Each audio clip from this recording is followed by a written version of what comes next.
this is gonna work.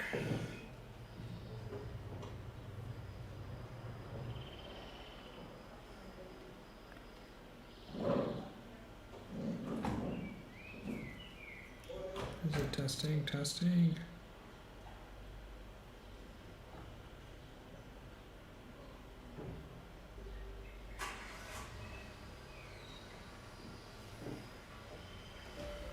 Testing, testing. This is a test.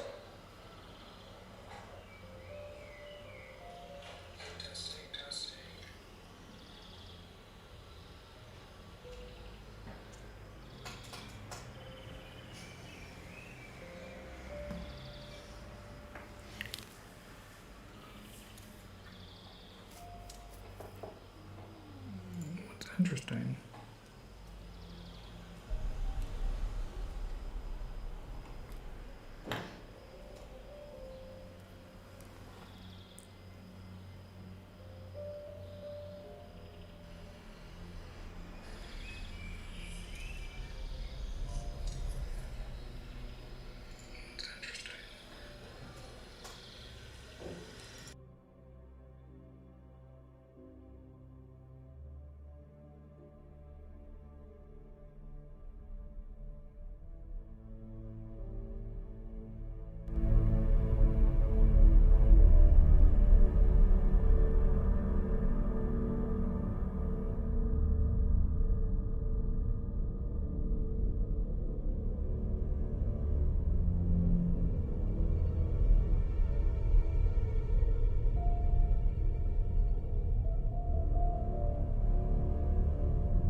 Welcome, it's Parm King, ready for another game of Legends of Barovia, a Curse of Strahd campaign. We are in session 39. We're waiting for the players to log into Discord and log into the system. They will be over the next 5 to 10 minutes.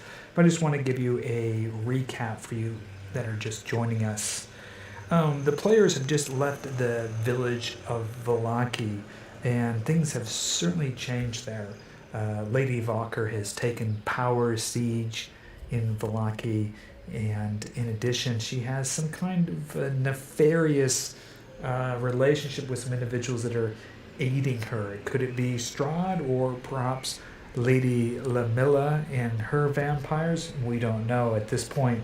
The players are traveling on the old Salvic road, heading towards the village of Krezk in the snowy mountains to visit the Abbey and speak with the Abbot, also to see Ezmeralda and perhaps check out on the Wolf Den. And from there, they will be heading down south across the Selinka Pass into the mountains of the Amber Temple.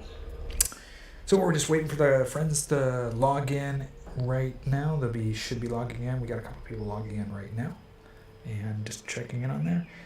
If you have any questions, go ahead and post them in there. I'll try to answer them in chat. If you have been paying attention both to the stream and to the YouTube channel, you will know that I am creating Foundry adventure packs, which are some versions of Curse of Strahd with some modifications, linked back, of course, to D&D Beyond. For those of you that have D&D Beyond, you don't actually need it, but adding additional content, new maps by DM Andy has providing us these gorgeous maps that I'm drawing. Unfortunately, I'm well into the way of Curse of Strahd, so we didn't get to use a lot of that maps in our campaign, but I'm redoing some maps and including some new maps, so my players will get to some of these maps, such as the ones up in Selinka Pass, the Amber Temple. So I've been spending a lot of time getting those preps and also making that content available to my Patreon members. If you're interested in becoming a Patreon member, you can visit patreon.com/ParmKing, and for as little as $1, you get the PDF guides to all my video guides. And if you're a Foundry player using the Foundry VTT platform, I have the Foundry Adventure Packs, which include some maps, the walls, the lighting, journal entries, music, actors, all the content that you need to run your own Curse of Strahd adventure. And what's really nice is I've included Dragon Carta, Mandy Ma, and Lunch Break Heroes, the three pretty much pinnacle fan content designers and makers, including a lot of their content in there and my own content. I'm very excited. I've been working on the Vallaki map that's coming up. Vallaki will probably be at least 4 guides, because Vallaki is the biggest city in Barovia, so there's a lot there, and we've extended the content, not only the Mandy Ma, Dragon Card, and Lunch Break Heroes, but I've added a couple of new neat locations as well, because this is a location the players will come to multiple times to spend a lot of sessions there. It's kind of one of the only safe places in all of Barovia for the players. So I've been expanding and working on the content, and the maps that DM Andy's been putting together are just gorgeous and phenomenal. Let me check out in here over at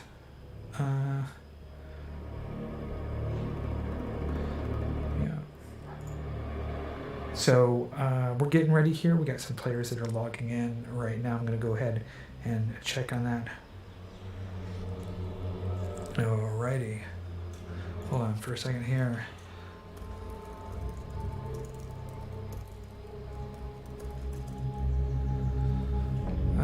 Okay.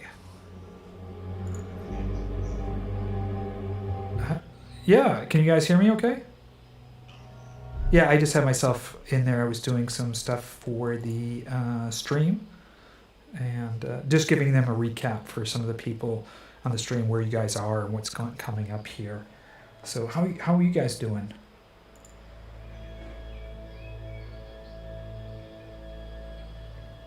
All right. And Sponge, you doing well?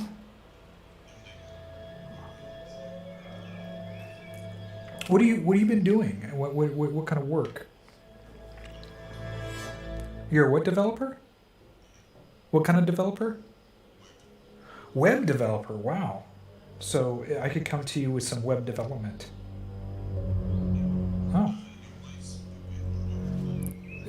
No, what is it too?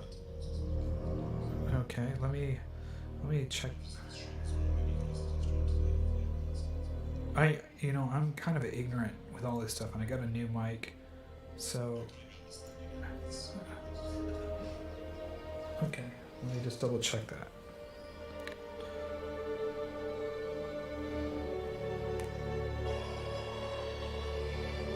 So can you hear me okay?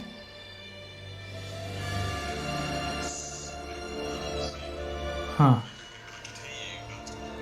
Let me turn this off here.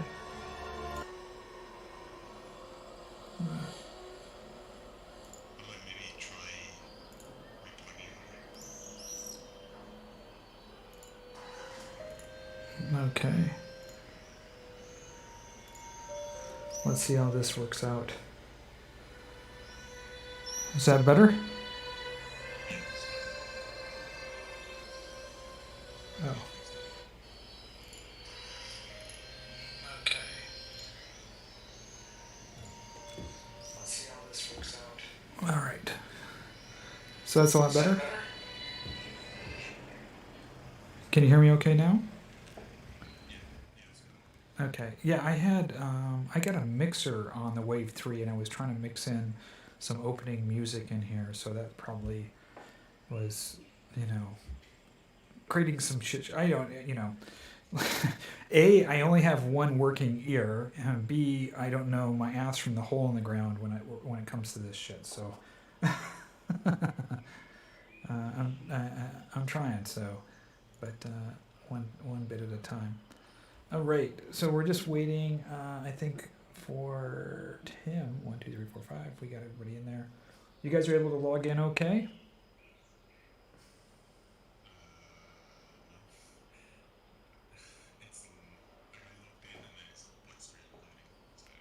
Okay.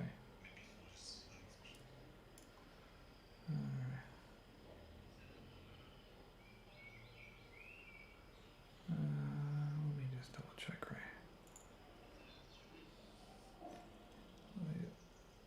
You guys aren't able to log in?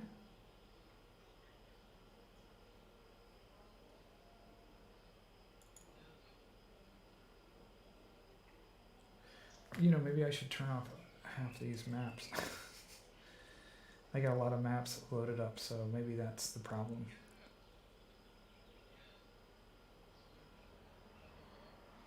Yeah, I preloaded them thinking that, not knowing where you guys are going to go.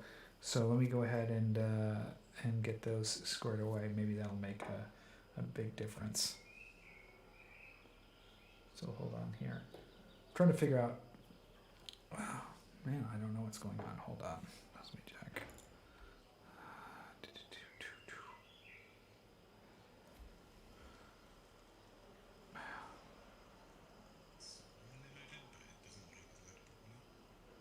Well, maybe it was me, but I foolishly loaded up a bunch of maps, not knowing exactly where you're going to go, and so I'm going to go ahead and turn those off as soon as this gets back up for me. So I do apologize for that. Let me just.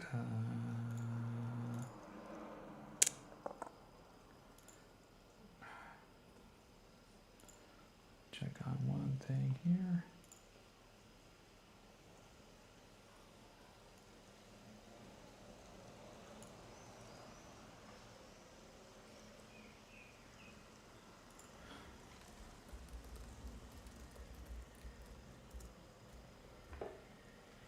Oh man.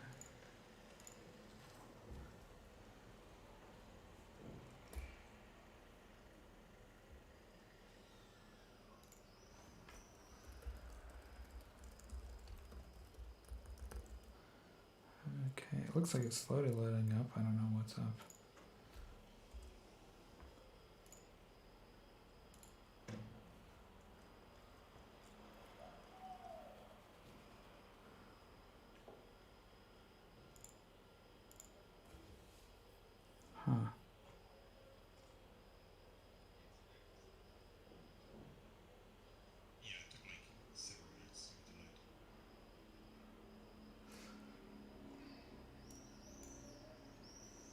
Yeah, there it goes. Yeah, just let me see. I'm pinging right now.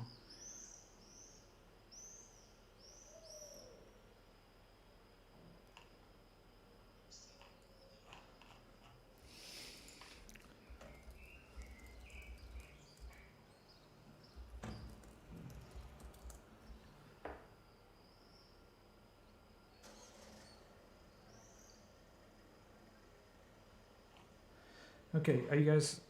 I got some people in, but not everybody.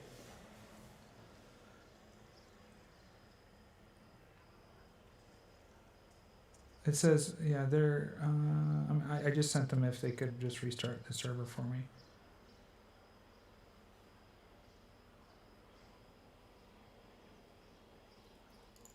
Uh,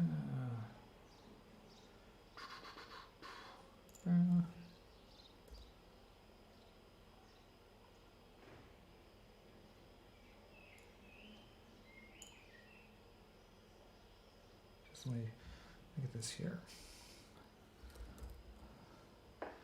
Great. I've been working on stuff all day, and all of a sudden, well, it just happens to have issues. Great. Right.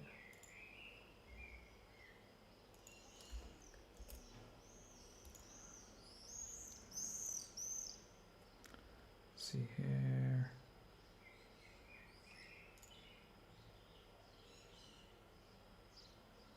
Okay, I've got Sponge and Oleg in, but I'm still waiting for the gang.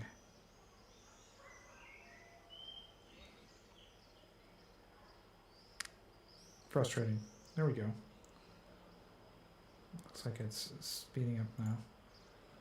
Let me just switch over to Legends game here. There we go.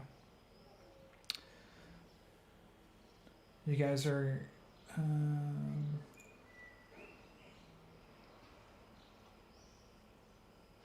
yeah, it's not Foundry, it's Forge. I'm on their Forge chat right now, and it says they're on their EU servers are just getting reset right now for some reason. They had a lot of load today, I guess. Yeah. So let me just double check right here.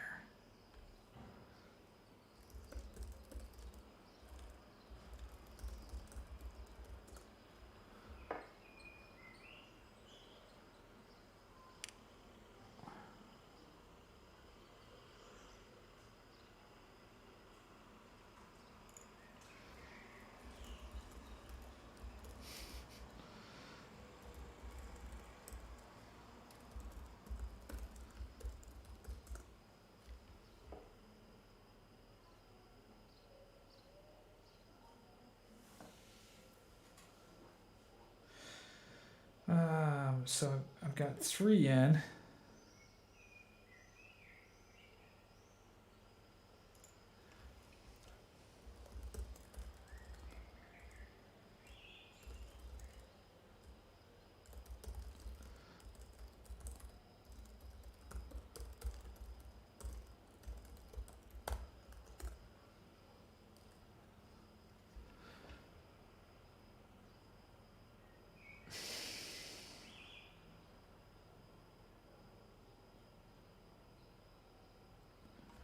Just waiting right now.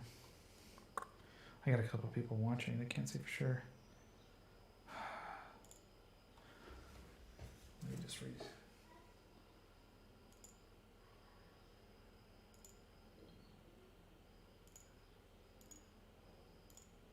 I apologize, guys. This just started happening. I was just on here for the last hour. It's completely my fault. Completely my fault.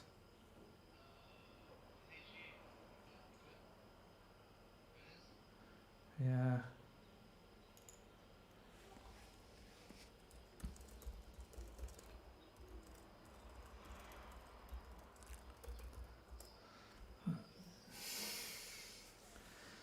Shite. No, it just kind of bums me out because I'm because I'm streaming this and we're getting this together and getting all these people on here at the same time, and then for the server to have problems.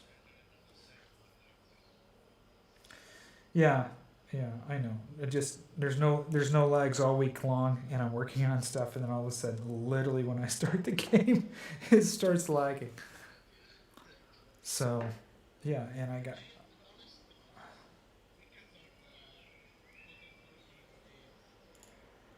Yeah, yeah, it's just kind of. Eh? All right. So why don't we just go around and talk about what we did last session and what we are planning for this time. You're outside of the village of Valaki, and you're on your way to Krezk. So who wants to go ahead and go first as we're waiting for people to log in at this point? I if Oleg can hear you if you try to Yep. talk. Okay, so what happened last time is we technically finished what we needed. We went, if I remember correctly, Ileanys went in, got the books that. Yeah, I hate pronouncing names because I keep butchering them. So I'm just yeah, Yarovich. So he got the books from him that he has, but he didn't say what happened. What also happened? Fiannos and Kai went in as, if I remember correctly, cats in the city and gave back the Terry weight like rest to the family. After that, we went off and took our route to the tower. Not only did we not only did we give him the crest, but we seem to have another ally in the village of Valaki. Don't remember might you. Don't potentially. remember. I'm not sure if we talked about this with the other guys, No, but basically,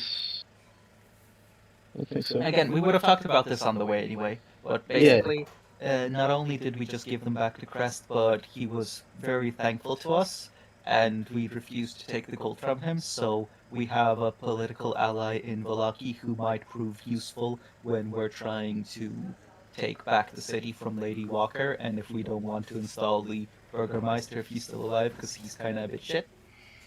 I mean, So to be honest, potential. yeah, to be honest, we know who we should put on the head of Lucky, but yeah. So yeah. But yeah, after that we went to the tower and talked to Bosk a bit. It seemed that he is starting to get more amnesic. Is it what it's called?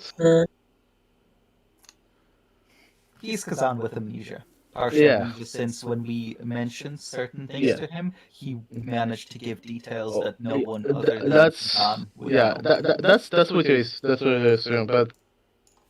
But also it's getting worse. What else did we do? Did we find? We found not to go to the Withering Tree because big monster that needs a thing from the Amber Temple to be able to control it. We need a stone from it. Yep. Okay. I don't think we found any information. Like we found good we found information that confirmed some of our stuff. Right. But after that we went out and probably we camped for the night. Got attacked by 2 snakes before that, but yeah, that happened. We found out. I guess the main thing is we found out a secret way to get into Ravenloft. Yep. That's right. Main thing. That's right. That's the main thing. But after that, we said we're gonna go to Krezk, gonna go back way to the Abbot, and deliver the news of we delivering the stuff to. Tell Anne's sister that we delivered her stuff and let her help us do the potion, and we do all the quests that we sidetracked for this long.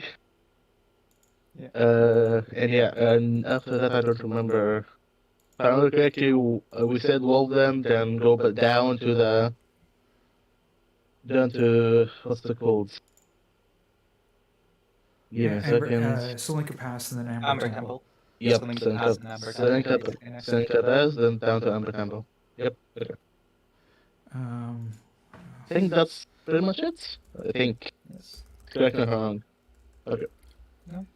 I'm gonna do one quick refresh to see if this thing is better for me. They're asking me just to test it right now. So Yep, go for it.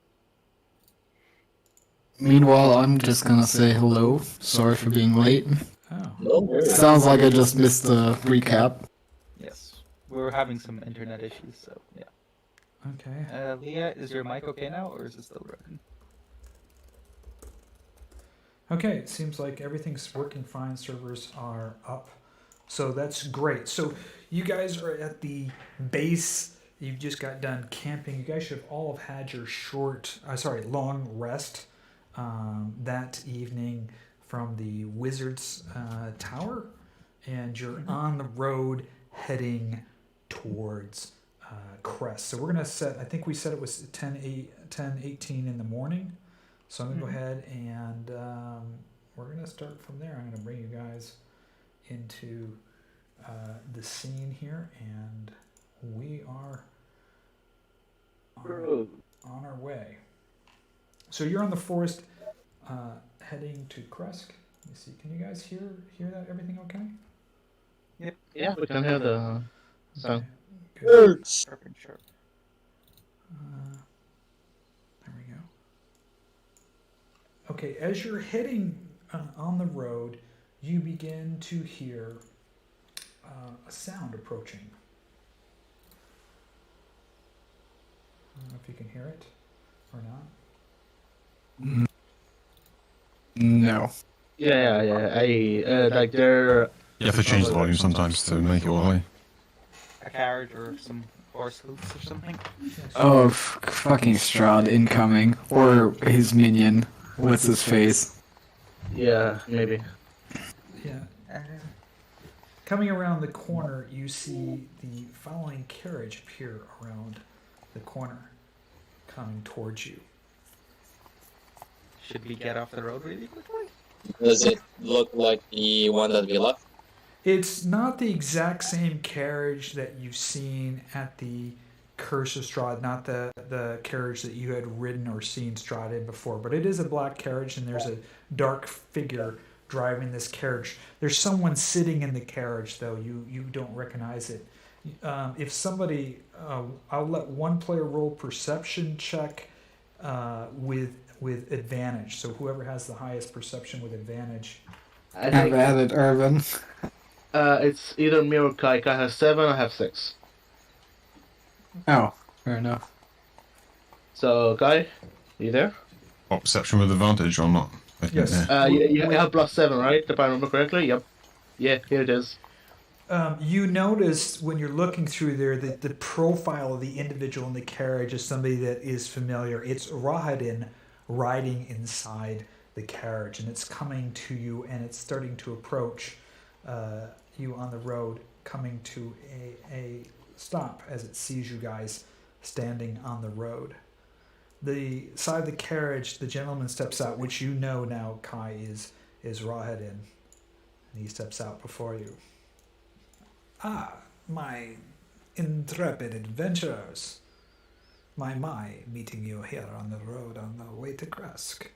Aren't you heading in the wrong direction? Shouldn't you be heading back to Castle Ravenloft? Oh, we should if we had finished the task your master has set before us. But we haven't. Well, I can assure you that when I was at Ravenloft, that Master Travari was well taken care of. Of course, that was several days ago. That's good to hear. May I ask you how have you progressed in your quest for our master, Lord Strahd von Zarovich? Well, I muted myself again like an idiot. Well, he gave us basically, the clue that we were supposed to start a search in at the Wizards of Wizard of Wines, and we've been chasing leads ever since. We did not find what he's looking for there. That's most unfortunate. I believe that our Lord and Master had more faith in you. I mean, obviously, Master Kai's father is a guest, of course, a welcome guest in Castle Ravenloft. Nothing, of course, nefarious will happen to him, but I was under the assumption he would be more, how should we say, tentative to the Master's request. Mm-hmm. Well, it's if you're implying that we're dragging our feet, then rest assured that that's not what we're doing. Oh, of course not. I would never imply anything like that. I just thought perhaps you ran into some difficulties. Maybe I could be of service to you. I look at the others as if I'm seriously contemplating taking him up on this offer.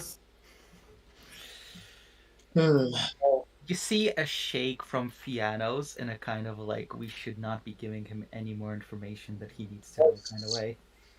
As much as we would love to take your offer, we would not want to look incompetent in front of your Lord's rod. So I think it'd be best if we take this up on this endeavor ourselves. Of course. Of course. Oh, excuse me. Something seems amiss with your party. I believe there were a brother there of yours. I believe Ervan. I forget his name. And you look like you have somebody new that has joined your merry band. Hello, my lady. My name is Rahadin, and yours would be? He leans forward to grab your hand, Leah. Oh, your mic's still not working? Yeah, she is using the. She's typing in the Foundry chat. Okay. It is so nice to meet you. I am sure the gentlemen here have been most kind, and, well, it's unfortunate you've joined them on their rather, how should I say, precarious and most difficult quest. But I am sure that you would be up to it if you have joined them. You do look familiar, however. Perhaps I may know one of your friends?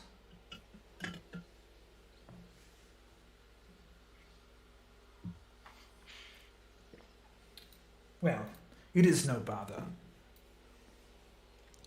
Yes. Well, I will inform Lord Strahd that you are progressing, but have nothing to report as such. May I inquire, why are you heading to quest? Is there some clue there that may lead you to our master's acquisition? Yes, well, we are heading to the Abbot, hoping to see if in his wisdom he's able to help us, and see if there's anything in his library that may be able to help us.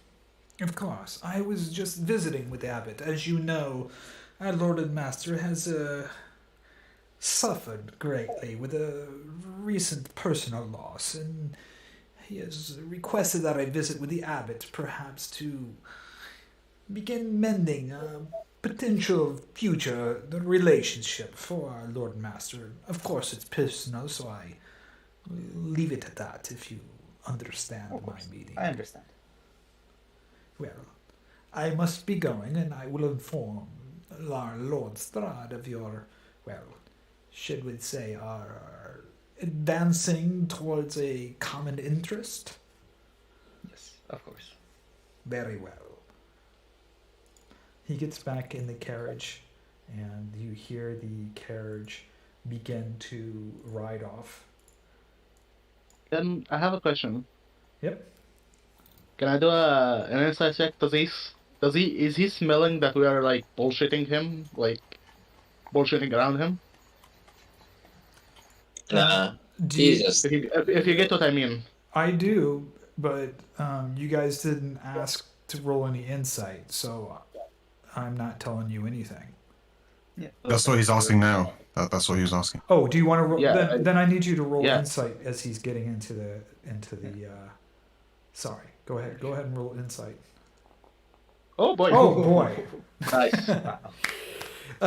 You definitely sense from him that he thinks that you're holding back a lot of information, and that you guys have not been forthright and honest. And from your reading from him, he is definitely going to tell Lord Strahd that he met you on the road away to Krezk, and that he will probably inform Lord Strahd that you might be pursuing personal interests and not pursuing putting the quest as a priority. But beyond that, he does not know more. The report will not be favorable. Let's put it that way. Yeah, I know. I get what I meant. Well, Okay. nothing we I guess we have to kill him now. I almost spit out the goddamn Madeira when you said that. It almost came out my nose. Holy shit. That would have been a waste. Oh, man. God. That looks. Oh. Anyways, yeah. Okay, we'll just have to kill him. Man, Says the Paladin. That's amazing. What the fuck, dude? But yeah, All right. like But honest question, roughly how long will it take him to get to Ravenloft? a few hours. Yeah. Yeah, but can I roughly guess how many hours? Because my thinking is I might want to scry on him right around the time that he talks to Strahd, so we can see how Strahd is taking it. Well, there's two things. He's on his way to Vlaki, so you don't know if he's going to stop in Vlaki. Yeah. If he doesn't stop in Vlaki, bypasses Vlaki, he will probably make Ravenloft by midnight tonight. If he doesn't stop, before midnight. So you're looking at a good, I would say anywhere, depending on road conditions, 6 to 10 hours to Ravenloft. Okay. Yeah. I mean, if I can't, it's that makes sense that I can't guess the exact time. I'll just try whenever he'll be my next scrying target in hopes of maybe. Of course. Revealing more. How Strahd is taking it. As the carriage leaves and gets out of sight, Yeah. I'll look at Kai and the others and say, should probably pick up the pace. Yes, well, after this, we're basically heading to the next point to be done with this, so. Okay. So as you're getting closer to Krezk, you definitely notice the temperature dropping. It is winter time, and it's definitely getting colder and colder. As you approach, you are where we go? There we go. Do I got all of you guys loaded there? Except I don't. Hold on. Let me get our most favorable. There we go. Liea, and I keep on forgetting to put the new Ileanys and everything. There we go. The new Ileanys. The new and improved Herjann. Keep in mind, we aren't trying to go through Krezk the usual way. If you look at the map of Krezk, what we're trying to do is skirt around the edges around here. Okay. And head up. See, like, if there's a. So if you're looking at, I put you in the, you're outside the gates at Krezk, and you can see up on the mountain behind Krezk, the Abbey. Yes. Mm-hmm. Actually, what we're trying to do is go around. If you see where I'm drawing my measurement over this way. Okay, I'm looking on the map. Okay. You want to go around the outside. Around, okay. And there was an entrance here which through the trees werewolves used to get in. Yeah. Yeah. Okay. So we're going around this way and in through here. That makes sense? Yeah. So you just want to head up to the Abbey, right? Yes. Yeah, directly to the Abbey. Okay. So Yeah, I'm not going. Druid. I'm No. going to go ahead and move the time Well, forward. we're not going into the Abbey yet. We're just using the entrance Yeah, through to the get to Abbey there. to get into Mhm. Krezk so that we don't have to deal with the freaking Krezk Burgermeister, because Okay, I I got have a it. feeling Okay, I that's got not it. going to end well for him. Okay. How's it gonna end for us though if a guard actually sees us somewhere else and wonders about how we didn't go through the gate? Yeah. Yeah, risk you have to take, right? Yes. I mean, yeah, probably. Again, Say- I have passed without trace, so say- Yeah, I mean, I'm fine with it because, fuck that Burgermeister, what's he gonna do to us? But I just wanted to make sure that we know what we're doing. Okay. Or Okay. what risk we're taking. All right. Oh man, this is the second time them like hunt this guy. So as you press forward against the gates of Krezk, you remember this path around the forest just to the west of it, and you travel around in the forest.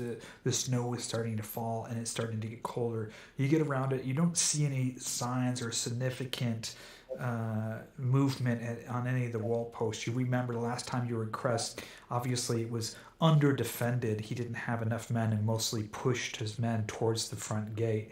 You come around behind and come up through the trees. Snow is starting to fall, and as you approach, you come up and you see the let me get you up here, and here you go.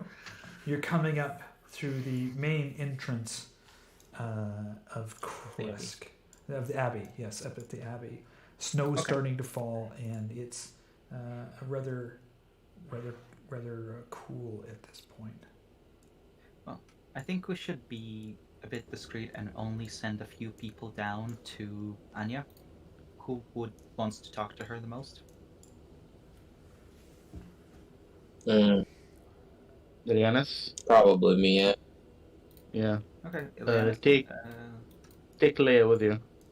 Yeah, take Liea with you. If you want, I can go down with you guys and just use Pass Without Trace to make us less noticeable in general. Or you could, I mean, Ileanys isn't bad at disguising himself, but you could go as a pet. Yeah, but then I won't be able to Mhm. cast Pass Without Trace because concentration doesn't work. Okay, so hear me out. You could cast a spell, go into a cat, and then move with them. Cast the spell and then do that?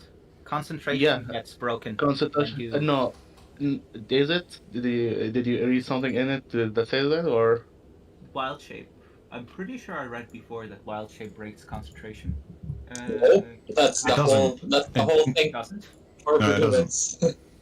Oh, okay. No, Well, if- that's why druids are bullshit. Okay, yeah, if it doesn't. Right, if it doesn't, then yeah, no, sure, let's do that. So me, Ileanys, and Liea will go? That sound good? That's why Kai is really bullshit if he can summon a winter wolf and become a winter wolf. Yes. Yeah, that's fair. Yeah. Yeah, like really bullshit. That's really. Unfortunately, I only just got Flaming Sphere, so I didn't Yeah. I didn't have a good option before that. Yes. Can we cool. get Kai So- in our party over in our game? We need Kai over in our. You our have a card druid. campaign. I know. Yeah.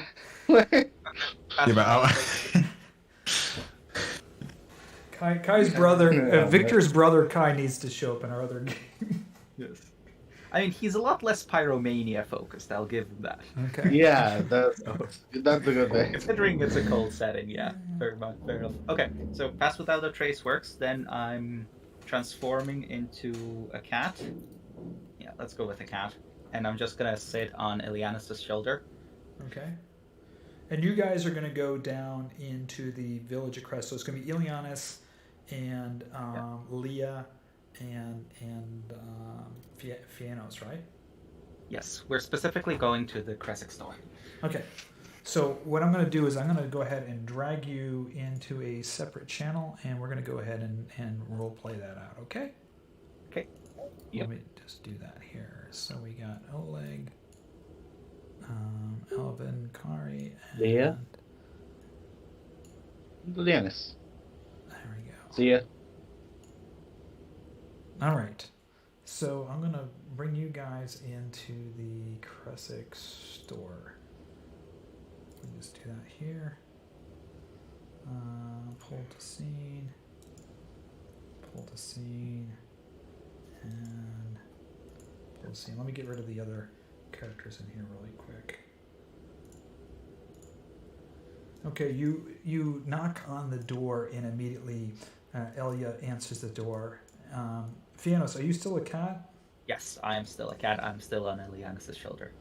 The wind's blowing through. It's certainly cold. She shuts the door behind you. Come in, come in, come in. How are you?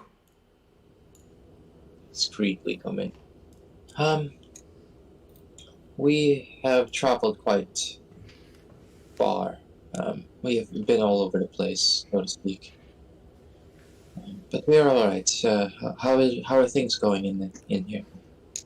Well, there's been a lot of trouble up at the Abbey.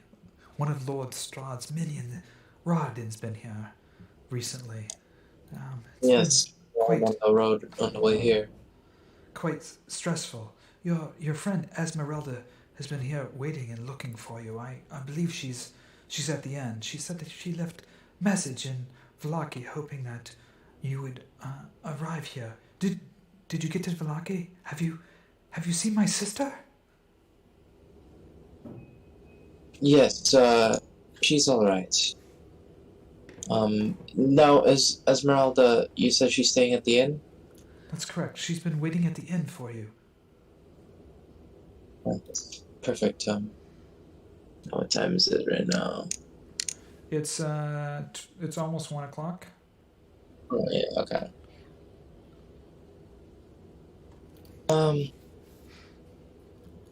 Yes, then we'll probably go ahead and see her sometime soon. Very well. Were you able to get the spring water to my sister? Yes, she's gotten the spring water. Quite. Excellent, excellent. Well, I have what you've asked for here. Hold on, I'll be right back. She steps into another room briefly. Is Fiannos or Elvin, is there anything that you want to do at this point? Nope, I'm a cat. I'm Okay. sitting on the shoulder. Elvin? Oh, Elvin, are you good? Yes, she's good. She's without microphone. Well, I'll let you guys to explain to Elvin. Well, fine. Do you guys want to explain to Leah? I'll explain to her. Just to attack, not to interrupt your conversation. Okay.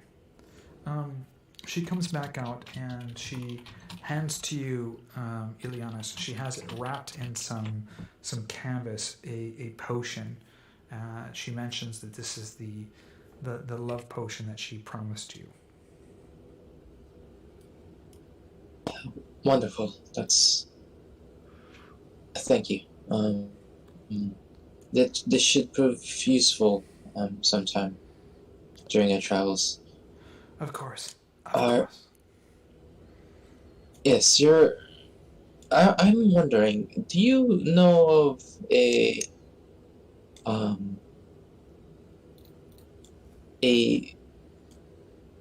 person, what was her name again? A herbalist in Vallaki. Are you familiar with her? Herbalist in Vallaki? There was an herbalist. I've only dealt with her a few times living on the outskirts of Vallaki. Why do you ask? We have met her, and she is an interesting individual, so to speak. Well, there's not much that I know. I mean, I've stopped at her a few times. I mean, as you know, I've been banished from Vallaki, so I avoid going there. I do not wish for the gods or anybody to see me, so I've remained here in Krezk, always trying to get word to my sister. I see. Well, that's all right. I was just wondering if you knew any more information about her. If not, that's quite okay. Thank you. Of course. If there's anything else I can do for you, will you be staying at the inn? No, we will be a visitor, but we'll probably won't be staying much longer. This trip to Krezk is supposed to be a quick one. I understand. Well, the winter's setting in. It is getting cold, so be safe out there. There's been, reports of dangerous things out on the road. Some of the roads have been snowed in to the south as well. A couple of times a year, the road to Vallaki snows in as well, making it almost difficult to get to Vallaki if the blizzard gets up. So, I would not hesitate and take too much time if you're going to be traveling here away from Krezk. It seems like the wind out there is howling, and I fear a blizzard might be upon us on any day. I see. Thank you for the warning. No problem. Are you guys going back up to the Abbey? I telepathically ask Liea and Fiannos, should we pay a visit to Ezmeralda? Yes. If she wants to see us and talk to us, we should. How we could go up to the Abbey with her. Yeah, that is a possibility. Okay. I'm gonna is there a way to get into the inn without being noticed? To the inn? No. I mean, there's just the main huge door at the inn. So if you go to the inn, if you still have the telepathic communication, does Ezmeralda knows that Stylus is a thing? She's seen Silence before, so I was just gonna say that I was gonna send Silas up.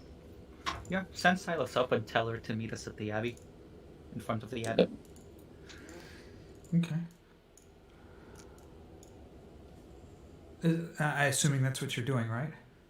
Mm-hmm. Okay, so I'm going to move you guys back up to the Abbey and move you back up into the chat. Okay. Okay, and let me just bring you guys back Okay. here. Yeah, alright. Alrighty. Okay. So you guys are standing around the snow. You see Fiannos and... Oh, sorry, not Fiannos, but Ileanys and Liea trudging back up the hill up towards the Abbey here. Yes. When we get up, I transform back into human form. Phew, god damn, it's cold. Anyway, we got the potion from Liea, and we told, hopefully, Ileanys did. How did she respond to Silas telling her to go up to the Abbey? Hold on. I'm not there yet. So. Are you in the scene? Are you okay? No, I'm in the scene, but yeah, go ahead. She leaves the message and she communicates with Ezmeralda. She's kind of startled, obviously. She says she'll be here shortly, and she'll meet with you, to progress, and she'll meet with you in the Abbey. Okay.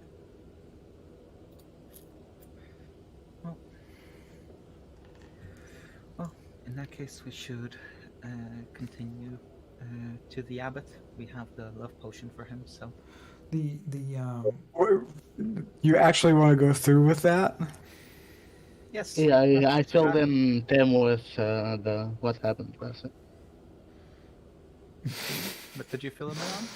Well, I wasn't there for but, that session, so I asked, what do I need to know about the Abbot? And then I was informed we're giving him the potion. We're giving him the potion to make Strahd quote-unquote sextol.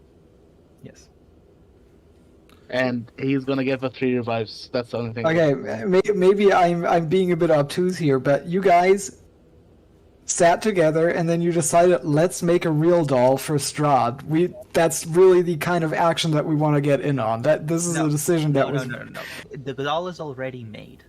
The Abbot already made it. All that he requires is the love potion to give it emotion, because right now it's just a lifeless servant. All he needs from us is to give him the love potion, which we have. The fuck else are we gonna do with a love potion? Yeah. So I'm saying we're making a doll into a sex doll. So that's the thing. I have an idea of what to do with a love potion. Let's not give it to the crazy asshole that wants to give consciousness to a sex doll that he plans to give to Strahd. But why not? What are we? Where else are we gonna do with it? Sit on it. Look, let me put it to you this way. It gives us 3 revives.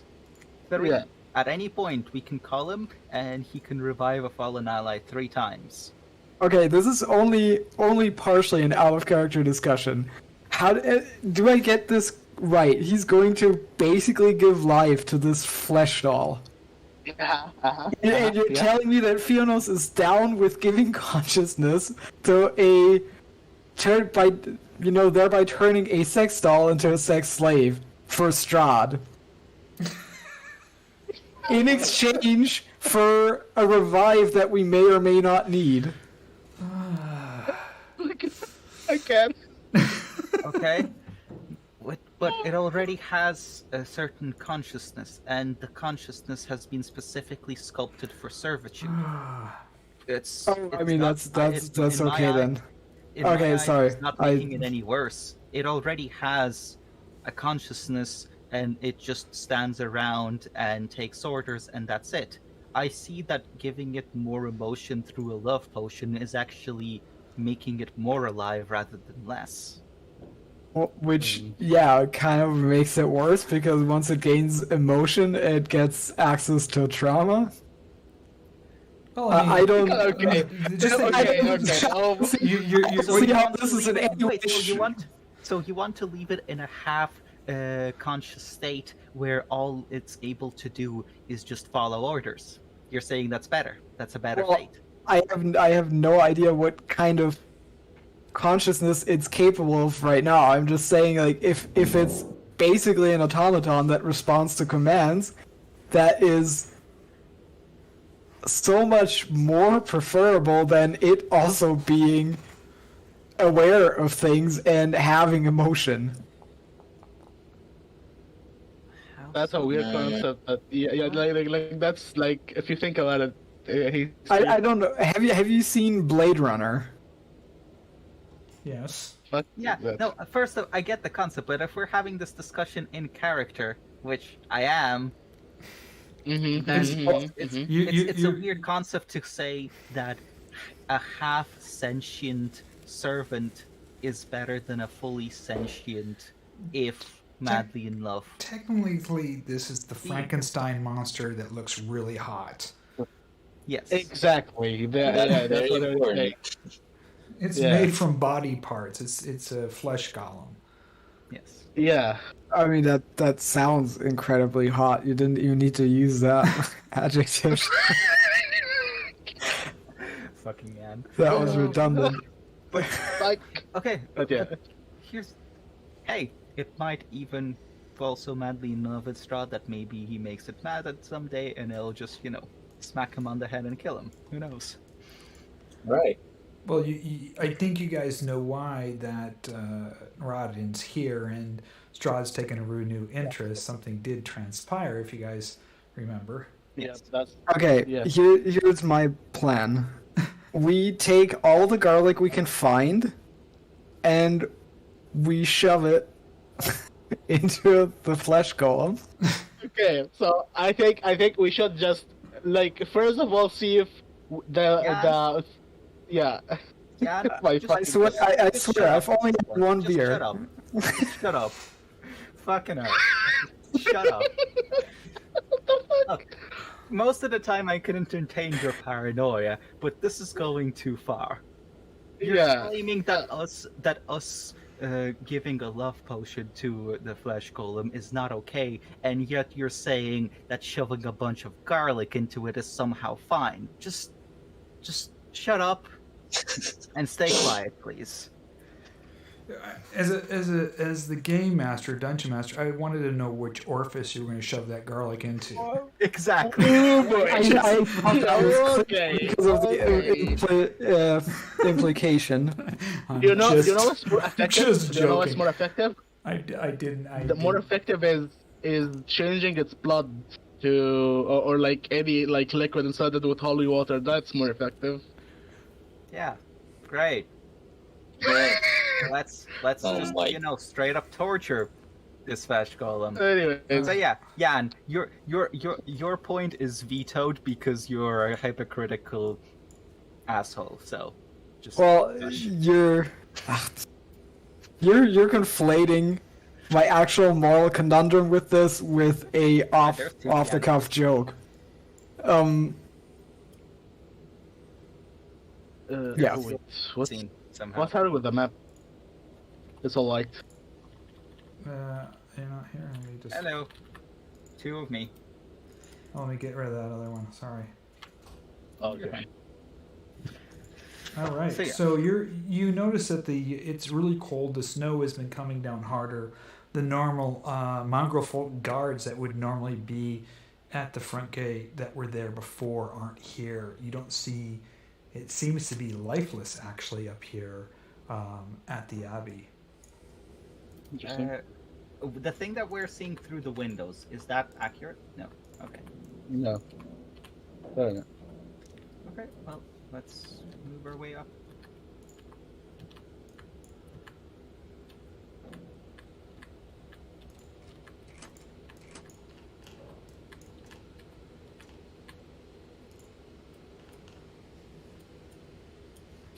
I knock on the front door. Okay. Here. You hear some grumbling behind the door. Who there? Who there? It's Fiannos, cleric. Cleric? Fiannos? I don't know any Fiannos. Does the voice sound familiar to me? No. No. We are here to see the Abbot. We have business with him. State your business. I'll ask the Abbot if he'll say no.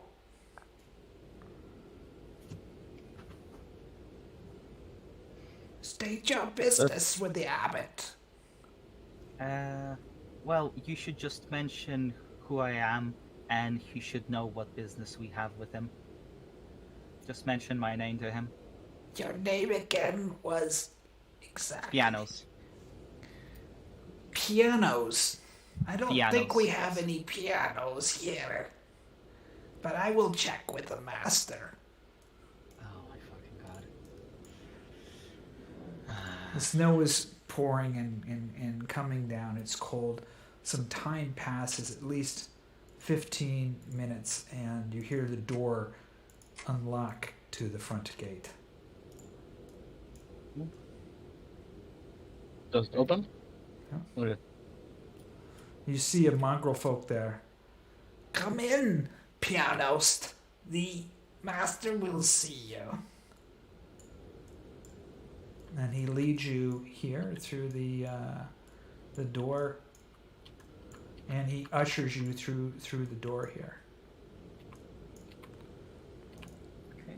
You see sitting at the table the abbot and the beautiful golem sitting there. No. Greetings, Abbot. Greetings, And I bow to my him. friend. Have a Since seat. I've never met him out of character, Yeah. can you please describe him to me, just so I know what he looks like, etc.? Yeah, the abbot is a young-looking, very handsome gentleman. He has, he's wearing kind of a robe-looking outfit. He has this youthful glow about him. feels something almost magical aura about him. There's a woman sitting at the table, but she has this blank stare on her, but she is extremely attractive looking. But as you look closely at her, you can see little seams where obviously this is a flesh golem, but it has this just kind of dead stare on its face sitting at the table. And obviously when you look down at the plate in front of this female flesh golem, it looks like he has been training her some manners. There's some things that look like they're a little out of place, but he has the fork and the spoon in front and seemingly teaching her table etiquette. Gentlemen. You said almost magical. That's enough for my paranoid ass to actually use my divine sense on the two, yeah. You're more than welcome to. Spider sense is tingling, yeah. You definitely know that there is something about the abbot. He is not mortal, technically, but you can't really put your finger on exactly what he is. He has some kind of level of longevity. Some magical aura about him. His demeanor seems very neutral. He doesn't seem evil. He doesn't seem good. He seems almost narcissistic in nature. Okay. Normally, divine sense would tell me whether he's a celestial or a fiend or undead, but I'm assuming you withheld that for a reason. Yes, that knowledge. He's not undead, and he's not a fiend. Okay. Well, that leaves one. Yes. Wait, what? What's that? That leaves one. If he's not undead or a fiend, then he must be a celestial, which is interesting. Gentlemen. Wait. Go ahead. Fiannos? Wait, is he actually a Well, celestial? that's No, that's why he's so I'm pretty. not saying what he is exactly. I'm not exactly describing what he is. You can't put your finger exactly on it. Okay. Yeah. Just might then be a I celestial, misunderstood might that. Yeah. Gentlemen, have a seat here, please. It's so nice to have you here. It's been some time. I think the last time some bad news had befallen us, of course. Our Lord Strahd was, how should you say, his, Vasily's wedding didn't go as planned, did it?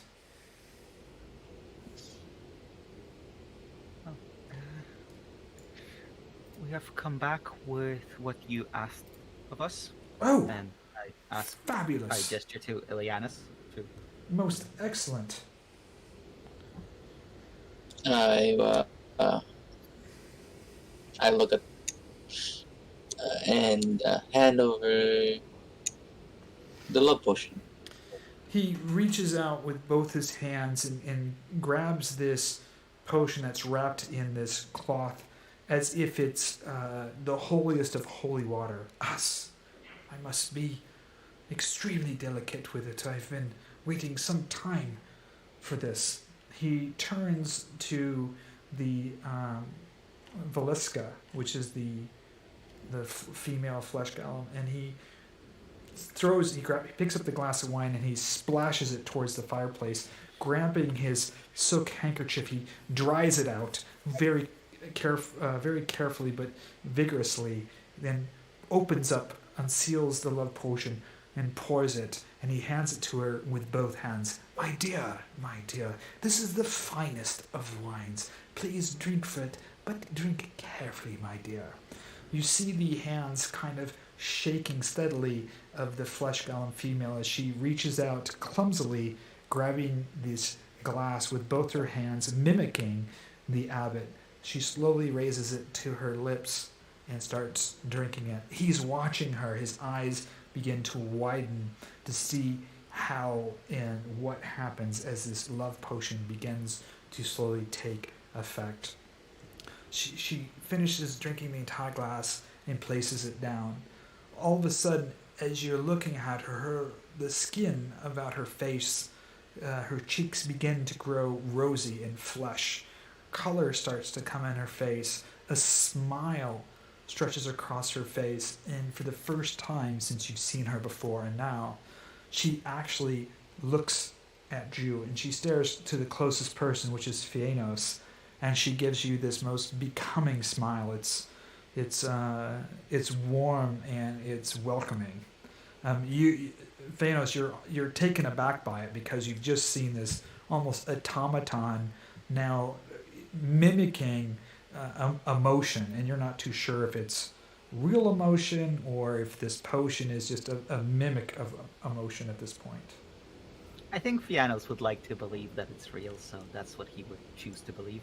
I respectfully smile back at her and then look at the Abbot. The Abbot smiles. He gets up and he walks over to Fiannos, putting his arm around him. My dear man of magic, I don't know how to thank you. Please, anything that I can do for you. I'm sure our Lord Strahd, our benevolent master, will welcome her with open arms. I mean, look how radiant she is, how beautiful and exquisite. I have been training her on how to eat properly, the etiquette and social graces that would be so befitting of her as she graces Castle Ravenloft. Yes. Well, if I remember correctly, our deal was that you provide us with 3 times we could call you to revive a fallen ally. Absolutely, of course I remember that. Just call upon my name, and I will bless you with a full resurrection. Now be very wary that it has some caveats attached to it, if you quite understand. If you are dead for more than 24 hours, it'd be almost most difficult to bring you back. And when I do bring you back, well, this is Barovia, and you will have received a dark gift from the dark powers.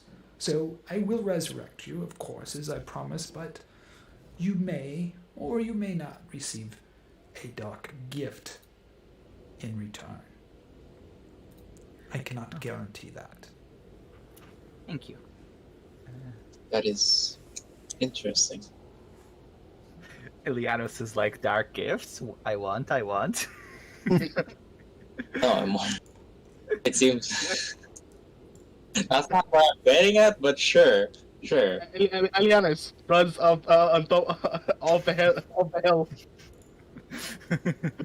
Quick out of character, have you already asked him if he knows or can teach us how to remove curses? Because if not, that's something we could try to wrangle out of him now as well. Can't remember. I think we should do it now as well, yes. Well, there are a few other things we came here to inquire about, if that's okay. Of course, my young master. Of course. My friend over here, and I pat Jan on the shoulder, would like to be able to learn the remove curse spell. Is that something you're able to teach? Remove curse. Yes, I can. But it will require something of you, which, well, it might not be necessarily something you'd be interested in pursuing. Being a man of holy origins. Oh yes, what is it? Well, you must go to a graveyard and find the oldest grave in there and digging up the remains. Finding the skull of one of those remains, you must place your hands on the skull and I will teach you what you need to recite. Once you've recited that, you will steal a small portion of their soul, which will allow you to remove curses from others. That's quite I peculiar. look onto Jan in a kind of like worried, puzzled expression, in a kind of like, would you be willing to do this? No. I am not stealing pieces of anyone's soul. It's just a small Yes. piece. I'm sure they wouldn't miss it, of course. Just a dash. Well, it seems that unfortunately that's not something that we're comfortable doing. So I fully understand. Men of the cloth seldom are interested in dabbling into what we would say the more darker realms of magic. Shall we Is not? there- And he looks over at Ileanys and he I'm winks. sorry, but is there a way to do this, obtain this soul fragment from a willing person? Well, they must have. I don't think anybody willing would be alive would be willing to part from their soul. And I Well, suggest yeah. finding somebody that has already passed and finding something old enough that, well, they probably won't miss it. So I always suggest finding the oldest grave in the graveyard, removing the skull precariously, and being respectful. But of course, If the willing aren't, the living aren't willing to part with it, I have my doubts as to whether I should take it from the dead. So I will pass on this. if you are interested, I am more than willing to show you the way. But we must compromise here in Barovia. Isn't that right? And he looks over to the warlock Ileanys and smiles. In kind of an Do you awkward have- smile. Do you have to steal their soul, or can you make a sort of pact with them? You know, helping out others in return. Well, that's a question I am not able to answer. But those are answers that you may be able to acquire, of course, in the Amber Temple. Hmm.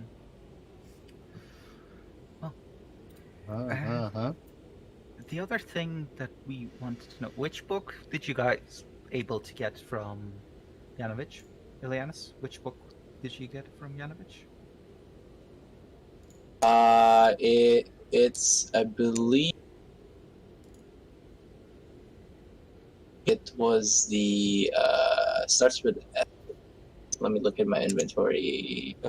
One of the Liber. Nope, Liber Vitae Memorum. So we still need the S one. We need to say the S and Liber Deverovian. Devenorum. Burial.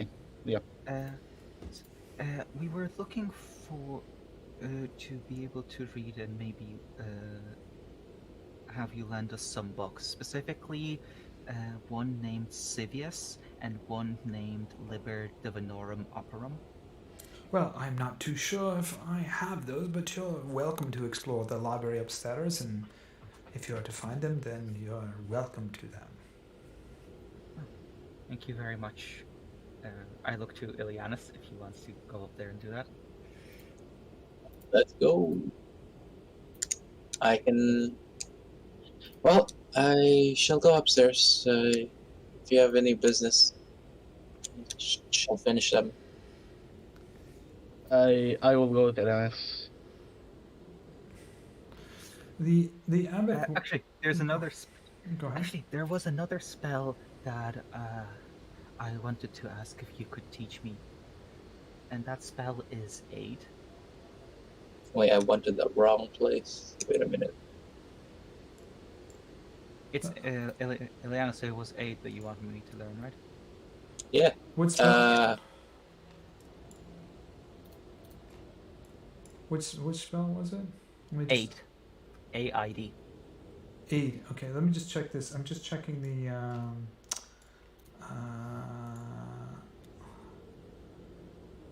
thing here. So that is And it would be good for SU, Jan to learn it as well. SU, multi-level token SU in out. I just want to make sure it's the right one so that he's going up the right floor. Yeah, we are on second floor. Second floor B. Oh yeah, you know I made these backwards, so from before I think. Oh shit. So you can go around outside. You're just gonna have to go around outside to make it. Oh, I apologize. Yeah. So we have to go. Okay, so The I need to go second down. thing is mirrored. Yeah, just don't fall downstairs. So yeah, I screwed up the doors. The multi-level token back in the day, I made it backwards. Yeah, back in the day. Yeah, I knew it was backwards. You were right. Yeah, you were right. You Shut- said that these are backwards. So Shush. okay. So Shush. I need either Ileanys or Ervan to roll an investigation check. One of you two can roll it with the aid, or you can both roll separately. I'll give it. I have a +6. Okay. So do you want? So advantage. You can roll yeah, it with so advantage. advantage. Yeah. Okay. We got DC 15. Huh? Wow, that sucks. 5 and 2. Okay. Shit. Okay. And I'll let you roll one more time here Okay. as an advantage. So your first search does not reveal anything. Okay. Your second search, you reveal one book there. You find one book that seems to be the book. Do you see it on the screen? I just put it up there, Ervan. Yes, I see it. Okay. If you go over there, you should be able to pick it up. Give me 1 second. Okay. All right.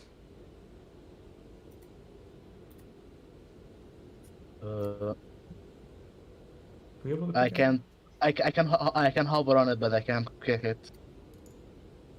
Oh, I just picked Oh, it here up. it is. Did you pick it up? There you go. Okay. It's like translucent. We have Liber, Tiberanium. What we didn't find out about. Yes. So you're gonna have This to. man is on fire. His rolls today. You got to wait to roll again. Meanwhile, downstairs, the abbot approaches. By the way, Elvin, is your thing working, or no?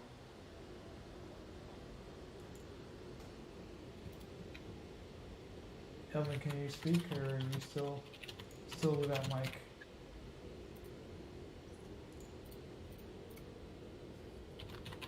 Okay, do we already have someone who does lesser restoration? Yes, me. Okay, then I can just learn that from you. Yes. But you know the spell already? So Yeah, I know the spell. I have less restoration. I've had it for a good while. the abbot approaches Liea. My dear, I don't think you have graced our halls here before. And you would be? I assume, Liea, you can hear me?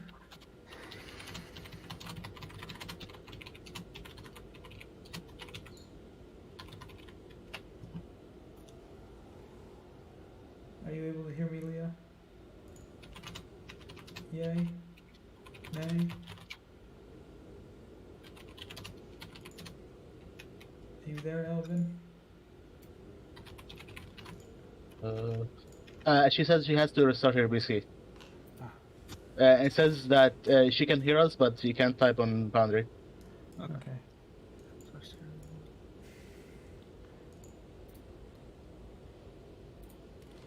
Well, gentlemen, it's so nice of you to come and visit.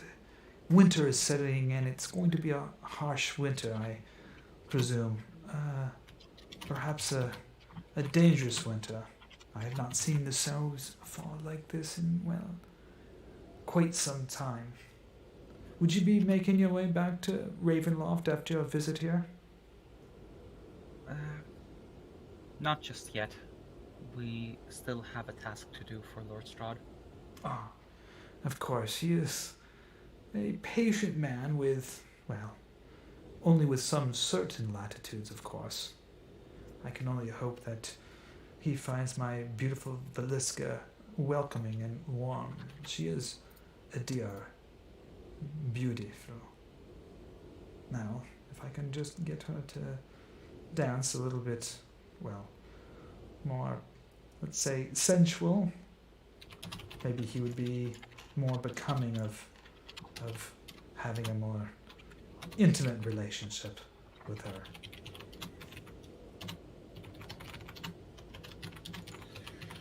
Well, I nudge Jan to. Sorry, you were talking about the 8 spell, by the way, before? We asked him about it before. Not sure if you responded. Oh, hold on here, yeah.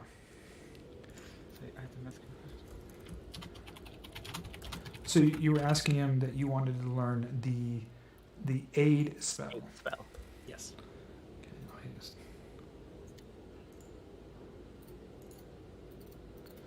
Okay, aid spell. I do remember that. That's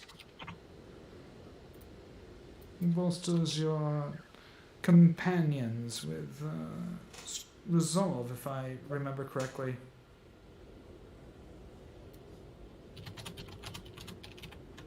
Yes, I think I could train you that, but you need to prove yourself worthy in order to gain such resolve. Okay. Let me How see. do I do that? Let me see here. To prove yourself worthy to gain the aid spell. Well, I can think of it quickly off the top of my head, and snows are blowing in. It's going to be quite, well, tedious and dangerous. I suggest you climb to the highest mountain, the Barotok Mountains in the south, past the Link Pass, and you face off against the mighty bird there to show your true resolve. Destroy the bird in the Slinkla Pass and you will be granted the aid spell, proving your true resolve. For a second level spell? Holy shit! Hell. Yeah, okay. Well, Fiannos says, well, yes. That's You fair. have to prove your resolve. Do you have a better suggestion? No, if that's what I must do, we must go.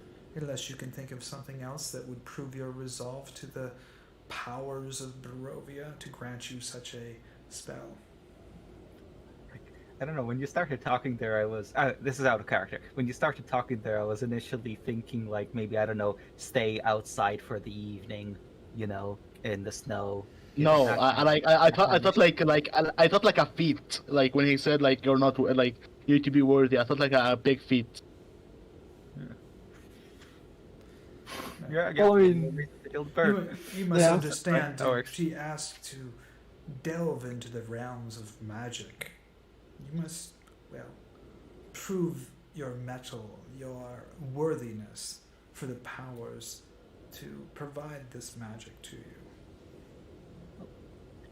I look to the others. Well, is there anything you would like to? Yes, there are in fact several spells that I'm curious about. Of course. The first one I have seen referred to as Destructive Wave. It's essentially a spell that allows one to channel divine energy. Yes, I am familiar with such powerful spells. Think about... Is that something that you could teach me? Well, think about Barovia as a living world. A world that is, well, overseen by the dark powers. Powers that emanate, penetrate every fiber and living thing here. You want to learn Destruction Wave. You must create destruction worthy of the dark powers. Perhaps an avalanche or some other massive amount of destruction that would prove yourself worthy to the dark powers to grant you such magic. Oh, do you think this requires harming anyone? Well, Living or dead? You're asking me? Of course. What do you think the dark powers would grant you? You must learn to make sacrifices if you want to have power here Well, in Barovia. I'm willing to sacrifice a great deal of myself. I am not willing to make that choice for others. Well, And I also don't consider it much of a sacrifice if you're not the one losing something. yes, I'd expect no less than from a man of the cloth. But this is Barovia. I am not the one that grants the magic and the powers here in Barovia. That comes from the dark powers. Even Lord Strahd knows this. There was a time he was not a vampire, you know. His powers came from the dark powers. He had to make significant sacrifices to gain such worldly powers here. You're asking for a very powerful spell to learn that. I can only imagine that either you must prove yourself worthy of such destruction that the dark powers would grant you such magic, or perhaps, if you're brave enough or foolish, you could venture to the Amber Temple yourself and ask them. Well, people have said many things about me, and it's never been said that I'm either a coward or a highly intelligent person, so we'll see how that goes. Of course. Well, a man of your brawn and stature doesn't need to think twice, does he now?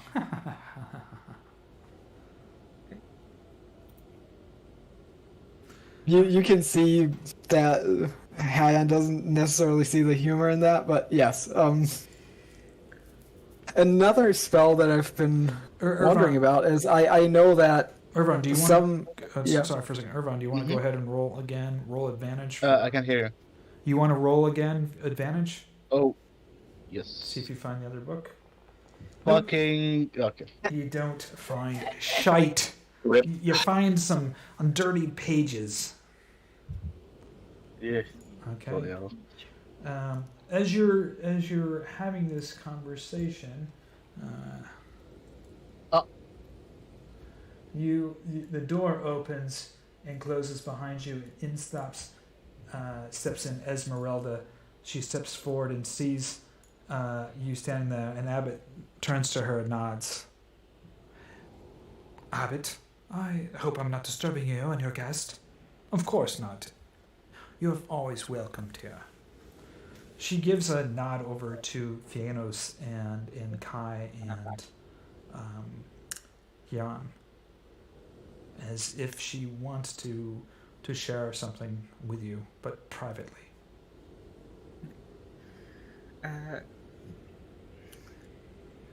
I say, well, I think that's... I shall leave you two to it, and I refer to... Well, you three. I refer to Jan, Kai, and the Abbot. Probably have some more spells to discuss. I've found what I need. Okay. And with that, I step out. And Liea, are you staying? Oh, are you staying? Actually, Liea can't access Foundry right now, so we'll just leave her there. I shall go help the others search for the books. Okay. She follows you upstairs. Okay. I know you guys came up on the wrong side, but that's okay. It's because of the shit show I did with the. Just walk around. Just walk around. How is there a wall there? Oh right. For some reason we can. Oh right, that's down. You see the door open and Ezmeralda step in. She shuts the door behind you. I'm so glad to see you. Where have you been? Have you been okay? Yes, we've been fine. We've been quite all over the place. Yep. Please let me know what's transpired. I fear the worst. Well, it seems like Balaki is now under control of the Lady Walker, who seems to have some sort of relationship with some kind of dark power. We can't tell if it's Strahd or not. Think she knows that? Other than that, we're heading to the Amber Temple next. There's quite a few things that we need to find answers to there. When you say Amber Temple, her eyes goes wide when you mention that word. The Amber Temple? Yes. Why? Why must you go? there are quite a few questions we need answered. There's... I fear for you. Heading to the Amber Temple is, well, many say it's suicide. I know, we've heard the stories and we've seen their effect, both first and second hand, but regardless, we must venture on anyway. I'm afraid we don't really have a choice in the matter. I sent news to you in Vallaki. The Yes. information I have is that the forces are marshalling in Berez. Babalazaka has been delving into magic, perhaps to make a move either on Vallaki or even Ravenloft itself. I fear that, well, war might be at hand. Yes, and there's also an army gathering at the Salinka Pass, if my information is correct. Well, you'll have to travel through Salinka Pass in order to get to the Amber Temple. It must be... Well, I can't imagine. Salinka Pass, she looks out the window and the snow coming down. It'll be dangerous, treacherous, just the weather alone. I fear for you. And if what you say is true, then an army awaits at Salinka Pass. Well, I'm not too sure if you'll be able to make it even to the Amber Temple. I did have faith and hope in you that perhaps we could, together, with the help of others, defeat the Dark Lord and restore Barovia to what it once was. But now, with the weather settling in, armies marshalling in Berez, and if what you tell me is true, I fear the worst might be upon us. Well, we haven't lost hope yet.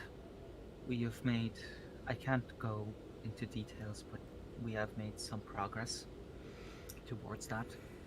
And things are about to head to reach a tipping point soon. I won't come with you to Salinka. I won't come to you with you to Salinka Pass or to the Amber Temple, but I'm going to be heading to Vallaki, and when you do march on Ravenloft, I'll be by your side. Of course. Be careful in Vallaki. Lady Walker is not to be trusted. Of course, I am continuing to look for Rictavio, or obviously Van Richten. The word that I have is he might have been captured and taken to Ravenloft by Lord Strahd's spies. If that's the case, if he's there and we march on Ravenloft, we must attempt to free him. He could be a powerful ally in our fight against Lord Strahd. Yes, I agree. What are you? And then she looks at the rest of you guys and she sees Ervan and Ileanys on their knees digging through books. What is it that you look for? Looking for... We're looking for books that we need to... Sevia's book. Yeah, you know it. What is the name again? Sevius. You see her and she, with her foot, and she kicks off the top of a book, and she's like, "Do you mean this one here?" Oh, fucking bloody hell. Okay, fuck. Okay, thank you. I will go pick it up. That's Yeah, exactly I can't make... I can't... Yeah. That's a glasses on your nose situation. Yeah, I know, right? What the fuck? Can you pick it up now? Like, yeah, I'm trying to. Okay. You're not able to? I am like... Okay. Is someone else try it? Yoink. Okay. Yoink. Pick it up either. Oh, there you go. I'll be in Vallaki, staying at the Blue Water Inn.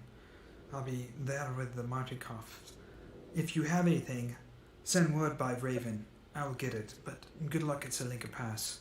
Winter setting in, it will be cold and dangerous.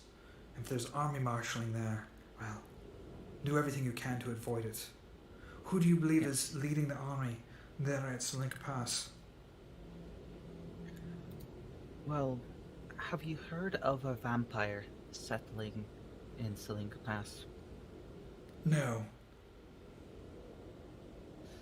Well, it seems to be that the army is led by a vampire called Ludmilla. Ah, that's one of Strahd's brides.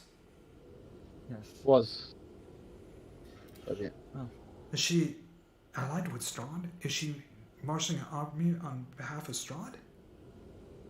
No, it seems like she's marshalling an army against Strahd. At least She that's wants to what our be- information sure. suggests. Yeah, what we get is he wants to be equal. Yes, Well, and That- she's trying to do that through force. that might be good news, actually. If Yes. she's marshalling an army against Strahd, and Babalazaga is marshalling an army against Strahd, his hand may be full. We might be able to venture into Ravenloft behind the enemy lines as he's, well, focused on his armies. He'll be being... Well. She'll probably... If she's in Salinka Pass, I would marshal my armies, move them through the Blairtalk Mountains, coming down, yes, on the west side, moving north over the Tesser Falls into Ravenloft. That's mostly where she starts moving her army far. That'll be to the east of the Amber Temple.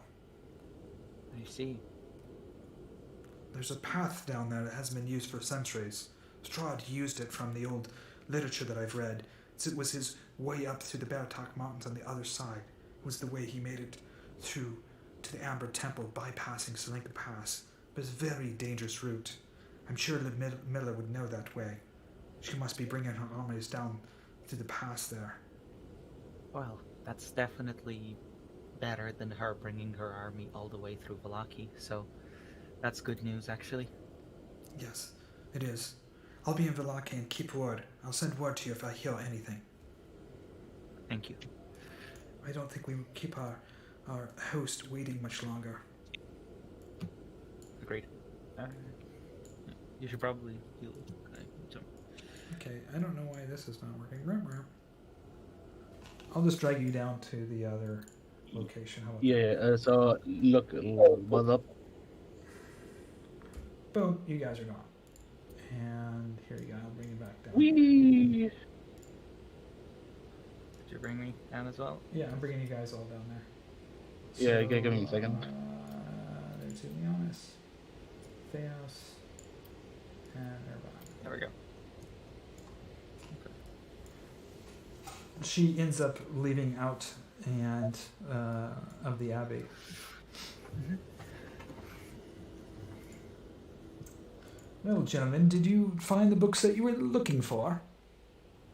Yes, we did. Thank you. Most excellent, most excellent. I haven't used that library in years.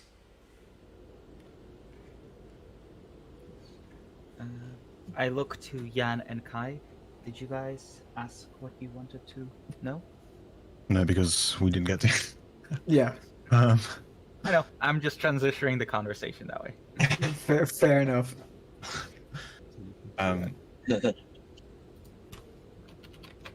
Kai, you want to go first? Because I've been asking a bunch. I do have a couple Sure. of spells ready that I'm interested in, though. If you're still looking or thinking. yeah. Yeah. So my druidic power comes from a similar place of divinity as those like you. I was wondering if you could teach me a spell that I believe is referred to as heal. The healing spell. Ooh. Yes. Yeah, it's literally just called heal. Yes, of course, Mike. Of course I can. He asks you, Kai, to follow him. Shit.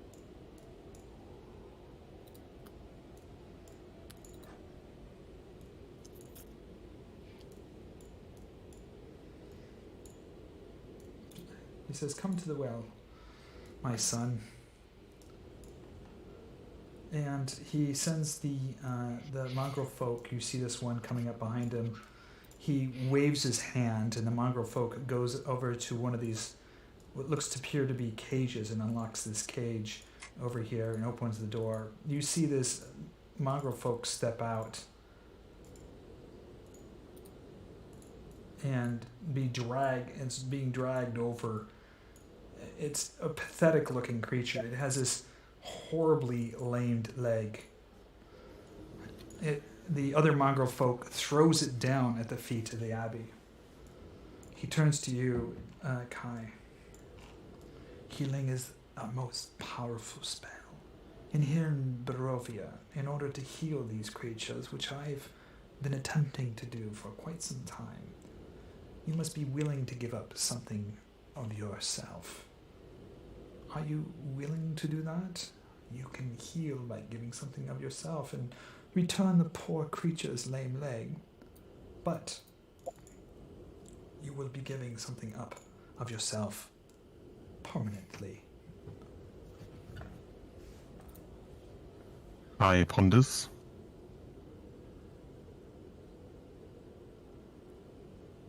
The party I travel with have helped me sincerely for a while now, and I feel it best that I could help them if the time or opportunity calls for it. So yes, I believe I shall. Then I need you to put your hands on this poor, lame creature that lays before me here on the ground. I need you to think deeply on healing, love, passion, to restore this poor creature's leg. You will be blessed with the healing spell in doing so, but you will permanently lose some health yourself by doing so. Are you willing to take this risk? Yes. Okay. And Kai, as I need Abbot you need to instructed. roll a 1d6, and whatever that is going to reduce your hit points permanently by 1d6. Oh my god, you. Godspeed. Oh, okay. It's not bad, but it's like it's a middle. Fuck. Yes. It's a bit above average. So you, my health was Yeah. pretty good to start with, so this is So- not too bad. yeah, so you're, Okay. Yeah, so and that's a I'm still permanent 40. loss, by the way. So your permanent max hit points are now 40, and now you've learned the healing spell. Holy shit, But you had every more time hit he points casts than me. Yeah, I rolled really well on my HP. Wait, so is this every time he casts it? No, that was just to learn the spell. Okay. Yeah. Phew. Just the ability to get the ability Yes. to give up. When some you look down at this creature and you see the leg of this creature start straightening out and getting up, the creature is able to stand up and looks at you. This sad, pathetic smile comes across its face. It's very short. It wraps its arms around you and hugs you fiercely tight. You can hear it breathing and whimpering wrapped around you. The abbot taps it on the shoulder and nods to the other mongrel folk, who pulls it away from you. Very well, my son. You've done well. Kai nods.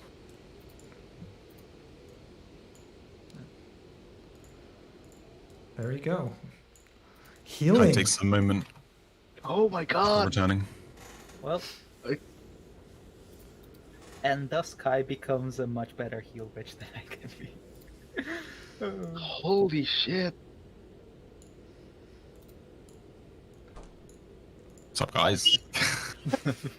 I mean, in character, we have no knowledge of what just transpired, but Like man. I can feel that you're like as you walk in. I can see in your gait that your balls have become much bigger, and I respect that. Yeah. You do see a little bit of anguish over his face. Obviously, something has Happened. pulled on him. Yes. Uh-huh.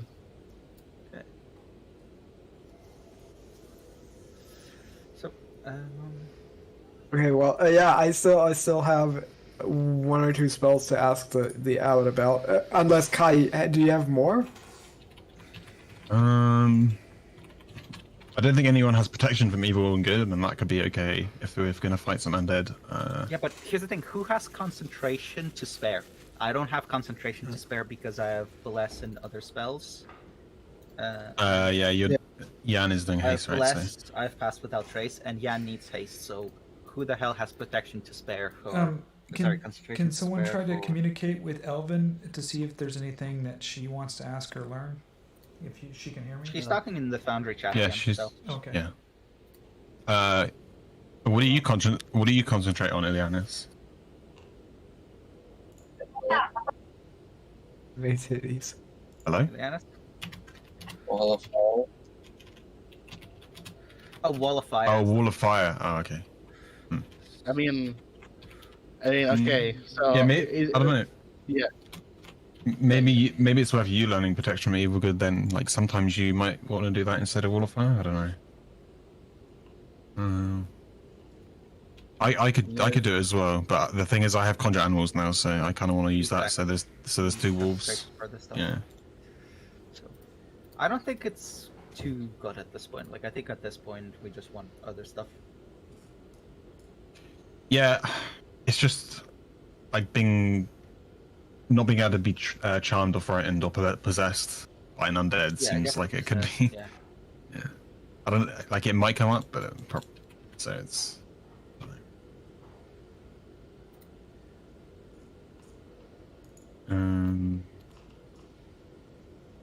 Yeah, the only other thing was Greater Restoration. I guess I could learn that as well. There is also Leea the is spell back. Evil and Good. The monk has Great rest. stopped her meditation. She's back. Pyram, I don't know. The Greater Restoration spell says it consumes 100 gold worth of diamond dust. So I guess that would be something that I can't get. Yeah, so let's figure that out. Greater Restoration. It's diamond dust, right? Yeah, Yeah. it's one of the spells that like consumes the Oh. component. Yeah, hold on. I have some notes on. I actually have some notes on this. Hold on, let me dig them up. Okay. Ooh, yes, I do. So you're asking about Greater Restoration? Yeah. You have asked for a spell, my young man. A very powerful spell. It can be accomplished here in Barovia. Few have ever been able to acquire what is needed for it. You must acquire the bone dust of a fallen vampire to learn Greater Restoration. It is quite a task. Few have ever been able to accomplish it. But kill a vampire, turn their bones to dust, perform the ritual, and you will learn Greater Restoration. Or perhaps you're lucky enough to come across the dead vampire, but, well, it's probably highly unlikely here in Barovia. Yes, that's a hard task, but we'll see what we can do.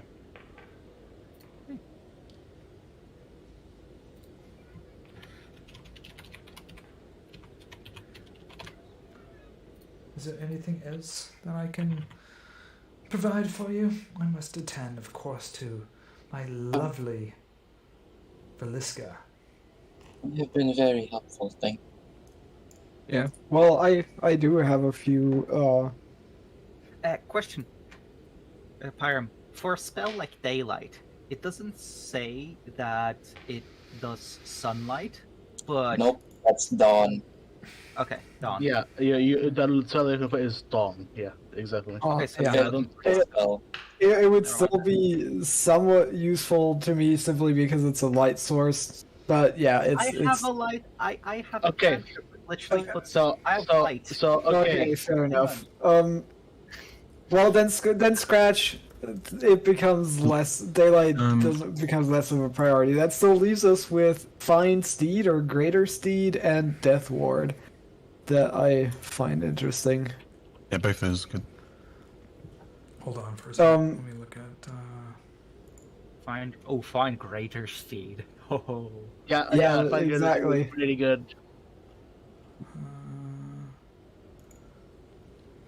They have a flying speed. Yeah, a Griffin would be nice. Pegasus. Fucking No. Pegasus. 90 feet flying. Really? Fucking bullshit. So you're asking Griffin about is only you're asking about Fine Steed? Yeah, preferably Fine Greater if that's an option. Yeah. He starts to laugh. You're not a revenant, my young man. Well, yes, but I've seen members of my order who were not revenants do this. Well, I don't know if it's possible in this yes, dreadful place, you but can find steed, but to summon a steed here in Barovia, it will be an undead steed. Oh shit. Yes, well. well, some things can't be helped. I don't think that makes I'm not sure if somebody of your, well, persuasion would be able to ride a steed of that nature.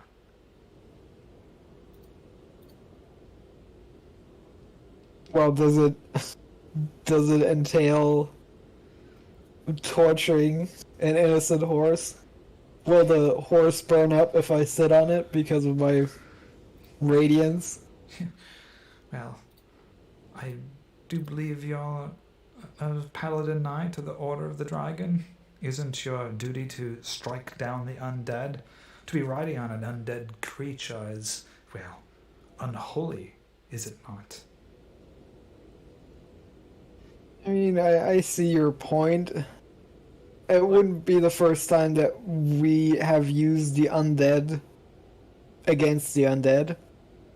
It's a fine line to tread, I admit. Well, you will either have to find a recently deceased horse or strike one down yourself. I can teach the spell, but I can't guarantee that you'll be able to mount, let alone ride and control an undead steed. And what about find greater steed? Would that be most likely? Are my odds of Yeah, riding an undead Pegasus any better than yes. riding an undead donkey? There's no That's fair. there's no greater steed than finding an undead steed. It does not exist here in Barovia. I see. I think that's the best, because just the normal horse isn't too helpful. Is there anything else?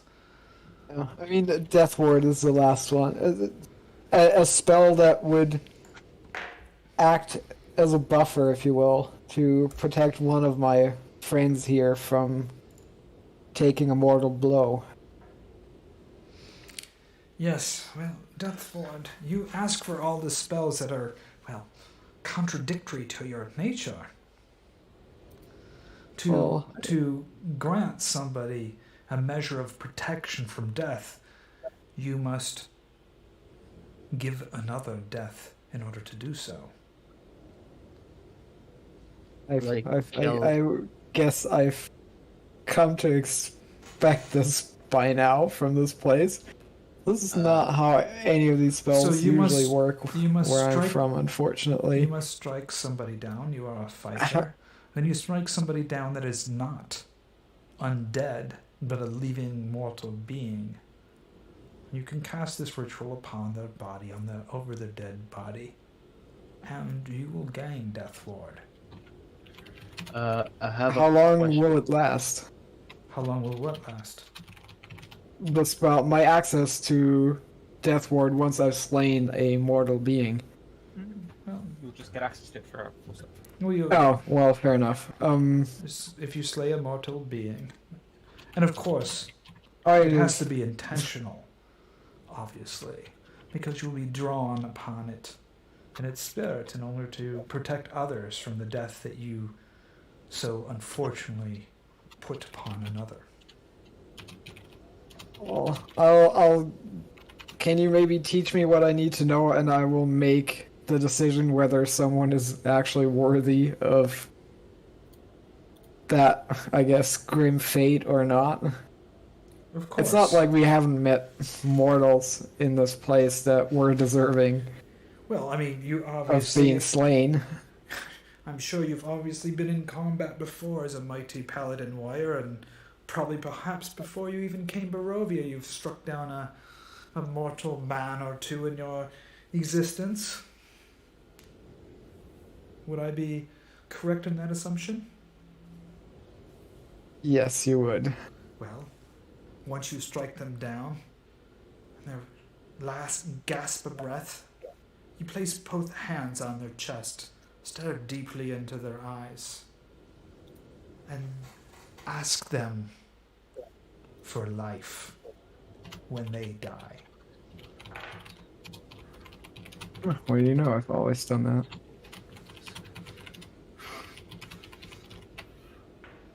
And you will be granted Death Ward. Now, the Death Ward that you'll be granted will only work here in Barovia. When you leave Barovia, it will no longer work, because the spirits that you're drawn from are stuck here in the plane of Barovia, in the mists.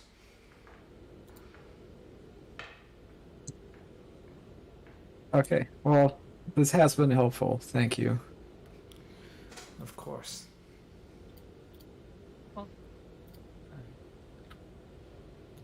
I don't think we have any more questions, so. No? No, I don't think I do anyway. Well, thank you for your help and all the information, Abbot. Of I course. hope the ordeal with Valiska and Strahd goes well. I hope so indeed. He's been, well, you know how he can get when he gets distraught.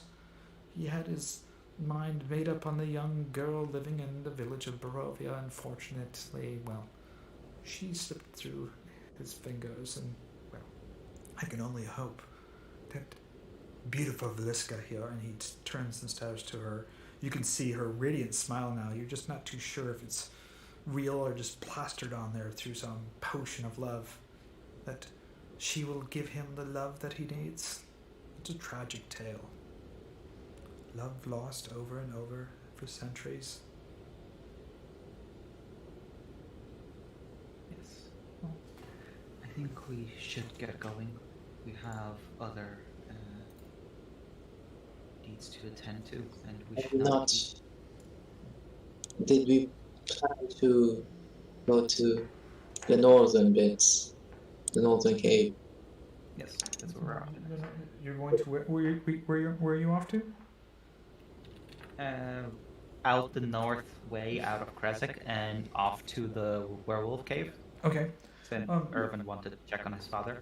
Okay, why don't we take a break here? It's almost 8 o'clock, and we come back in 10 minutes. Does that work? Ileanys is. What? I would like to stay here for quite a bit, You would like to stay here for quite a bit? if that's all right with you, Abbot, and the rest of you. While you are off doing your own errands, visiting your father. As you can tell, I don't really have it. Okay, so I don't make really- sure you want. So you want to stay here till we come back? Yes, I'm sure it won't be too long. Maybe a couple of hours, correct? The travel there? Yeah. As you can tell, I put on a disguise, a persona, when I visited the people there, and it would be jarring if my current form is there. I cheekily smile at him and I say, I mean, you could always put on the persona again. No, please, no. And also, I don't think it matters. But if you want to stay here, it's fine. You mean Canadian cowboy? Yeah, exactly. I will shoot you. Hello, y'all. This is a Canadian cowboy. Did he go full Canadian tuxedo on it too? The Canadian cowboy persona by a warlock in the mountains of Barovia. exactly. When would that ever happen? Yes. Well, I mean, if you want to stay here, I have no objections to it. I look over at him. I look at. Stay with the Abbot, obviously. Does one of you want to stay with me? I don't think we need all of us to go into the No. with I your think family, unless you want to introduce some of us there. and I don't think Herjann gives a shit. But Do you want to stay? To be you were my partner in crime last time. As humble merchant, I mean we could always. Kai, Giver. If not, you're free to go. But Yeah, it's up to you. Yeah, do you want to go or not? it's not like I'm gonna feel lonely or anything. It's not like I'm gonna be lonely, baka. I think Ileanys is trying to make a play for the freaking flesh golem. Do we actually have any idea what Ileanys wants to get up to? Oh, we all know what he wants to get up to. He wants to dry hump the flesh golem. Well, yeah, that's what I was thinking. He was dancing with her last time, so I think he was. We're just gonna make a music video. Relax, come on. Bro. Yeah, exactly. Music video, quote unquote. What's that guy? So Kai takes a little while to ponder and he says, "Well, I'm not sure. Ervan, do you think you'll need my help?" I mean, I don't. Up to you. Okay. I think that as many of us should go as possible in case things went wrong at the cave and Yeah. we're faced with very angry wolves. Yeah. Yes, I will. To retreat. I will Quite send Silas with you. Yes. So, I think I smile a little, Ileanys. I'm sorry, but if you want to stay, I think you'll have to stay alone. You can always come with us and just stay behind us so that you're not, in the way or very visible. That's fine. I think Silas would be enough. Agreed. Sure. Yeah. Okay, then. It's settled. So we all go. Ileanys stays here and gets up to his Yeah, shenanigans. Yeah, he goes The Abbot dancing hasn't with. responded to this. I asked if the Abbot was okay with this, by the way, and he hasn't responded. Okay with what? Yeah. Okay with Ileanys staying here for a bit whilst we go off to the... Of course, he can join a fine meal with me and perhaps dance with Valeska, if he so desires. Oh, well. Sure, if you insist. I don't think it will take much persuasion here for our young warlock, will it? Nope. Perhaps teach a couple of newer skills. Watch he rolls in that 20 again. Oh my gosh. Okay, let's take a break here for 10 minutes, grab what you need to grab, and we will be back. Mm-hmm. Alright. Okay, everybody. Let me just click this off here for a brief second. I hope you're enjoying this live stream of Curse of Strahd. We are here back at the Abbey. They came back to Krezk before heading down to the Amber Temple, which is pretty deadly. They're level 6. I might have them level at the end of this session because it's going to get really fiercely dangerous as they head to the Amber Temple. They're here in Krezk. This is the Abbey. He is not really a mortal. He has built this flesh golem for Strahd. For those that aren't familiar with the previous part of the story, Strahd was in love with Tatiana, who's died centuries ago, and her spirit was reborn in Irina, who the party was protecting. But Irina met the spirit of her long-lost love and joined him. Strahd was furious, and the Abbot here has been trying to create a flesh golem for a replacement for Strahd. The Abbot is a very interesting character. He's not an ally of Strahd, but he's not an enemy of Strahd. And he has been taking care of these mongrel folk, sort of. They are neutral but can be hostile. And he's been focusing on this flesh golem. He's kind of a eccentric. He's been living here for a long time, kind of a recluse, Abbot, but not really following the doctrine of the Morning Lord. And so he has been desperately in need of a love potion to give to the flesh golem to give her some resemblance of female qualities for her to be interested, or Strahd to be interested in her. Meanwhile, there were 3 books that the players needed to get to finish the quest in Argynvost, and 2 of the books were located here in the library at the Abbey. So they managed to get 2 things out of the way. They got the love potion of the Abbey. The Abbot granted them 3 resurrections, but with a caveat: the resurrection will come with a dark gift if they ask for a resurrection. So they've been knowing about that. So they accomplished some pretty good tasks. They're going to be going off to the Wolf Den to check on Erzon's father. There's been a power struggle there, and so we'll resolve that here in the second part of this session. And then they'll be heading to, well, very cold, very dangerous area up into the Linka Pass with the giant rock, and eventually the Amber Temple.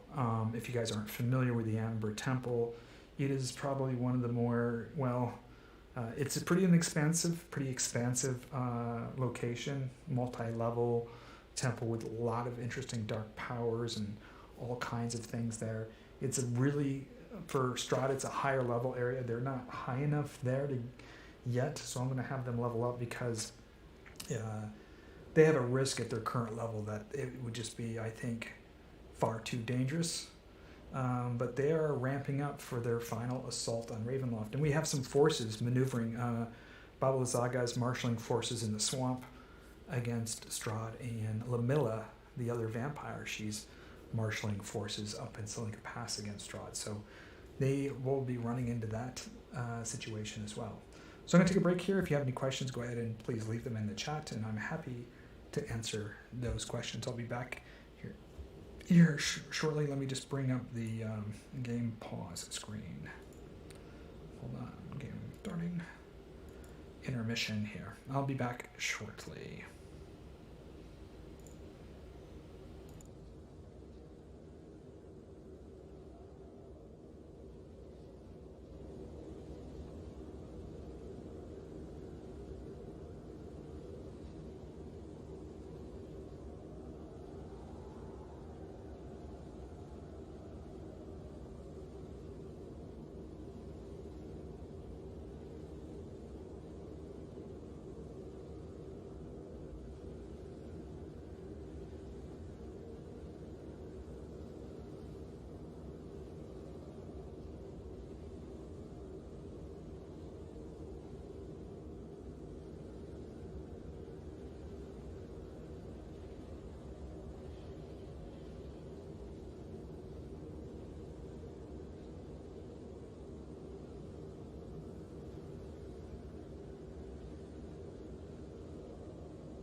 Okay, I'm back. I hope everybody had a good break.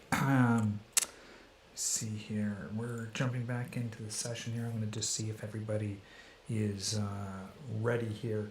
The party is currently at the Abbey in Krezk, and oh shit, sorry, my hair. They're going to go head off to the Wolf Den to check on Erzon's father, actually, and some shit show that went on in the Wolf Den. So let's bring everybody back in and see if everybody's here. I'll go ahead and jump over to the scene. There we go. They don't know what's about to transpire. So I'm just going to jump over here and...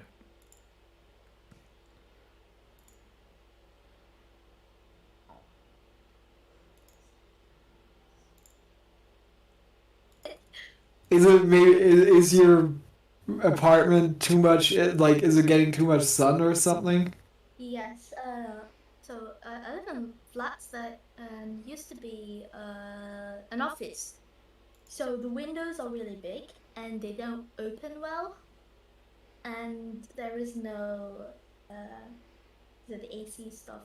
So Yeah, it's that's fan blowing. that's a major bummer. Our apartment is it's a super old building. It's not really well insulated, and it's basically there's a tiny bit of attic above us, and so we're on the fourth floor, and yeah, it's just the house is also exposed, so the sun hits it the entire day. It's also a nightmare. Yeah, I'm dealing with some heat here myself. So...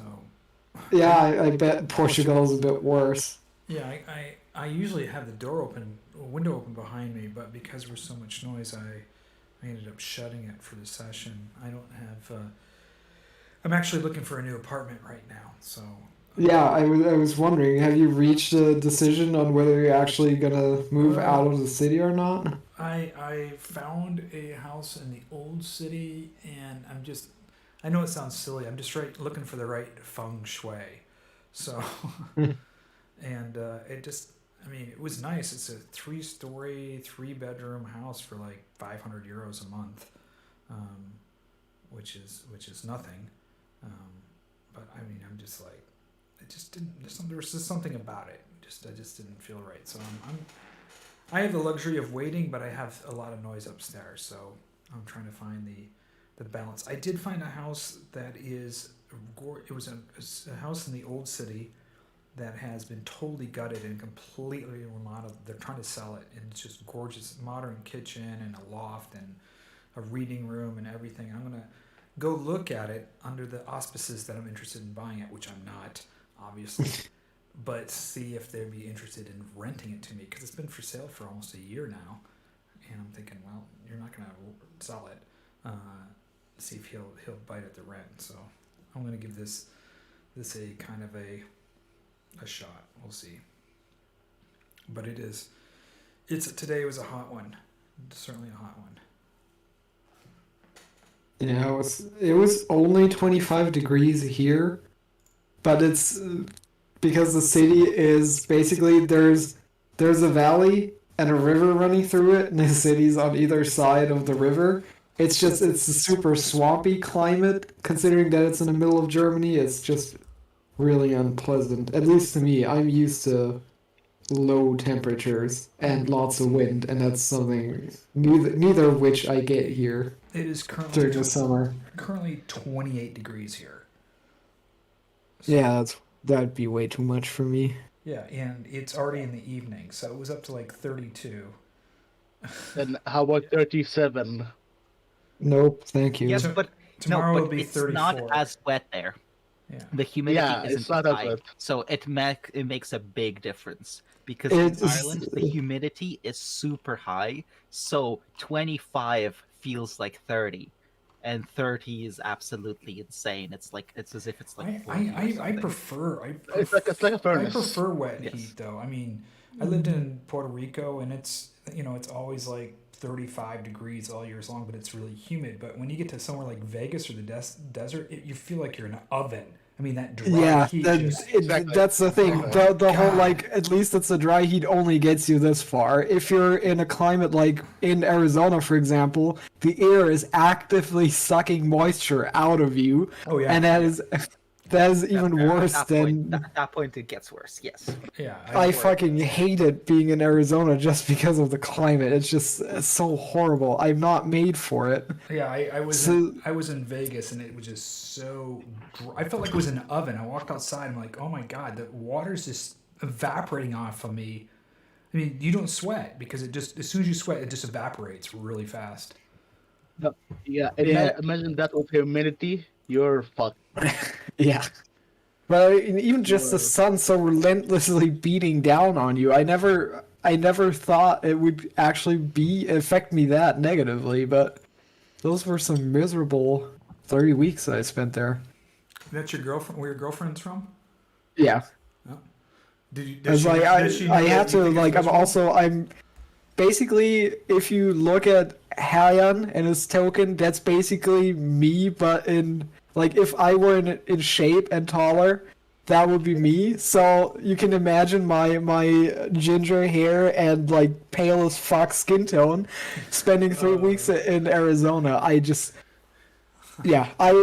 took me like the worst sunburn of my life to then start. You basically what I would use as wall paint here in Germany, pasting that all over my skin as sunblock. I mean, it literally contains titanium dioxide, which you would use in wall paint because it's such a heavy white pigment. And I looked like a corpse in basically all the pictures because I was just so white from the sunscreen. Well, you'd fit right into Barovia.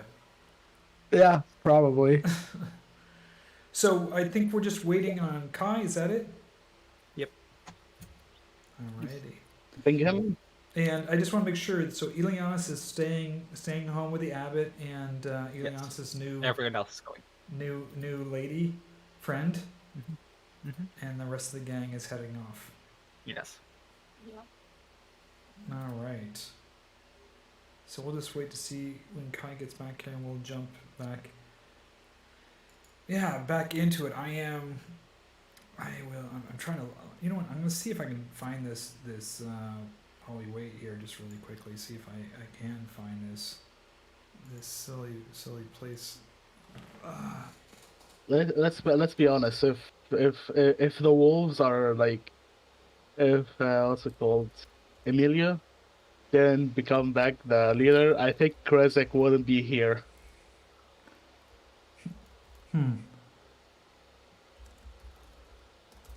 That's a thought. Let's see. I'm gonna see if I can find this one. Oh, by the way, Byram, I have a question. Yes, sir. Can I, like, also like shape changing into a werewolf? Can I shape change into a wolf? No. No. No. Rip. You're a werewolf. You're a werewolf. Yeah, but like, like werewolf can't just. You were a vampire instead.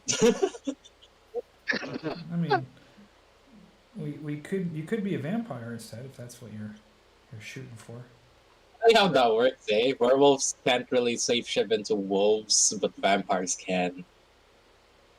Yeah, you know. Wait, really? Really? I'm back if you guys didn't hear. Okay. Yeah. Okay. In like typical like I guess legends, most werewolves don't really. Okay, don't watch Castlevania and like put that shit in here. By the way, I just started watching that. Yeah, it's very good. I wish I watched the last season. I wish I could spellcast like sci-fi, you know. Okay, let's. We're in here, so I'm going to go ahead and the gang is on their way out. Now you guys are heading out the back of the abbey towards Yes. the wolf den. Okay, so I'm gonna pull Yes. you guys into a scene here, and everybody but Yeah. yes. Get out of here. Bye. Bye. Before Fiannos leaves out of my reach, I asked him telepathically, is there anything that you want me to look into while you're gone? Nothing I can think of off the top of my head. Just be careful and keep an eye out. Sure. I mean, I'll be in communication with you anyways. I'll have Silas with you. All right. Send Silas along with them. You want Silas in there? Where's my boy? I'll find him. There you for go. So we need a bag for Silas. Okay, never mind. Let me find him. Where's Silas here? There we go. Meow. Meow. Meow, meow, meow. Meow. Okay. I don't know why I'm getting this weird update thing here. Hold on, just wait. Who is Silas's human tongue is actually European. Elvin, are you in here in the scene? Won't you humans put me in the back? Okay. I don't know what's it called. Non-view scene. Okay. Give me the little purr scratch. Okay, hold on. Let me just do a really quick refresh on this scene. I'm getting kind of this pop-up message. No, I just want to get rid of. All right. That's not familiar. I'm reusing the same. I'm reusing a map. Yeah, wasn't that the one that we had the kid and the two winter wolves, I think? The little kid and the two winter wolves. Yes, I need you, speaking of wolf people listening, I need you're running a perception check there, Ervan, if you can hear something. Okay.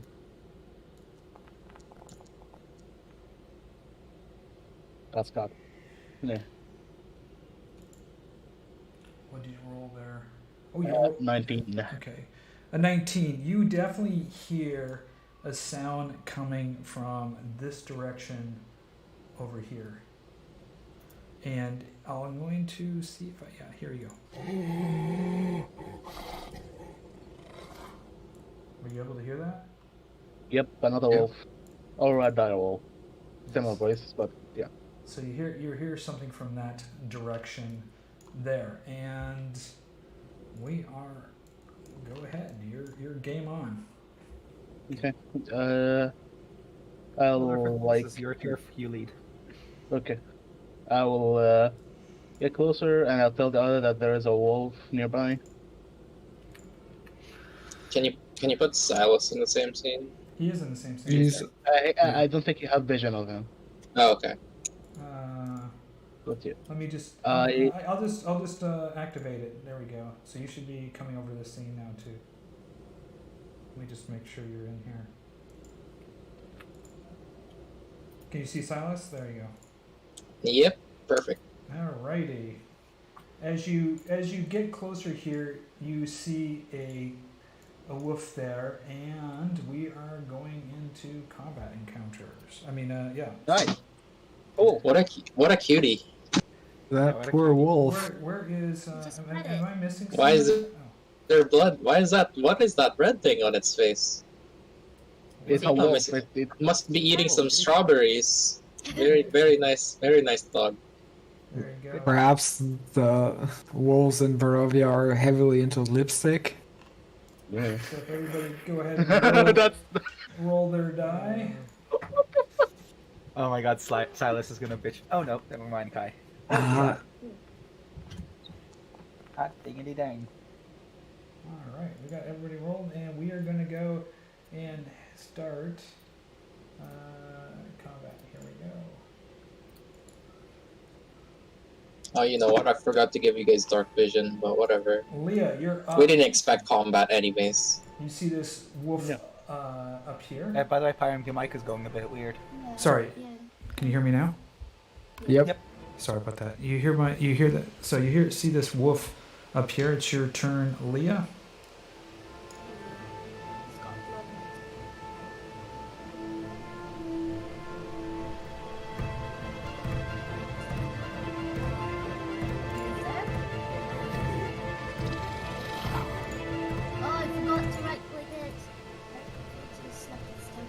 You forgot what? Yeah, Select the token. she forgot to target it. Okay. What kind of damage did you do on it? She Well? rolled an 11 and rolled 12 damage. Wait, why did she roll with disadvantage? I don't know what you did. Oh wait, that's just. yeah, it's, but it's just how I rolled before. Yeah, she still rolled the 4 first. The first roll. Oh, that's fair. Yeah. Does 11 hit, Baron? No, she misses. Okay. Okay. Well, Yeah, that's an attack. Is that still up? Ooh. That's No, you. Oh, Puppy's dead. Puppy's Yeah, probably dead. yeah. You just hit this thing with some serious damage, and the wolf. Yeah, you hit this thing with. Yeah. The wolf. Okay. You stab it with your dragon spear, just ripping out his innards, and blood just pours all over. As soon as you do that, I need you, Leah, to roll a perception check right now. His wolf pack appears. Right behind you, turn around and you see a giant winter wolf. Kind of figures a single wolf would just decide to kamikaze into us. Yeah. Byron, by the way, she attacked it twice, but. Yeah, I know, I saw Yeah. that. So. Yeah. Okay. Okay, Kai, you're up. Oh god. Okay. In a bad position for Cone of Cold. Oh Do you yeah. reckon it's- Oh yeah. Oh, unfortunately, I can't cast my new spell because no one's damaged. The spicy spell. God, imagine if this game worked where you could use healing spells to damage undead. That would be hilarious. Oh shit. Ooh. I That's can't it. exactly tell where it is. But, Yeah, he's here. What? It said no targets to save. Why is that? Yeah, weird. What? Can you The can you wolf see is it? by the way. Hang on. The winter wolf. He's targeting the winter I wolf. can see it. I can see it under the winter wolf. For some Yeah, reason, same it's here. active. So the winter wolf Wait, has to is make it? a dex save. Wait, hang on, whoa. Is it? Yeah, I think it's under the only winter when. wolf. Is it only when they end their turn there? There's a winter wolf right here. Wait, if you read Flaming Sphere, is it only when they end their turn, or is it when I cast it? Okay, so any creature that ends its turn there. Yeah. So maybe I shouldn't have put it there. But whatever.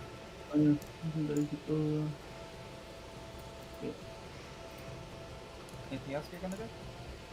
Well, I'm going to end my turn, and it's going to move and not do any damage, so that's the same. Right. Yeah, it's the end of my turn. Oh boy. All right. Maybe we should have like moved forward to spread ourselves out or something. Because Cone of Cold is coming and it's gonna be not fun. All right. It's we're going to go to. I guess we're skipping Silas, and we're going to go right to the winter wolf. All right. Yep. Let me just. Because Ileanys isn't here to command Silas. Yeah. All right. Oh, that's a big boy. That's a The big winter winter wolf moves quickly onto Leah, and after she's killed the small little wolf there, and he tries to take a huge bite out of her.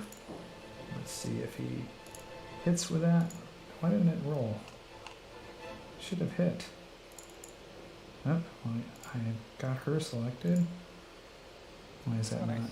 Went after Leah, that's fine. Come on, winter wolf. There we Come go. on, boy. There we go. Come on. Ooh. Oh shit. It attacks and it misses Leah with this huge snapping bite. She can just feel the heat of his breath. It just miss her as he bites at her. Okay, Fiannos, you're up. Well, less.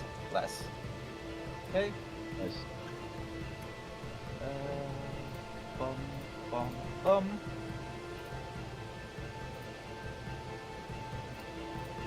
Go get him. Okay. Thank you kindly.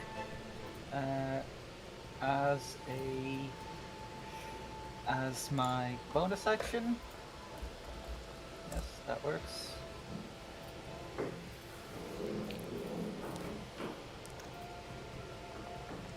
Shit. Smack.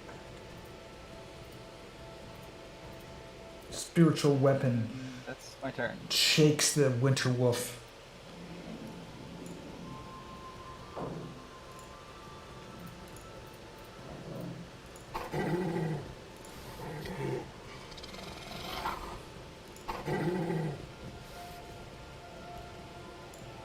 All right, I'm assuming it's my turn now. Yep. All right. Oh yeah, we even have a visual indicator now. Fair enough.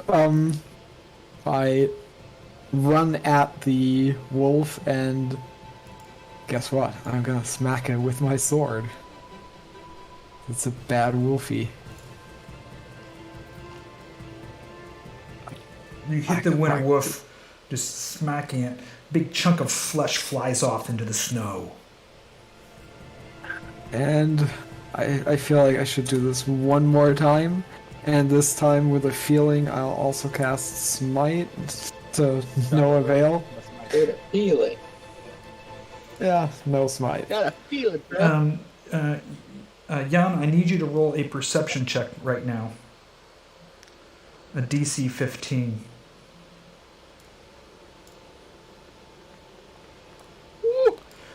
As you swing and you do this damage, you hear this noise over your right shoulder, and you spy another winter wolf coming out of the snow.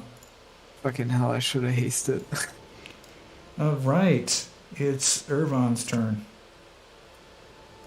Do I see the one that's... It's in my vision. Do I see it?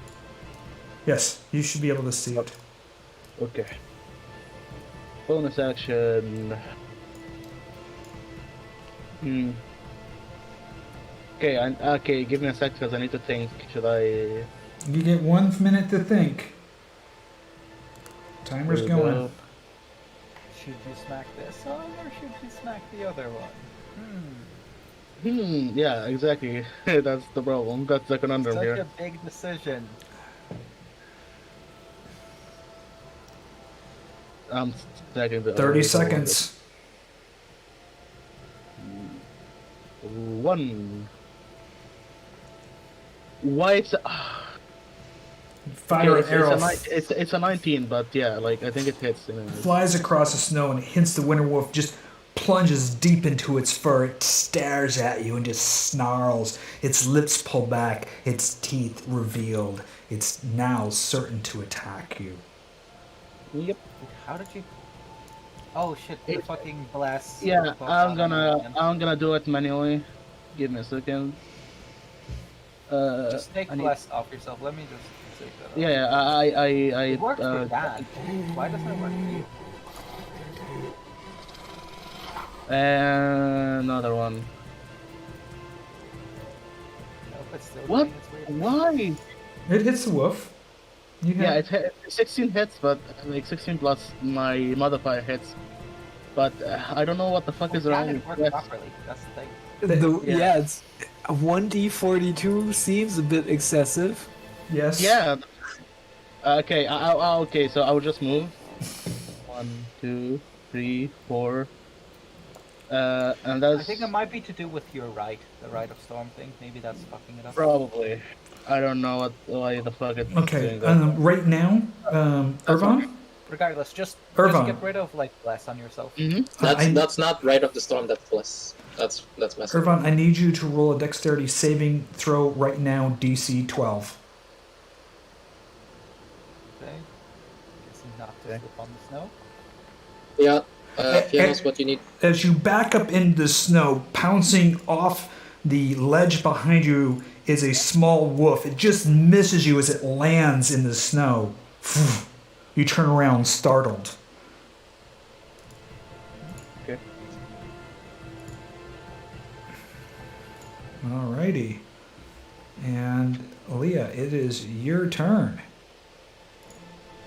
And this is why we wanted as many people as possible here. You guys are fine. How bad is this working? Make sure you target it.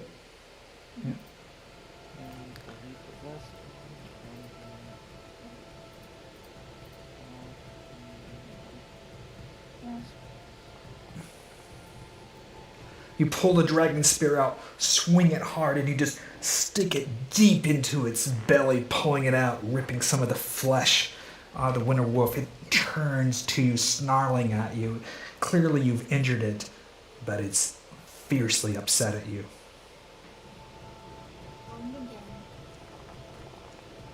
Swinging your dragon thing, you just cut off its ear. It flops to the ground. The wolf snarls at you.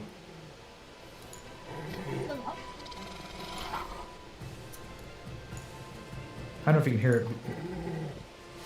Oh, wait, we can hear it. We Okay. can hear it. All right. Cutting out for me. It's your turn. Are you gonna move or?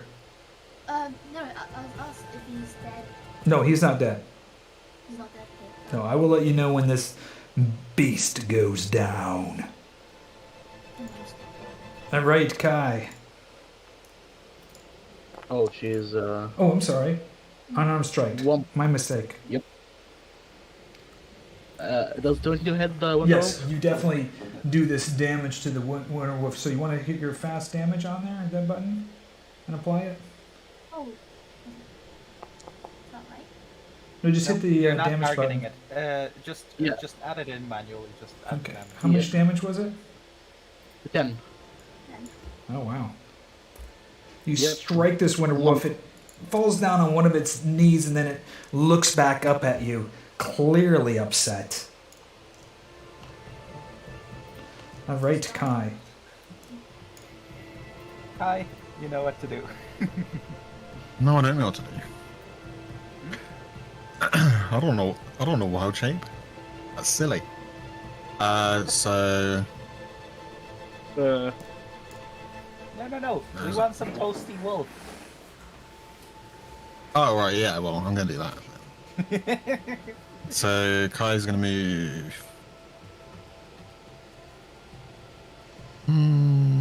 Are you sure about that? Yeah, okay. It'll be fine. Yeah, It'll be fine. He has the In fire full whip. wild shape if he gets full. Oof. Throw whips out there and just whips over the head of the winter wolf. You hear the crack. The thorn whip, but it misses. So I don't know how to move the flaming sphere. Are you able to click on it and move it? Maybe I can just do this. Yeah, you could drag it, I think. Okay. There we go. Did it work? Yep. But didn't it, oh, you have to roll the deck save manually, I guess. Yeah, I do. Hold on. Let me just roll Well, this. he'll do that when the wolf ends its turn there. Oh, I'm stupid. Never mind. Jesus. Yeah, alright. Okay. That's the end. Wait. Yeah, that's my bonus action. Right. Yeah, that's the end of my turn. No, Kai, I need you to roll a perception check, DC 12.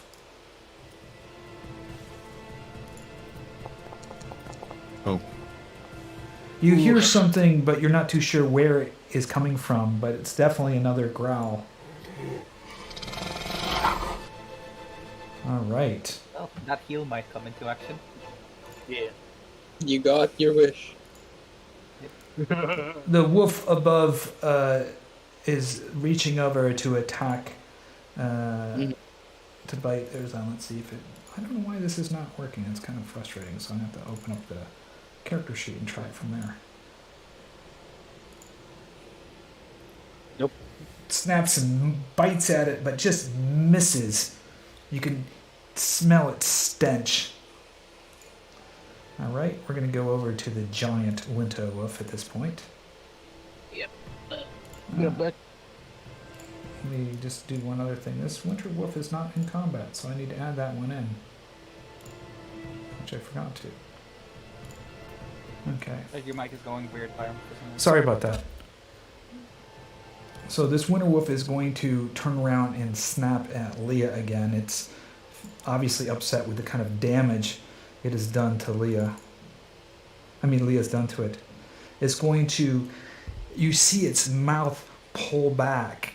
All of a sudden, some steam and mist begins to form out of There its we go. mouth.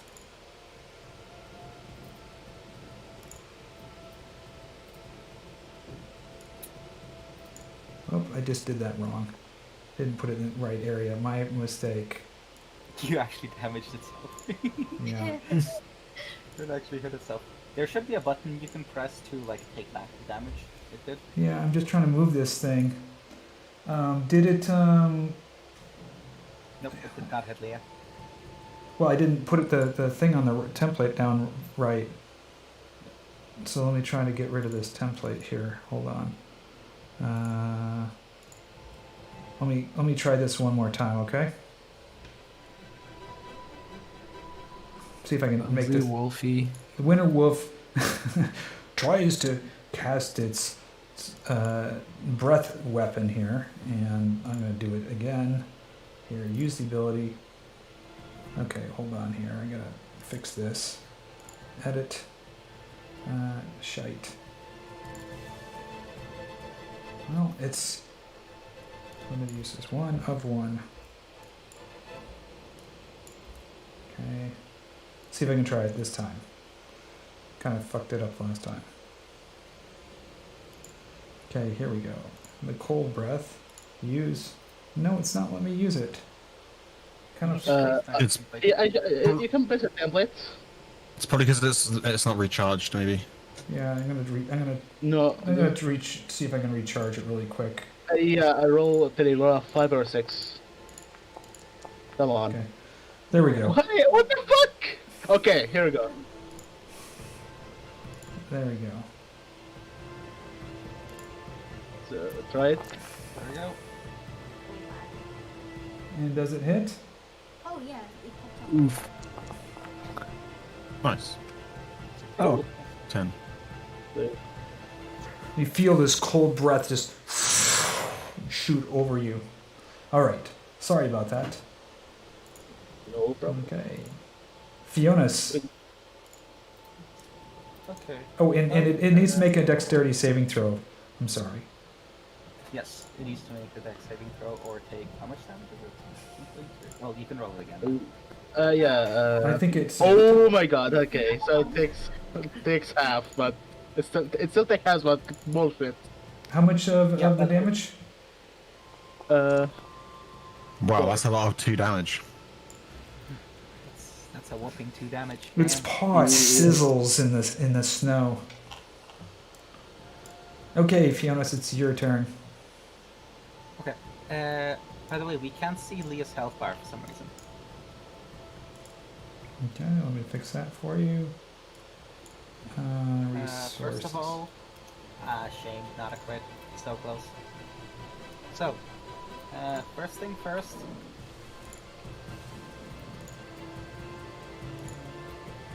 How much is guiding bolt? Oh, 120. I'm fine, yeah. Move up. So, first of all, this wolf gets a guiding bolt to the face. Okay, head first. Oh yeah, never mind. And second of all, oh nice. Healing word. Leah? Add 3 to that healing because of my. Disciple of Life. Yes. For some reason it doesn't get added, but hey. So an additional 3? Yes, an additional 3 to that. I'll just take it. Alrighty. Good job. Leah's feeling all sprite now. Yeah. Did you see it? Wow. Alright. Seeing how there's more wolfies than I initially thought, I shall cast haste on myself first. Nice. Nice. Look at that. Okay, let's go. And now I shall not hit myself and hit the wolf instead. Or not. No, you hit it. You hit You it. hit it. Oh, You wanna fight? yeah, sure. Oh, You hit. Maybe I can put it down. oh my god. It's 14 damage. Welcome to Bless. Bless brought it up from a 12 to a 15. And was that 14 damage? Yeah, 14 For extra the smite. damage. Yeah, so 22 total. All of a sudden, you just hit this in when your sword buries into this bright light, burst off your sword, and you just lop the head off this giant wolf. The body just hits the snow, and this puff of snow goes up. This giant beast is By the now way, dead. don't forget, first attack against the other wolf has an advantage, whoever decides to do so. Yep. All right. Okay, well, I could move up, but I don't really see the point because I can't attack anymore. That's my turn then. All right. Ervan, you're up. I'm gonna try to get out of this wolf's range, so attack me. Okay. So it's going to just click on it first. Opportunity attack. As you try to move out of the wolf's range, the wolf takes a snap at you again. Nope. And misses as you move. And now, gonna hit the winter wolf twice. First one, Advantage. Why is it still doing the 42? The bless works for everyone else. Yeah, I don't get why it doesn't. yeah, I will just take. I will just add I will just add bless manually. Just get rid of 'cause bless. fuck this. Just get rid of the bless on you, like the bless effect. Yeah, It just doesn't work Yeah. for some reason. yeah. I don't know what the fuck is happening. So it's 14 plus 4, so 18 plus 3. It easily hits. Yeah. You So- certainly hit it. Okay. Then bonus action. Actually, let me see, because this has. I have another attack, but I need to check something. I need to be 30 feet. How far am I? No, there is no I get near. Okay, so I was just gonna attack it second time. So is that advantage?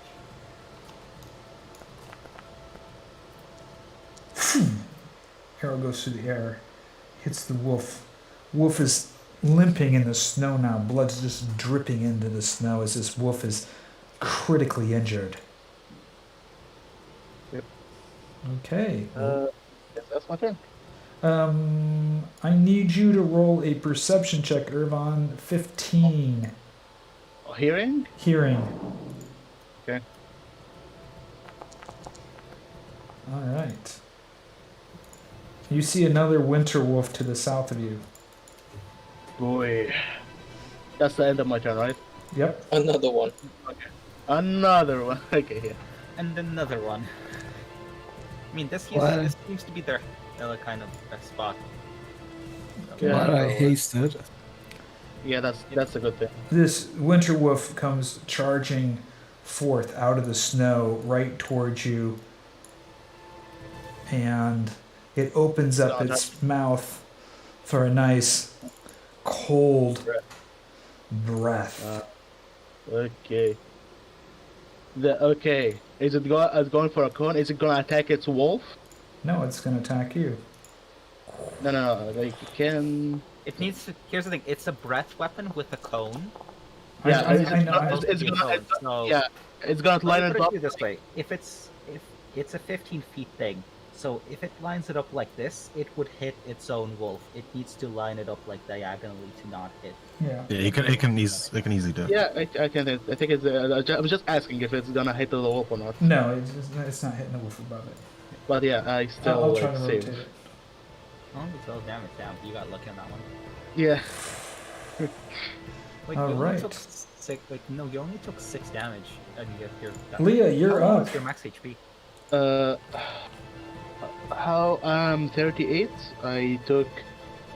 Okay, 38. I took 6 for my. 6 or 4. Oh, you took damage before, right, from the other thing. Yeah, that's why. Not bad. Yeah. Leah, you're next. I think I should get rid of those cone areas, huh? Yeah. Yeah, there are no last area at this point. Yeah, I didn't know how to rotate. I was having problems with it. Just be one. Say that again, Leah? Oh, I accidentally drew an icon. Or was I Right. thinking it was? I don't know. Here it is. Actually, there's Beady one boy. here, right? Big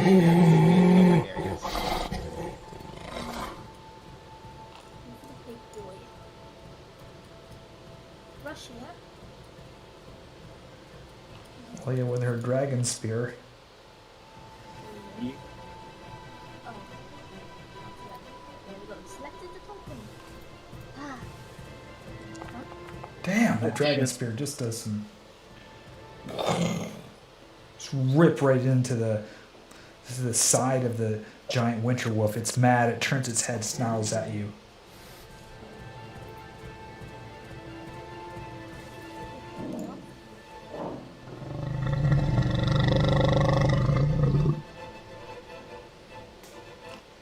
You gonna hit him again? Maya.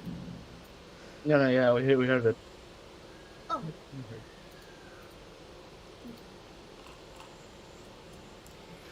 You can go again, Leia, I think. Oh, there you go. Wow. Nice. Just chunk right into it again with your spear. Still up? Yes, it's still up. It's shaking back and forth, shaking off your spear in its attack. But it's still up. How bad does it look? Actually, I would say it looks like it's significantly injured, but it can still put up a good fight. Yes, I'll use stunning strike. What's that? Stunning strike. Yeah, it's Yeah, it has to roll a Constitution saving throw. I have to throw a Constitution saving throw? Yes, stun strike is Constitution saving throw or you're stunned. Okay. DC plus 14? What? Yeah. Oh, he stays. I think it's just DC 14, not plus 14. Yeah, it's 14. DC plus 14. Oh my god! He made it. He made it here at I saw him. Alright, Kai, you're the man.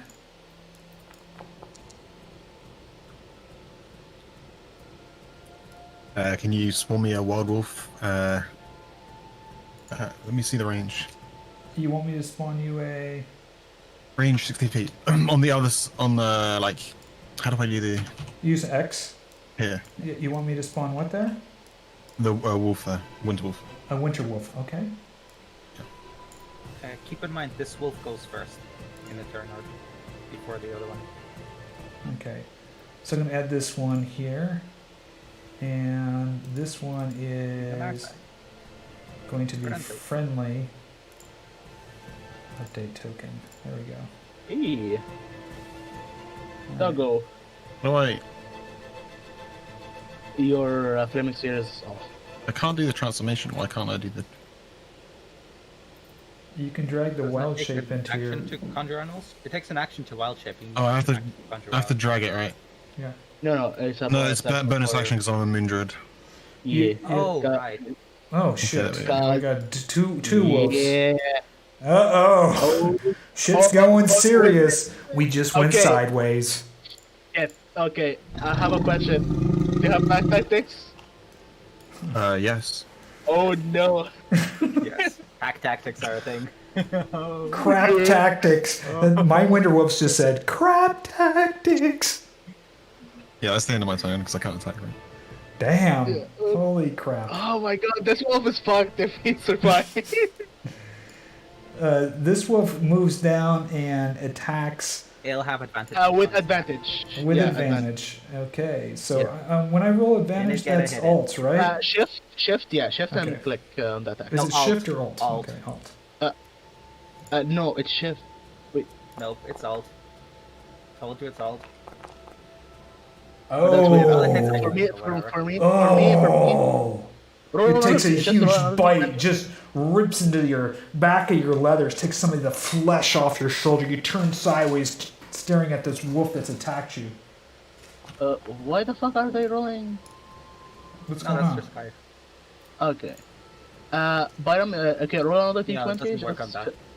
What's that? Just roll another d20. Like extra d20, because you had advantage because you have back tactic because of the winter wolf near me. I rolled advantage. I attacked you. No, you rolled once. You Yeah. like you rolled on Just one see if you d20. get a Not crit. even. Yeah, you see if you roll get a again crit. to see if you get a crit. I'll just roll a d20, see if I get a crit. Yeah. No, okay, never mind. No crit, Okay. that's fine. And So yeah, I'm pretty sure it's alt, not shift, because I remember in our game having this. okay, we're gonna go on to the other winter wolf. Oh, where is this? Where is this bugger at? Well, it can reach Jan, but good luck snacking Good on luck. Jan. He's Actually, not very snackable. He's a bit of a spicy boy. Yeah, It can he's technically use the cone thing. he has advantage though. No, he Does won't. taste- The other winter wolf. yeah. This one's dead. He does not have advantage. No. I mean, if he cones breath him. I have advantage on the saving throw, I think is what he wanted to Yeah. say. Yes, that's what I'm So I'm saying. gonna try to cone breath this, but I'm gonna try to make this. How do I rotate it? Do I hold shift? How do I rotate Well, the the- cone? Here's the thing: the cone breath isn't exactly as it's supposed to be. Yeah, it's I know, but how do supposed to I? be a Oh, cone okay, like I got this. it. I got it figured. I figured it out. It's good. I got it. I got it. There we go. That'll work. I don't know why it does a straight line. It's supposed to be a cone. I know. There's a cone I template. know. Why does It's it- okay though. I think we're good. So now I have to It's use. fine. I think it's fine. I think the spiritual weapon dies for that. Why I isn't think it doing the damage here? For some reason, it's not working. I don't know why. I'll just do this one on top. See this one I seems can to live work. with that. Okay. Does that work? Nope. Nope. Neither of them worked. Jan is immune. Yeah, I have fucking no idea. Hold on here. Let me just deal with this. Okay, this is one cone breath. It didn't work. Two cone breaths. It didn't work. You've merely adapted to the cold. I was born in it, molded by it. Yeah. Oh my god, Yeah. this is like the Jan most. would say that. This you know what this winter wolf just said. Fuck it. It's just gonna try to bite you. Okay. Yes. Yes. I mean, okay, I had a chance to petting, maybe. Yeah. Jesus Christ. This wolf is just a. This is the retarded wolf.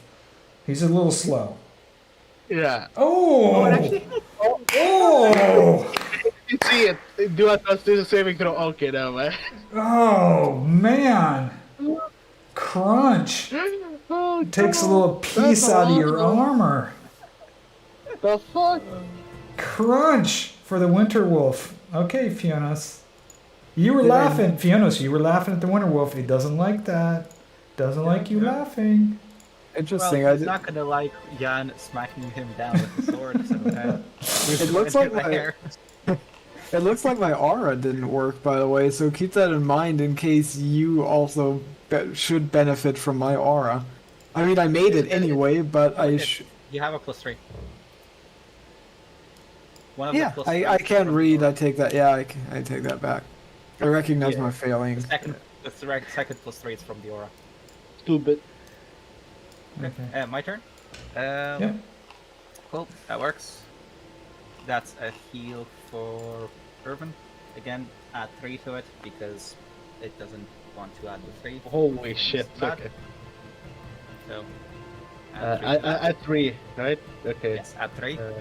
And then, nope, second spell doesn't work. Do I need to action surge? No, we have 2 giant wolves on our side. I don't need to action surge.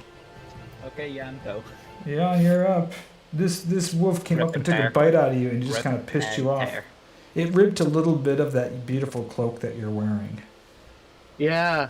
Be Time to first. make another belt. Time to make another belt, brother. Yeah, that's actually that's a good idea. Yeah, rip and tear. I'm all for that. You didn't target That's it. 22 fine. But you missed. You target the snow. I'm assuming 25 hits. Let's see if I can smite this BZ2. No, I cannot. How At much- least not on the How first much, one. how much There's damage was that? 2 more. Okay. It's certainly You're rolling roll on your d8s. you're rolling, hitting, like, ones you're and doing twos some on your serious D8s. icky damage on this thing. That is a smite that's going through. Yeah. How do you feel about this, Mr. Raise the Wolfman? sword and you just plunge it right through its side. tip of your sword comes out the other side. With a brief look into the wolf's eyes, you push the sword down, and just its belly opens and its guts just onto. Wait a minute. Onto Wait, this. wait. Death ward. Death ward. Maybe it'll work. It's a mortal being. Falls right into the snow, dead. Tim. It's a Death monstrosity. ward. It's yeah. I mean, It it's is a not mortal like I'm essentially desperately. being. Yeah, it's also not like I'm desperately needed on the other side of the battlefield. Exactly. So I will use the rest of my turn if Pyram, if you'll let me to actually put my hands on the chest of the wolf and say, tell it to give me life. That sounds like the beginning of something completely different. You drop down your sword, your knees drop down into the snow. You can see the wolf's breath just. It's slowly dying. You throw your gloves down, your hands are bare. You can feel the coldness penetrating across your skin. You lay your hands down into the matted blood fur. It looks up at you, its eyes piercing into yours. And you ask it for life.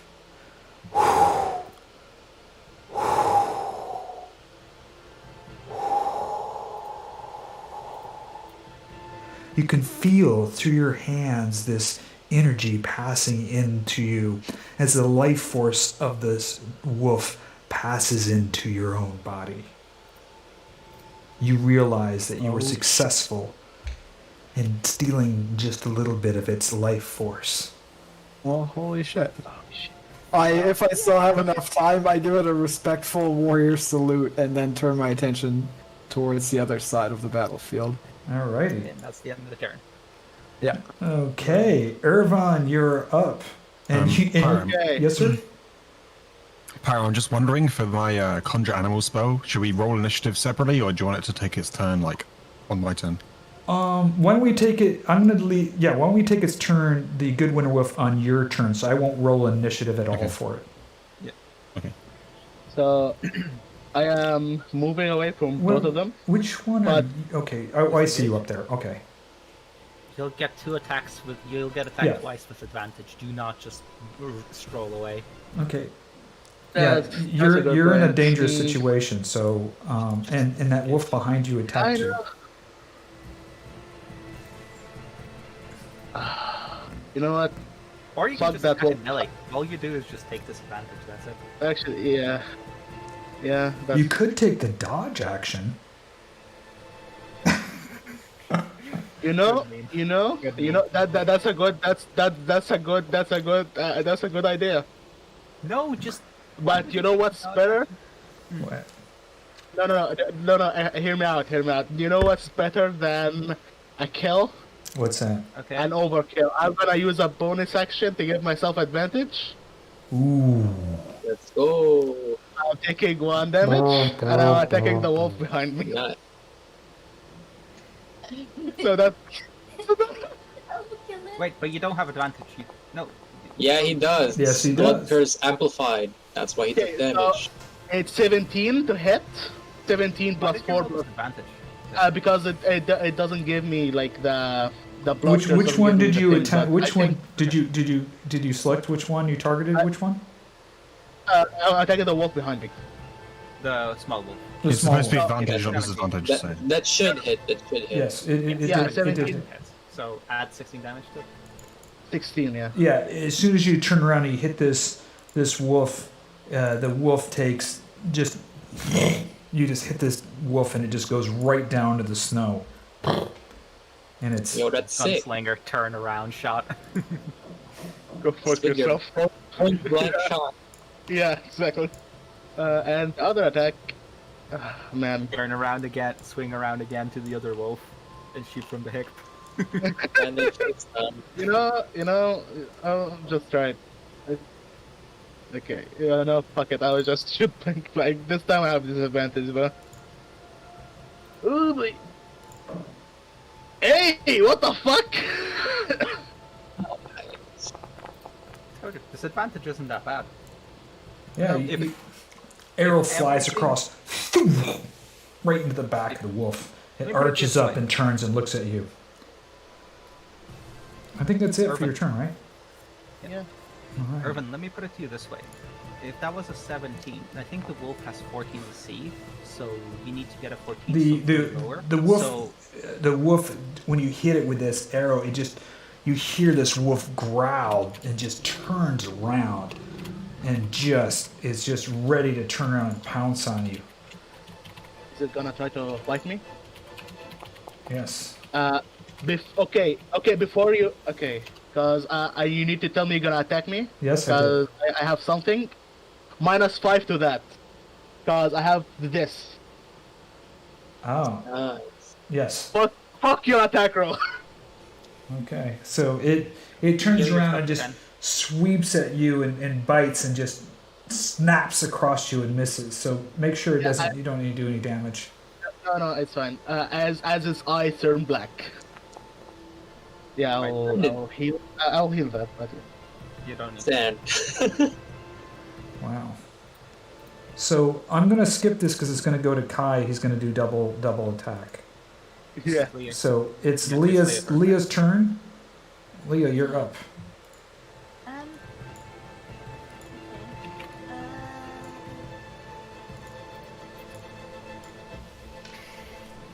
Okay.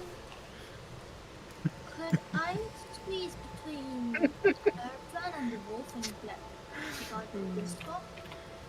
What's that? What? Please? What are you trying to do? Get to the spot. Which spot? What? Hold X and like a thing should appear. No. Yeah. No. Get to the Down spot. here. Yeah. Squeeze between. Just drag your guy out. Just drag your Yeah, character over. you can move through an ally space. Yeah, Yes. like you can move like this. Yeah. Just drag your character like this. You have don't plenty stop. of movement. You have plenty of movement. Yeah. Yes. It's 60 feet. Yeah. Okay. So, I will do. Oh, did I delete you? I'm Yes, sorry. you just deleted Leah. I did not mean to do that. Leah I just got hit. muted out of the game. Wait, was it just me or was everyone? No, that was No, just no. it was just you. I just deleted you. There you go. Leah got muted from the game. I was getting really mad with your dragon weapon, so I just Yeah, decided yeah. to delete you from the game. Go ahead, Leah. I'm sorry. I was gonna You- use. you're back in there. The breath of the dragon. Oh shit. 20. Oh.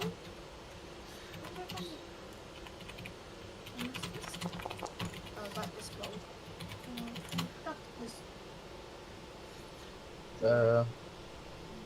Wait, is it 20 feet cone? Yeah. Oh shit. Is it 20? Yeah, it's 20. Can you put the cone down? Sorry? Yeah. Yeah, can you put the cone down? Cause you might, you have to position it. Okay. So you're hitting Kai and he's one row. Okay. Oh, he's that one? Then we're the same! Oh my god! It's fine. He can take it. He's a big boy. Oh my Actually, I god. could turn this into a 30-feet line. Holy shit. I could, He's been you against can us do the it. whole time. Sorry, I thought you were... You need to. Kill her. Yeah, it's gonna kill me now. Basically, just Just go here and hit Ervan instead. You know. So, like that. Oh yeah. I can do a 30-feet line. A 30-foot line Okay. that's 5 feet wide. So I can do Yeah. So this one to the wolf, and this one to how to make dex save. Yeah. I can't. I don't. I'm gonna Yeah, I give. don't have control over my wolf to. I'm gonna give. Yeah, Bion has Someone- to do it. Yeah. They need to face more winter wolves. They're having too much fun. I have to do. Without- I'm gonna do a dex save. How And I'm can I gonna give miss it? command Oh to my God, this. You don't even look like them. Just hover on him here, like Kai's. Yeah, Why Kai's did the you body, move Kai's if the you body. wanted to do that, by the way, Leah? We should tint them. We should tint them different Well, color. She moved because she thought that all three were enemies, and then she was going to catch all three in the coon and look really cool. But then And then only one of them were enemies, so unfortunate. Yeah. He has a low perception. Yeah, she has a lot. Okay, Bayram, We should have let that this one happen. No. What's that? yeah, actually, yeah, true. This one has to make a save as well. Yeah, I did. Kai, roll the save as well. Fuck it. Okay, so this one takes 5 damage, and this one takes 10. Yeah, and Kai Oh my takes god, that one. was so funny. I'm so sorry. Actually, are you gonna take the damage? Are you gonna take the damage? I took it for the Winter Wolf. And then I'll Take the damage, Kai. I can't. I don't have control of the token. I did. I No, did. no, on no. yourself. On yourself. It's a line. It didn't hit me. Yeah. No, at first it was a cone. No, she still thinks that all three of you are enemies. So Oh, it's do a you? cone. Oh. No. Leah does. Yeah, she Well, did. it looks like a line, so I don't think she does. Oh no, okay. Okay, Byron. Yeah. Do you want to do a cone or a line this time? We'll just do it a Up to line. you, so We'll she just do it can- a line this time. Okay. But yeah, she doesn't realize that in a snowy, blurry blizzard, she doesn't realize this is Kai. She thinks they're both other winter wolves. All right, Kai, it's your turn, and you're going to be doing. I don't know how to give this. I'm trying to give this control to you for the other wolf. So do you? And I'm having a little problems with it because it's. Yeah, I think I'm just gonna have 2 breath weapons, and they accidentally hit the ear as well.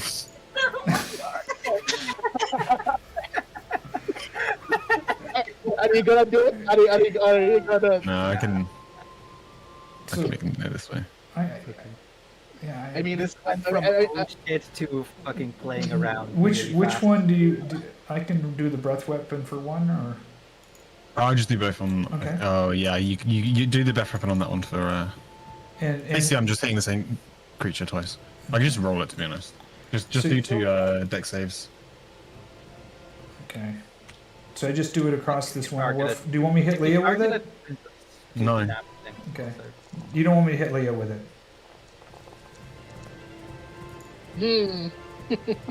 You're a bit. That's the first save. Another one. Second save. So I'm trying to do the save for this one here, right? Yeah. By the way, bottom, it's cold damage, and if it has resistance, you can like have the damage. Damage again. Yeah. Yeah.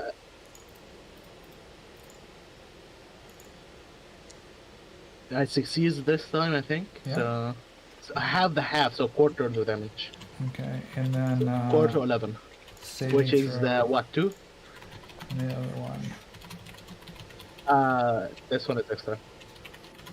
Okay. So it's taking how much damage there? It was a total. So it took 16, Yeah. and unless it has cold resistance. No, I got it there. Okay. Cool. Okay.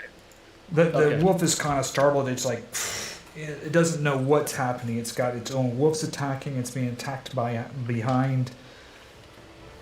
All right. Was that it for you, Kai? Yes. It takes 2 breath weapons to the face and doesn't die.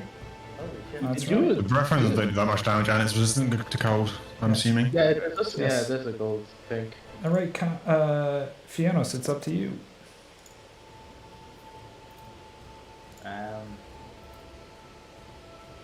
I'll let Jan. What? You don't want to kill the wolfie? No, I just don't want to waste any more like spell TC in case I need it. Oh, fair So- enough. I'll just heal you up.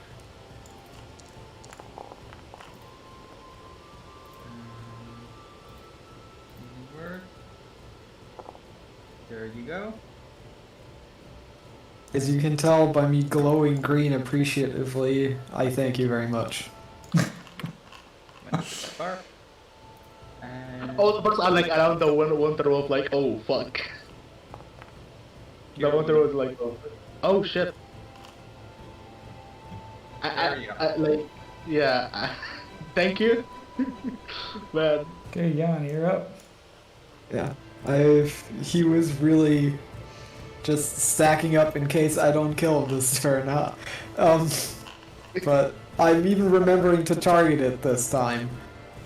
You have 3 attacks in urban attack too. I would be very surprised if this. Yeah, me too, to be fair. You just strike this wolf. It turns and it snarls at you. It seems significantly injured. It's barely standing on its legs at this point. I don't think I'm even gonna bother with smiting because I have 2 more attacks. Biggest mistake. You swing at it and it just chops off its head. The body just hits into the snow. And the wolf is dead. Good job. More pelts for us. Yeah, I was gonna say, important question, how damaged is my cloak and how intact are the pelts of the winter wolves here? Your cloak has got a little bit of a rip in it from your attack. These winter wolves are pretty. I mean, with Liea and her dragon blade and being shot up and ripped apart, I mean, they're just soaked in blood. I mean, Want some flowing gown. Just here's the thing: soaked in blood, that washes off. It's a question of how much the skin Yeah. actually damaged. Yeah, it's Exactly. Well, it's pretty torn up, but you could probably save 1 out of the 3 winter wolf's pelts that's usable. The other ones are pretty torn up. Well, if the others will let me spend the time to actually gather the pelt, I would like to do that. So, yeah. I can help you. Can help you though. Okay, yeah, sure. Appreciate it. Yeah, I'll help you. I have a knife, dagger. I have survival proficiency, so should be able to. Kai asked the summoned wolf to scout ahead. Okay. Oh, there's a perfectly good pelt. Kai feels feels like he doesn't like Jan anymore. It's taken me 40 sessions to get you to not like me. God damn it, I was trying so hard. Oh my god. Actually, this wolf up here, it only got hit by an arrow once, so it probably has a pretty good pelt as well. Since it only got hit by 1 arrow from Ervan, and that straight up killed it, so I'm guessing that got hit with Yeah, the skull or but that's a plain ass wolf. I want a. Actually, a winter wolf is even an upgrade because my current pelt is from a dire wolf, so Yeah, exactly. I need to be moving up in the world of pelts. I need to move up to the world, yeah.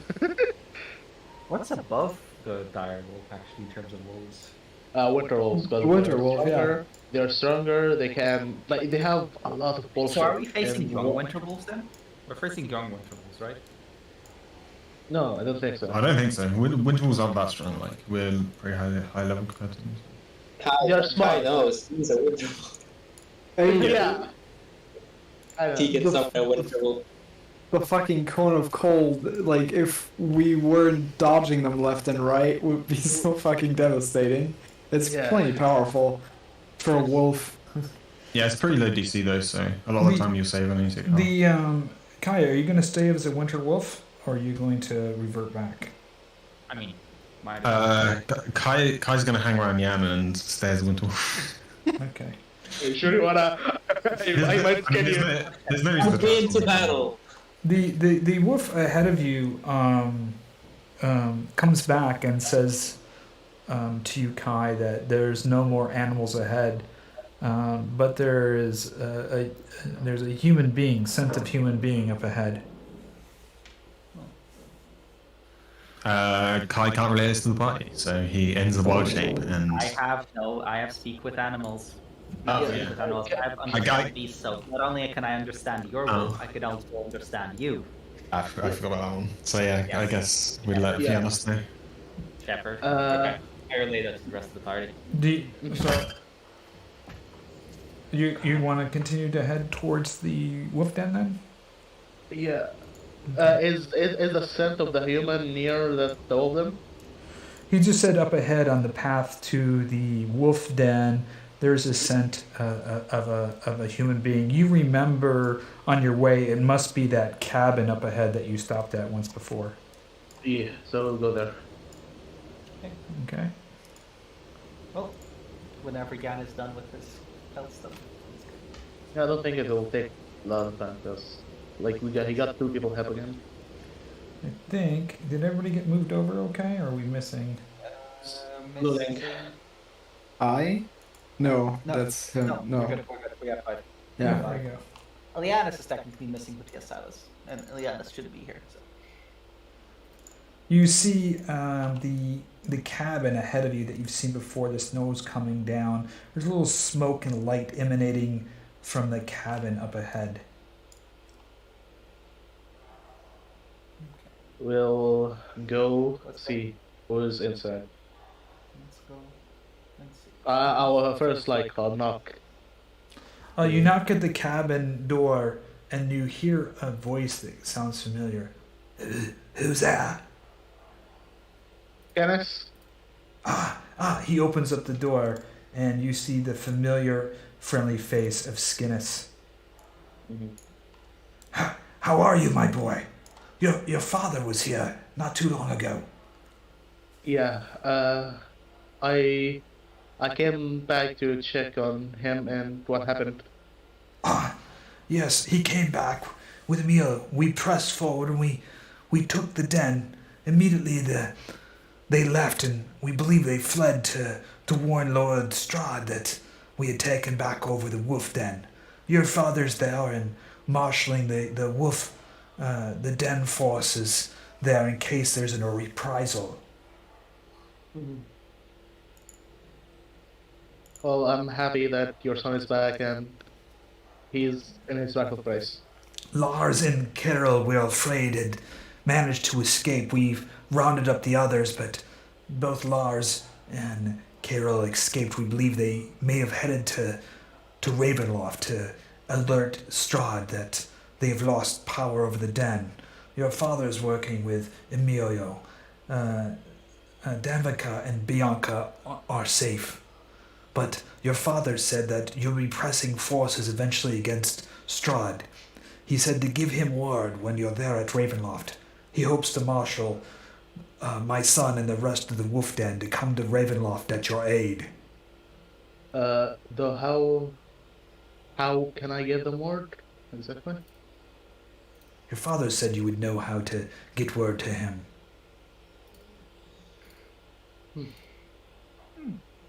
Got it. Okay. This is out of character, like me as Ervan, like thinking, like howling to them. Very beginning of the game, you guys have the ability to speak with the Ravens. ravens. Mm-hmm. So you can send a raven to leave a message with your father. Silas. That's also no. Like, actually, my father can speak Raven as well, so he can. Yes, you can send a raven to your father, and he can send a message back. Very simple messages with the raven message. Mm-hmm. Okay. But Skinnis says they can marshal forces. It's going to take some time because the battle there at the wolf den was fierce, but they took it. But he might be able to bring aid to you at Ravenloft. That's good to hear. Is he fine? He's fine. He was slightly injured, but he'll be fine. He's there with Emil at the wolf den with Bianca. They're just fortifying the position, settling everything well. I'm here back at my cabin and putting everything to order. You're more than welcome to stay, or if you wanted to press up to the wolf den, you may. He looks down a bit. I want to go up and see him, but I think we should save time because we are on a clock. We need to do a lot of things. I understand. I'll be going to the wolf den in the morning. I have some things to take care of. Is there any message you would like me to give to your father? Just be as ready as you can. We will. Give us a sign. We'll marshal up what forces that we have. We're slightly underpowered in this struggle for taking over the den, but we'll bring our forces when we can to Ravenloft, led by your father and myself, and my son, Emil. Thank you. Yes. Good fortune and good hunting. I give him a nod and go look back at the others. All right. So I'm assuming that you guys are going to be heading. You're not going up to the rest of the Wolf Den. You're going to be heading now south towards back to Krezk and back to the Amber Temple. Now there was some stuff that Ileanys wanted to do with me, so we are going to do something here in the last 30 minutes of the session. And I have been kind of remiss not to do this. You are all going to level up. Oh shit! At the end of this session. shit. I'm letting you know What? now, and I shouldn't be doing this, but I'm going to let you know now. The Amber Temple is more deadly than anything that you've faced. So, Yeah. very deadly. So I'm leveling you guys up now as you approach. God. And then while you guys are leveling up right now, I am going to pull Ileanys into a separate channel because he had some role playing he wanted to do with the Abbot. Okay. That's why we got the revives and all of these precautions, because I have a feeling with our glass cannon builds, one of us is gonna get spoinked. So, Yeah. so Yeah.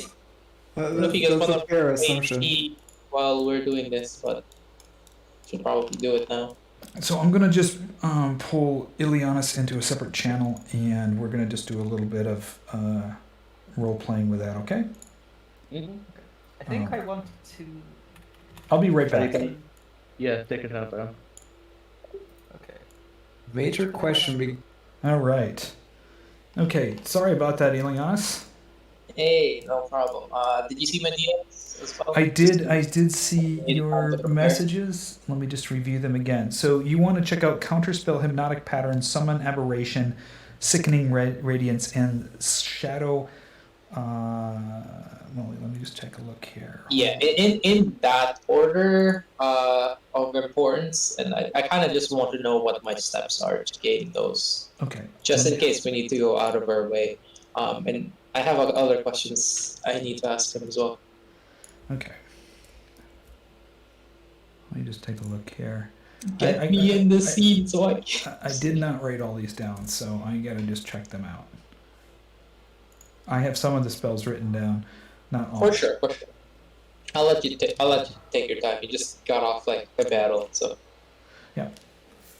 The Abbot says to you, counter spell, one of the most powerful spells out there. Yes.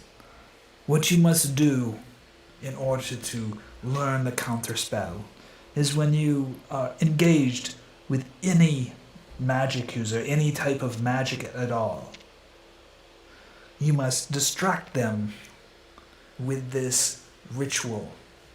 It's out of character, it's a free action. So in combat, in a free action, you're going to say these words, right? And Okay. it's going to, when you're going to say these words, the magic user is going to, before they cast their spell, so you're going to say this when another magic's going to cast their spell, they will roll a disadvantage on their spell casting. So they'll roll a disadvantage to see if they can cast a spell. If they fail in casting the spell on disadvantage, then you'll learn counterspell. Sweet. Okay. If they don't fail, then you're gonna have to do that again. Okay. Okay. What's the word? Or we can just say the words. we can make something up for that. Okay. Or you can make, I'll let you do it. Okay, sure. I'll just make something up for later. Okay. The hypnotic pattern.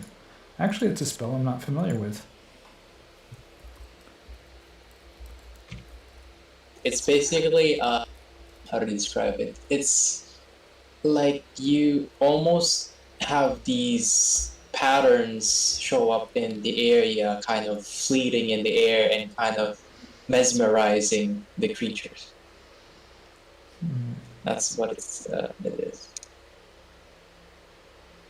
And they're kind of just standing there, just lulled by this pattern. He said, you will need a piece of one of the magic gems grow up in the Amber Temple. If you have one of these gems, you must place it on the ground and use this incantation. Using this incantation will allow you to learn the hypnotic pattern. And he teaches you this incantation. Okay, perfect. And I can just make up something for that if you want. That's correct. And let me see this next one here. Summon Aberration. That one, I No. think, right? Pardon? Summon Admiration. Yeah, now that one is. Uh, You were. yeah, that one. Yes, I do not know this spell. You will have to learn this. I guess from the Amber Temple itself. Okay. So he doesn't know that particular spell. He's suggesting that the summon spell, you may be able to learn it from the Amber Temple. Okay. Okay, let me see the next one here. Yeah, I didn't think he would know that. No. Sickening Radiance, though, I think he would know.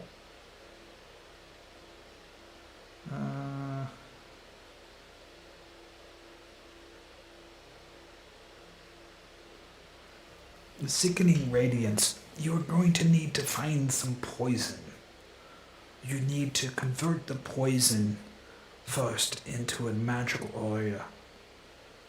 The poison will turn from green to blue. When the color of the poison turns to blue, you will drink the poison and you will be able to cast the Sickening Radiance. And he gives you the incantation. So you need to find some poison and you need to do this incantation on the poison. And that's a DC 10 intelligence check that you're going to do. Arcana check. Arcana's intelligence, right? Or wisdom? Arcana is intelligence, yeah. Yeah, you're going to do an Arcana check, DC 10, to convert the poison so that you can drink it to learn Sickening Radiance. Okay? And then there was one more I think you had, right? I think this one you're gonna have to learn this one most likely from the Amber Temple. Yeah, probably, and it's expensive to find the place for that one. It says for Shadow Moil I need like a. I don't know this spell. You will have to search in the Amber Temple for this shadow spell. I'm not knowledgeable in it. Do you know where I can maybe find an undead eyeball? In case a gem. You want to find what? That's the component for Shadow Moil. An undead eyeball encased in a gem worth at least 150 gold. I would search the Amber Temple for such things. I see. Well, thank you. One last thing. The ritual for removing curses. I know my friend, the Paladin, was not too keen on it, but maybe I can come to terms and speak with the spirit if they can give their. When you do the remove curse, when you dig up the skull, you must find the skull of a dead person. You place your hands and cast the ritual. The spirit has no choice. You will pull part of its soul and spirit away from it in order to learn it. You must remember that these souls and spirits are trapped here in the midst of Barovia, and when you take a piece of that soul and spirit, he will never be able to return or lay to rest. Will I be able to? You won't be destroying the soul. The soul will be ever trapped in the ether. You'll be missing its part to be able to lay to rest or for reincarnation. Holy people will not venture into such a dark realm to steal a piece of a soul. You are a learning man. What else can you tell me about the Abbey Temple? The Amber Temple was once a place of just magic, long before this was the realm of dread and Barovia and Ravenloft. It was there that magic dwelled, and the Fae were the first to discover its magic and to use its magic there for the land. Later on, other people of magic and knowledge learned of its power, but one of the most interesting and most powerful things of the magic in the Emperor Temple is the amber itself. It not only allows you to protect magic, but it can imprison magic. Few know, but an ancient group of warlocks known as the Orcus captured dark powers and dark magic and imprisoned them in the Amber Temple, and there they remain in prison. It wasn't until Strahd himself found the Amber Temple and went in there and taxed upon the dark powers. It is said that some of the evil broke free from their amber prisons and cursed the Orcus warlocks who were there to defile them, to imprison them. It was once a prison of darkness, but I fear the darkness has escaped and enveloped the realm.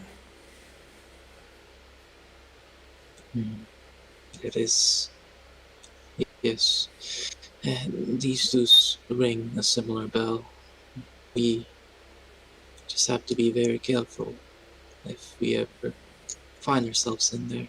It is a place of very powerful magic, a very tempting magic and dark forces, power that, well, most people can't even begin to comprehend.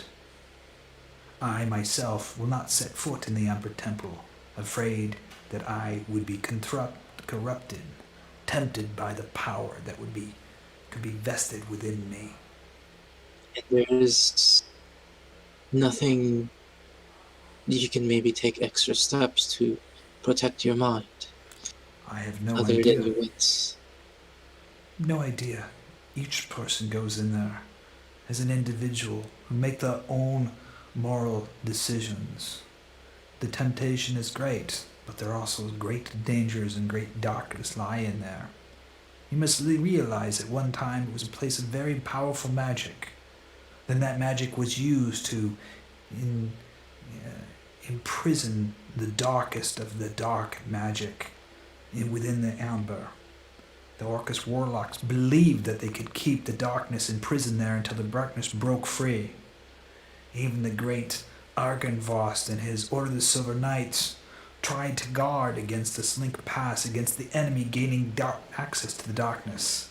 But eventually Strahd did enter the Amber Temple and came out a completely different man. Tragic is the story. No one has ventured into the Amber Temple for centuries. Not that I'm aware of. High up in the mountains of the Baratak Mountains, covered in snow, place of all kinds of dark magic. No one knows what befell the Orcus warlocks that once lived there, protecting the darkness from escaping. Then I guess we will have to find out. Hopefully, my friends and I come out of it unscathed, and we can tell you about it afterwards. Do not let Thank you. Strahd know that you're heading there. He will do anything he can to stop you if he learns that you're heading to the Amber Temple. Oh, sorry. You cut off for a second. Who do you say? Strahd? Do not let Strahd know that you're heading to the Amber Temple. He will do anything to prevent you from entering. Why is that place so important to him? Where do you think he gets his power from? Well, I just assumed he got it because he was a vampire, an ancient one at that. He became a vampire. He wasn't a vampire until he visited the Amber Temple. So you're He was a young saying that he was a young his prince. He was the his dark powers of the Emperor Temple that made him a vampire. you're saying his vampirism could be reversed. He could be free of this curse. That would be up to the dark powers. And these dark powers, are they sentient? Or I do not are they know. just something that corrupts your mind? I do not know. I would believe they are sentient. No one knows for sure, but they control the realm and the world that we live in. And they've made a pact with Lord Strahd, a pact that I am not privy to, a strong bond. Part of that bond is that Strahd protects the temple from outsiders.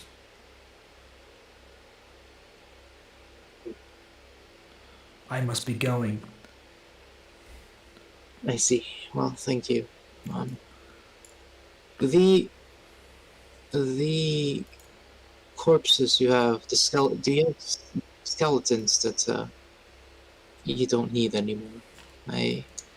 No, I don't. All the ones here are buried on sacred ground, and I would hope that you don't defile the sacred ground here.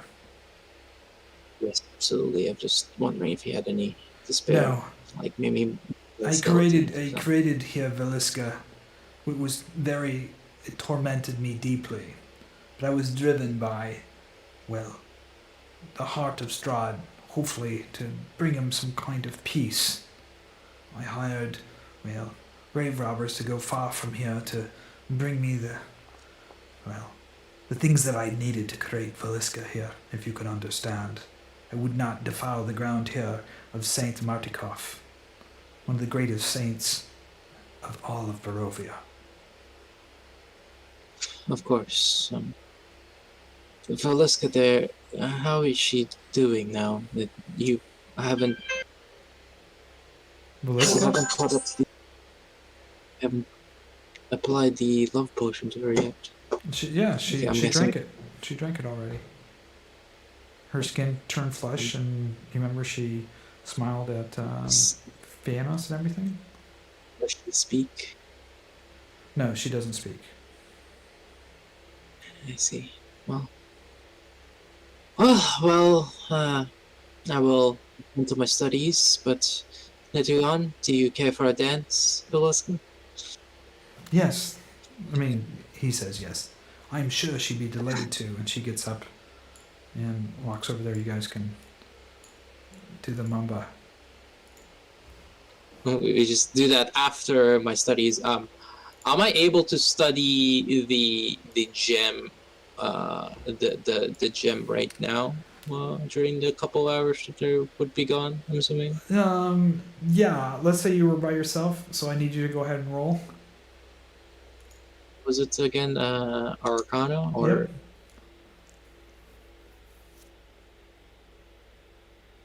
What was it? Is it just a D20 or an Arcana? Just it was an Arcana check, I believe. Yep.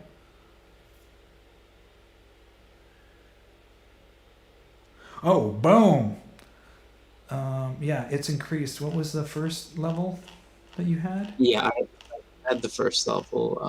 I don't know what. The second level here. I don't have it in my inventory, by the way. The gem. I will. I'll get it for you. But you have the second level power of the gem. Perfect. Good. Okay. Let me write. I think it was that is all. I would like to, if possible, I would be doing this in the stacks of books upstairs. Okay. Let me find. I'm finding the gem here. Hold on. Shit. Where did that thing go?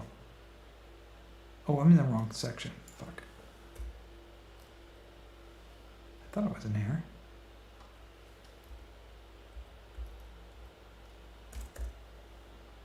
I need a second gem for the Emerald Temple. Clear chat.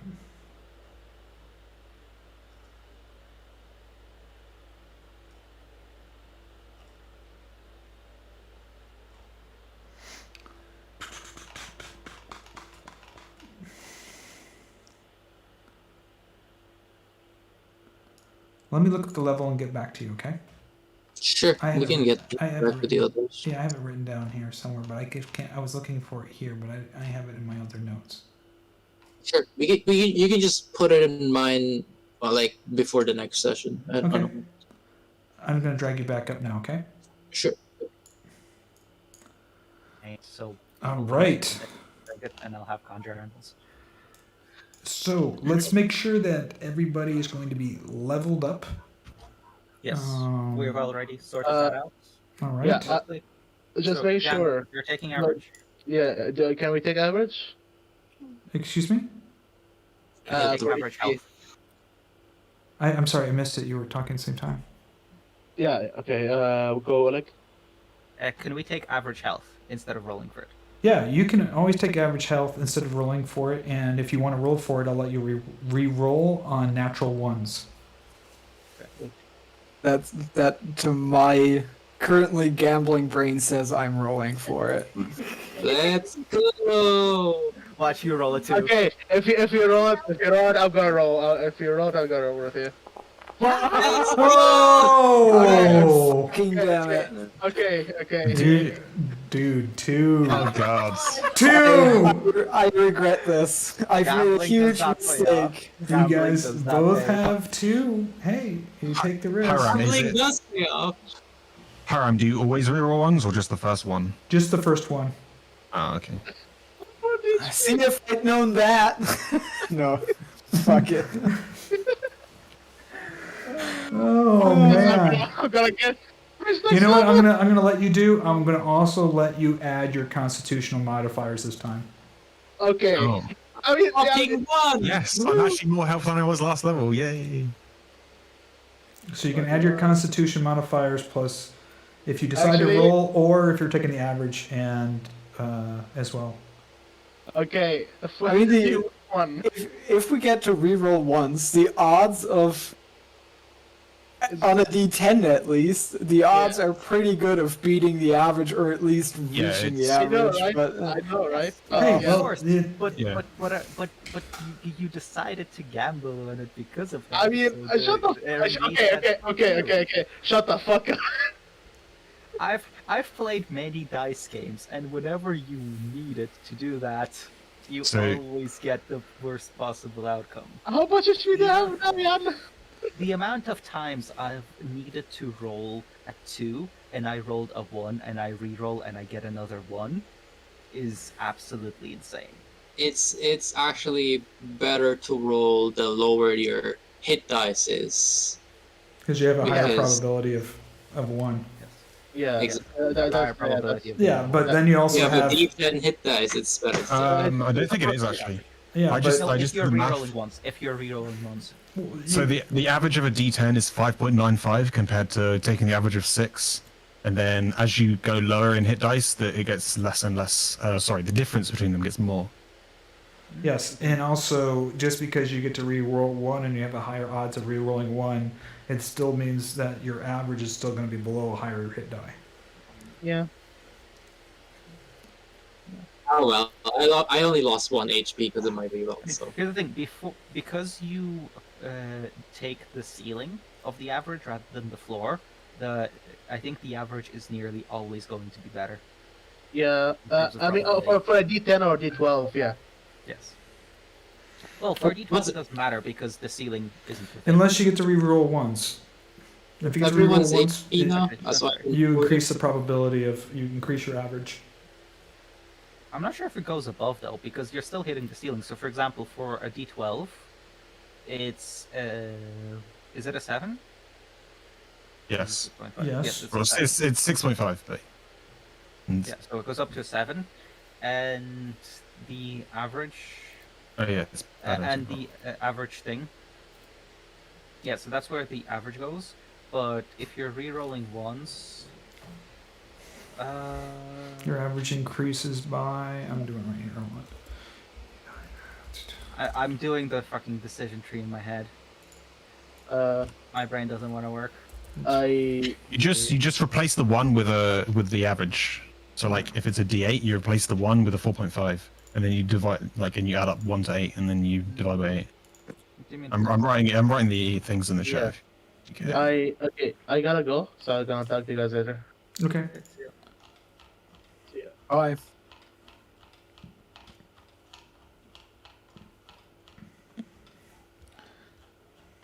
My God, I was just looking for something. I couldn't find it. Okay. Yeah, I wrote the averages in the chat for the normal and then the reroll. Yeah. Okay. And then so that's it's and then that, okay.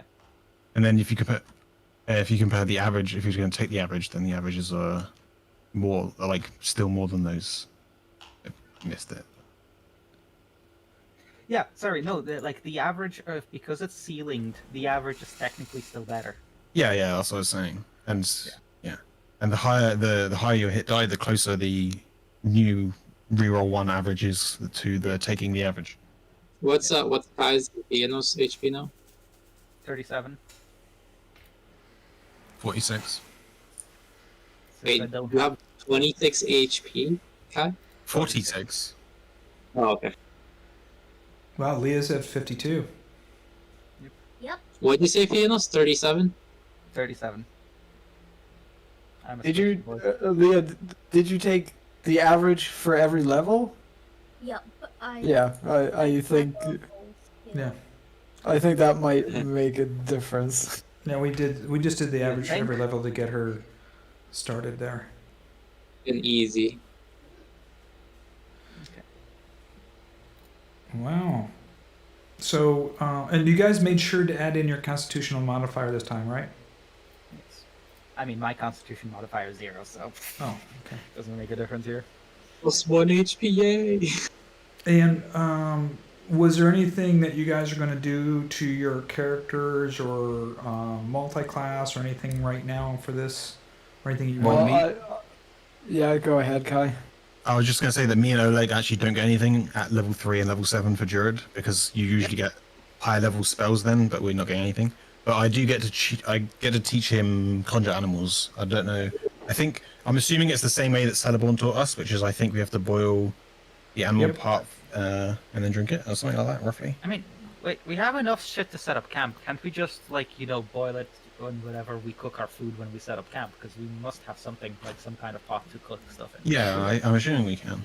So Yeah. we're going to start the next session at the Abbey. So I will just assume that you guys have traveled back to the Abbey so that you guys will be teamed up with Ileanys, and at that point he can share with you anything he wishes to share with you. And then I just want to review with you really quickly for the next session. So are you guys going to be beelining it towards the Slinka Pass?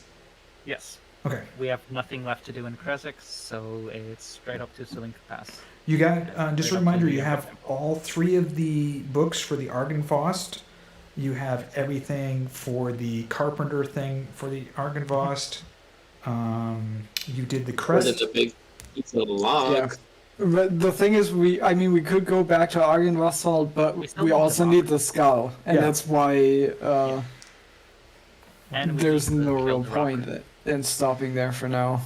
We need to kill the rock, and we also need to find a vampire. If we're letting Ludmilla live, we need to find a vampire somewhere else. So, Well, yeah, things will be fun and dicey. So you guys are all level 7. I just have a really random thought. What if we actually kill Ludmilla, use that to gain Strahd's favor, and then when he's not watching, attack him? yes, because Sounds smart. he keeps political allies that just decided to backstab and kill one of his brides close enough to where we can betray him without him being prepared for it. Well, obviously this is a bit of a long con, but if he'll probably, there'll probably be evidence Way of to do that. probably. That's why Yeah, this was a we random need to- thought, but it's not like we wouldn't find a way to convince him that she was plotting against him. Wow. I mean, even so, we did just kill her, so I doubt he'll keep us close enough to where we can do that. That's fair. Yeah, Plus, again, it's we need to restore Argynvost, we need to do the face stuff, so... All right, you guys gonna be? I think, let me put it this way. I'm with Van Habsburg here, where I think she can serve us better by distracting him, by causing a kerfuffle, than she can by being dead. So Yeah, that's probably true. Right. We're gonna so I'm just gonna go to the Barovia player map really quick and activate that, just to make sure we got you marked on there. So let's see. boom. Yeah, you guys are gonna be Boom. heading down this main road here Yes. up to Slink Pass. Okay. Yes. All right. I don't think we need to go to Brest, so All right. not right now. So Slink Pass it will be. All right. So I just want to make sure I'm prepping everything and making sure everything's good to go. We're pretty much in the home stretch here. This is going to be kind of epic here. I hope it's going to go well. Kai was actually kind of worried if we'll get level 10 before the campaign is over at the rate that we're going. Yeah, I mean, well, I was kind of concerned there. I'm like, oh my god, they're heading to Slink Pass in the Amber Temple. So I just realized, I should have leveled you up probably a little earlier, but I think you guys will be fine. We'll see. I mean, that's completely up to you whether we're gonna be fine. But yeah. Well, I'm not a person that really believes in balancing encounters. I think I like to have the concept that the players have to make a risk assessment. Should we engage or should we back off? Rather than always trying to balance each encounter. Do you know what I'm saying? Yeah, sure. I'm just expecting the Amber Temple to be a fucking nightmare to deal with, but we have our minds set on going there because it's just the logical thing to do at this point, so we're gonna do that regardless of how it's gonna turn out, I guess. Yeah, That is why I'm hoping to get aid from killing the rock. That is why we got Death Ward, and that is why we got Heal. Because you put Death Ward on people, and you make sure that they heal up. Yeah, it's gonna be well, there's some interesting things going on. Just you've got two possible armies now forming, one in Berez, one up at Slinka Pass. But the thing that you do have been going for you is you've already marshaled your own allies. You've got the werewolf den who are willing to come and aid you at Ravenloft. You have who else you have so far? There's another group that's going to come to you. We're kind of friendly with the Druids. Ezmeralda will be there at Ravenloft to aid you at Ravenloft. So you have some allies coming with you at Ravenloft. But what's really going to be interesting is what's going to happen with these two. You've got three opposing armies. You've got Strahd in the land. You've got Baba and her swamp, army, and then you've got an army now forming up in the snow in Slinka Pass with Lamilla. So it should be quite interesting. Yes. Well, let's hope that the pass without a trace comes in useful. I mean, yeah, that's also a major obstacle still on the way to the Ember Temple. Yeah. I'm hoping that Ludmilla would just let us pass or just ignore us, because, Well, yeah, I mean, she might be preoccupied, but I don't know if she'd willingly just ignore us because it's a threat to her. She is. She has a good relationship with Ervan. Yes. Right. God, and he's not here, so I can't tease him about it. Fuck. Yeah, he has the scrying. He has her scrying ability to scry with her. Yeah, so we can contact her and be like, "Hey, we want to go up to the Ember Temple. Could you let us pass?" If the army is really in our way. Obviously, I would prefer to not yes. contact her directly and tell her. But yes.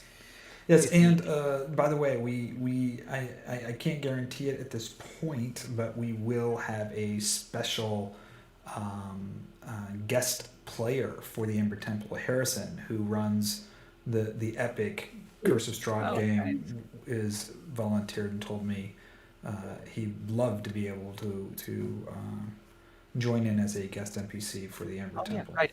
Speaking of that, Pyram, there was a ping in general about something, like a few days ago. I didn't really understand what that was about. I can't. Oh, sorry. You clicked on the wrong general, I think. I did. I'm a dummy. In the general chat, there was. Yeah. Some people were. Clear. Somebody was asking about any kind of average adventure. They were starting up a Curse of Strahd, and they wanted to have a pre 1-2 session just normal adventure because they want to kind of fool their party and drag them into Barovia. And so I reached out and asked you, because I know you've DM'd other games, if you could just think of something that's not Curse of Strahd that would be kind of like a good 1-2 session game that they could be playing. And I was thinking maybe something in like. There's a good one. There's a good one in.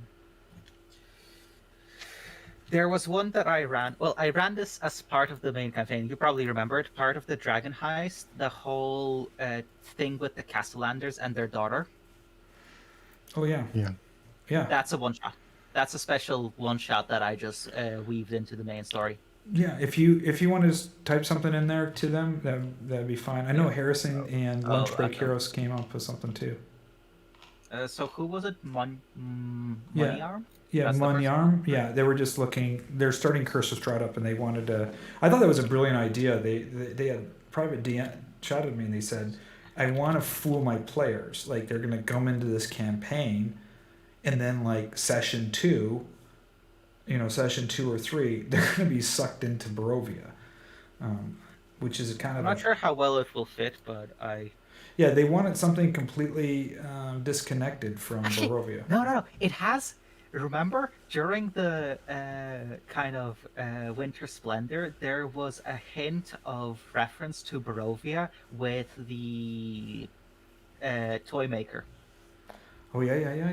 Remember, there was a toy that made the girl spin. You should mention. Oh yeah. Yeah, Blinsky's mentioned in it. You should say Blinsky from Curse of Strahd is mentioned in this. That's a great idea.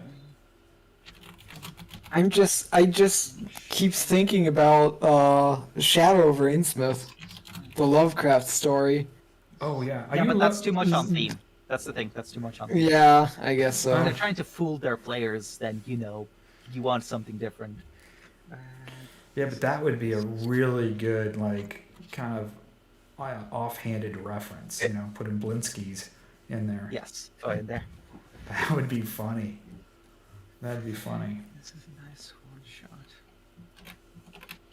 He's no fun. He's no Blinsky. So I've been putting. I don't know if you've noticed. I've been putting these modules together and redoing all the maps with DM Andy's maps, and I'm so excited about it. I almost want to rerun Curse of Strahd again from the beginning. Hey, just get new people and there you go. Yeah. Most of the assets. I love having Death House as a one shot because I like torturing my players. But Oh yeah. Yeah. I think that the take you did was pretty good. Yeah. No, it's been DM Andy's been doing some good maps, and I've been putting together taking a lot of the experience from our campaign and making some tweaks and putting some of these things together. Here's the biggest problem with Foundry and D&D. So all the D&D adventures, even if you get them on D&D Beyond, and no matter if you can port them into Foundry, they're not written for Foundry. Like the maps suck. Agreed. And the maps are terrible. The maps are... Many NPCs don't even have a proper profile picture of them. I know, it's just... I've been running into a big problem with that with Rime of the Frost Maiden because it's a new campaign.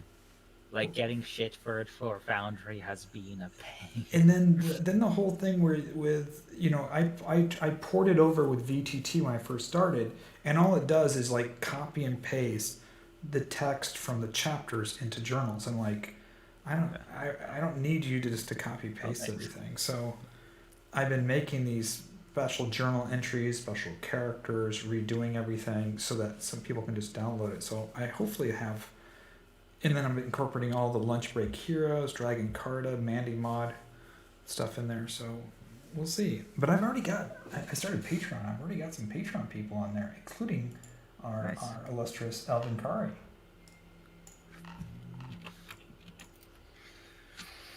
Well, I've honestly, by the way, thought about becoming a patron simply, because I appreciate all the work you put into our campaign. How does it work though? Because I'm not like a power user of Patreon. It seems to me like you're collecting money towards a certain pack. Like, is there a way to just say X amount of dollars per month and that's it? You can do. Because that's how I usually do it when I use Patreon. You can just say I only want to pay for $1 per month per pack. Like the masks I'll contribute per month is $1 or whatever it is. I would say that's probably 70%. So they'll say I'll if you put on 10 packs per month, I'll only pay for 1. You know what I'm saying? Yeah. Okay. Well, if that's an option, I will. Yeah. I'm thinking about going to monthly because I had some people ask about that, and almost all of them just pick the single pay for 1 per month anyway. Yeah. It's the way it's working right now. Doesn't seem all that intuitive to me. Yeah, I don't think it's very intuitive either. So I think I'm gonna change it because most people pick the 1 per month anyway. But and I've got I worked all this week on a new program that turns the entire adventure packs into just a module that you just install and installs everything, the maps and everything. So, which will be really sweet.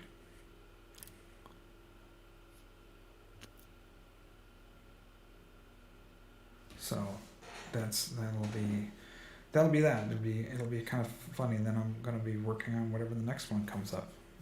So, and also I just did a whole new update to the game, to my Iberia game, which I'll be pushing out at the end of this week or beginning of next week. Oh. Keeping busy. So, how are you guys all doing? Good? Yep, doing good. Mm-hmm. All right. Any questions? Any comments? Suggestions? Criticisms for this?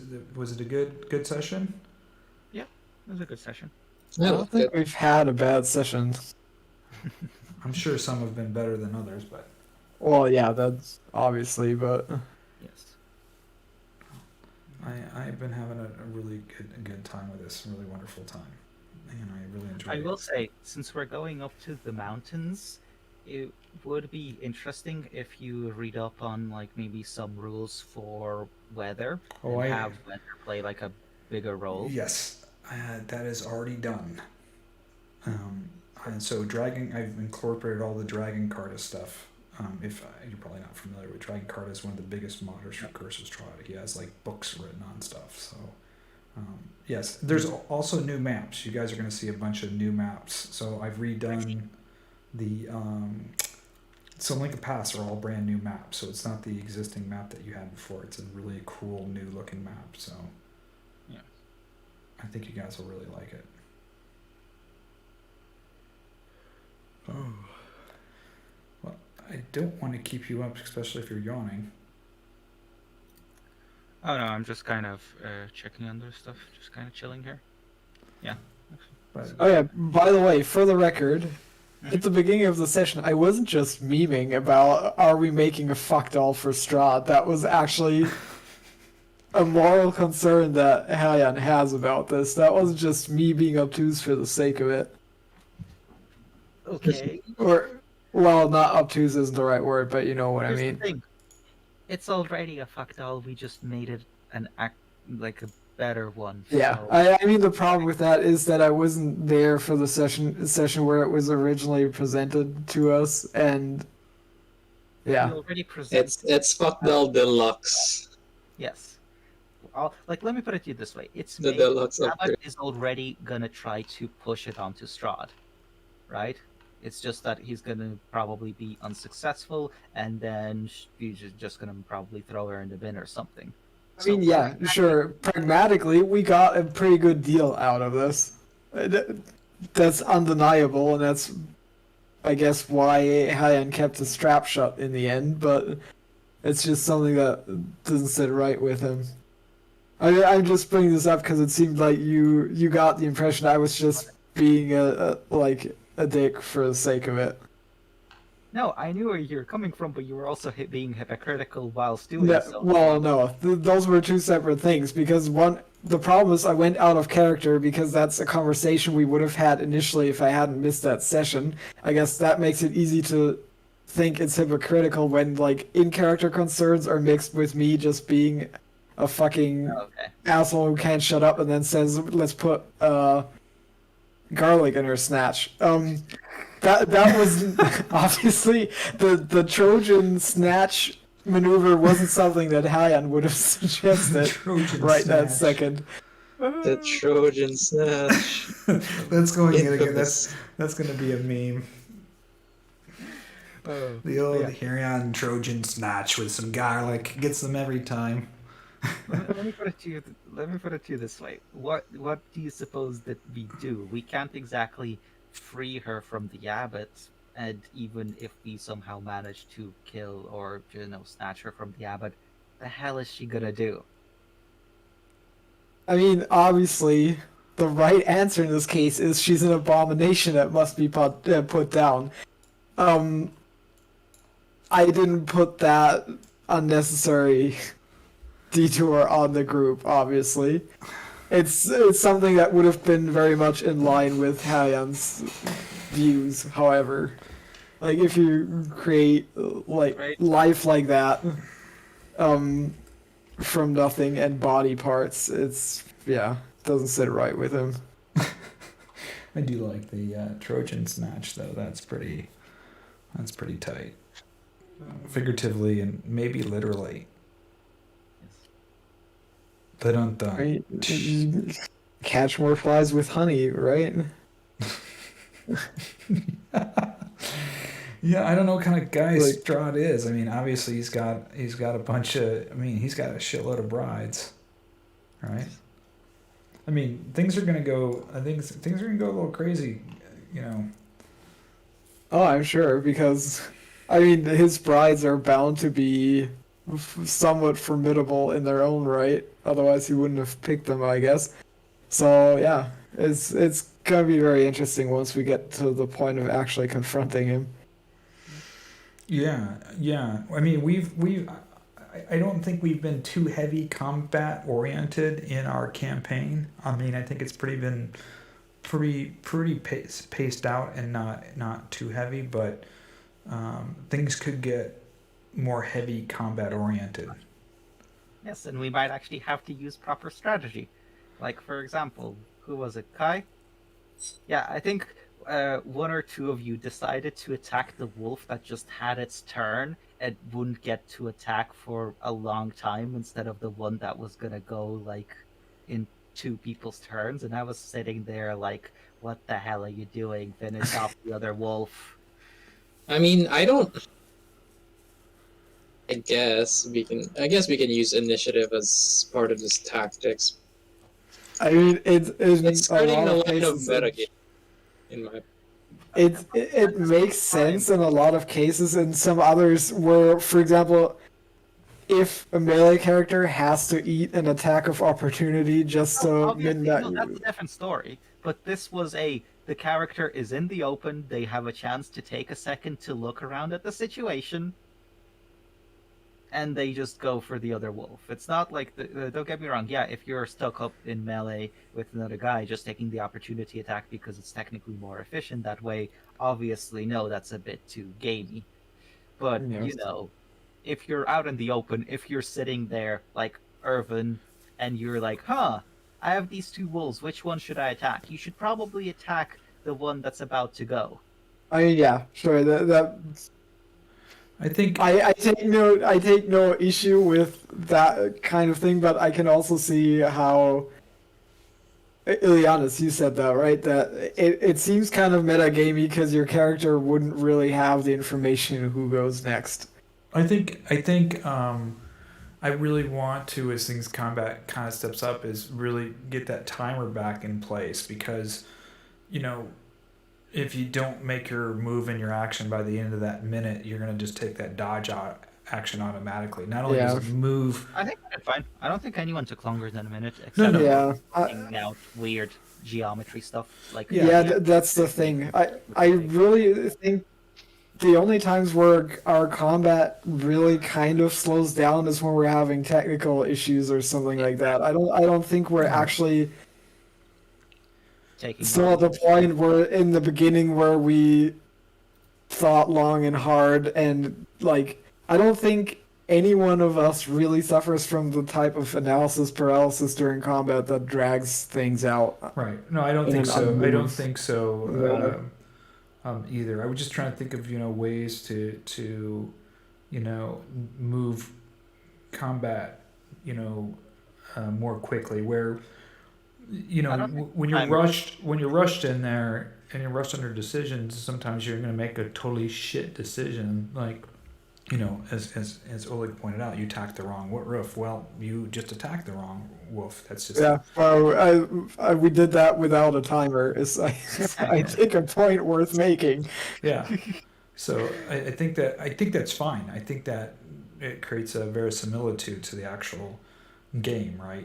We don't make the best decisions, and we're not supposed to be making the best decisions. We make the decisions that we make under the current circumstances, and our decisions improve as we gain more experience.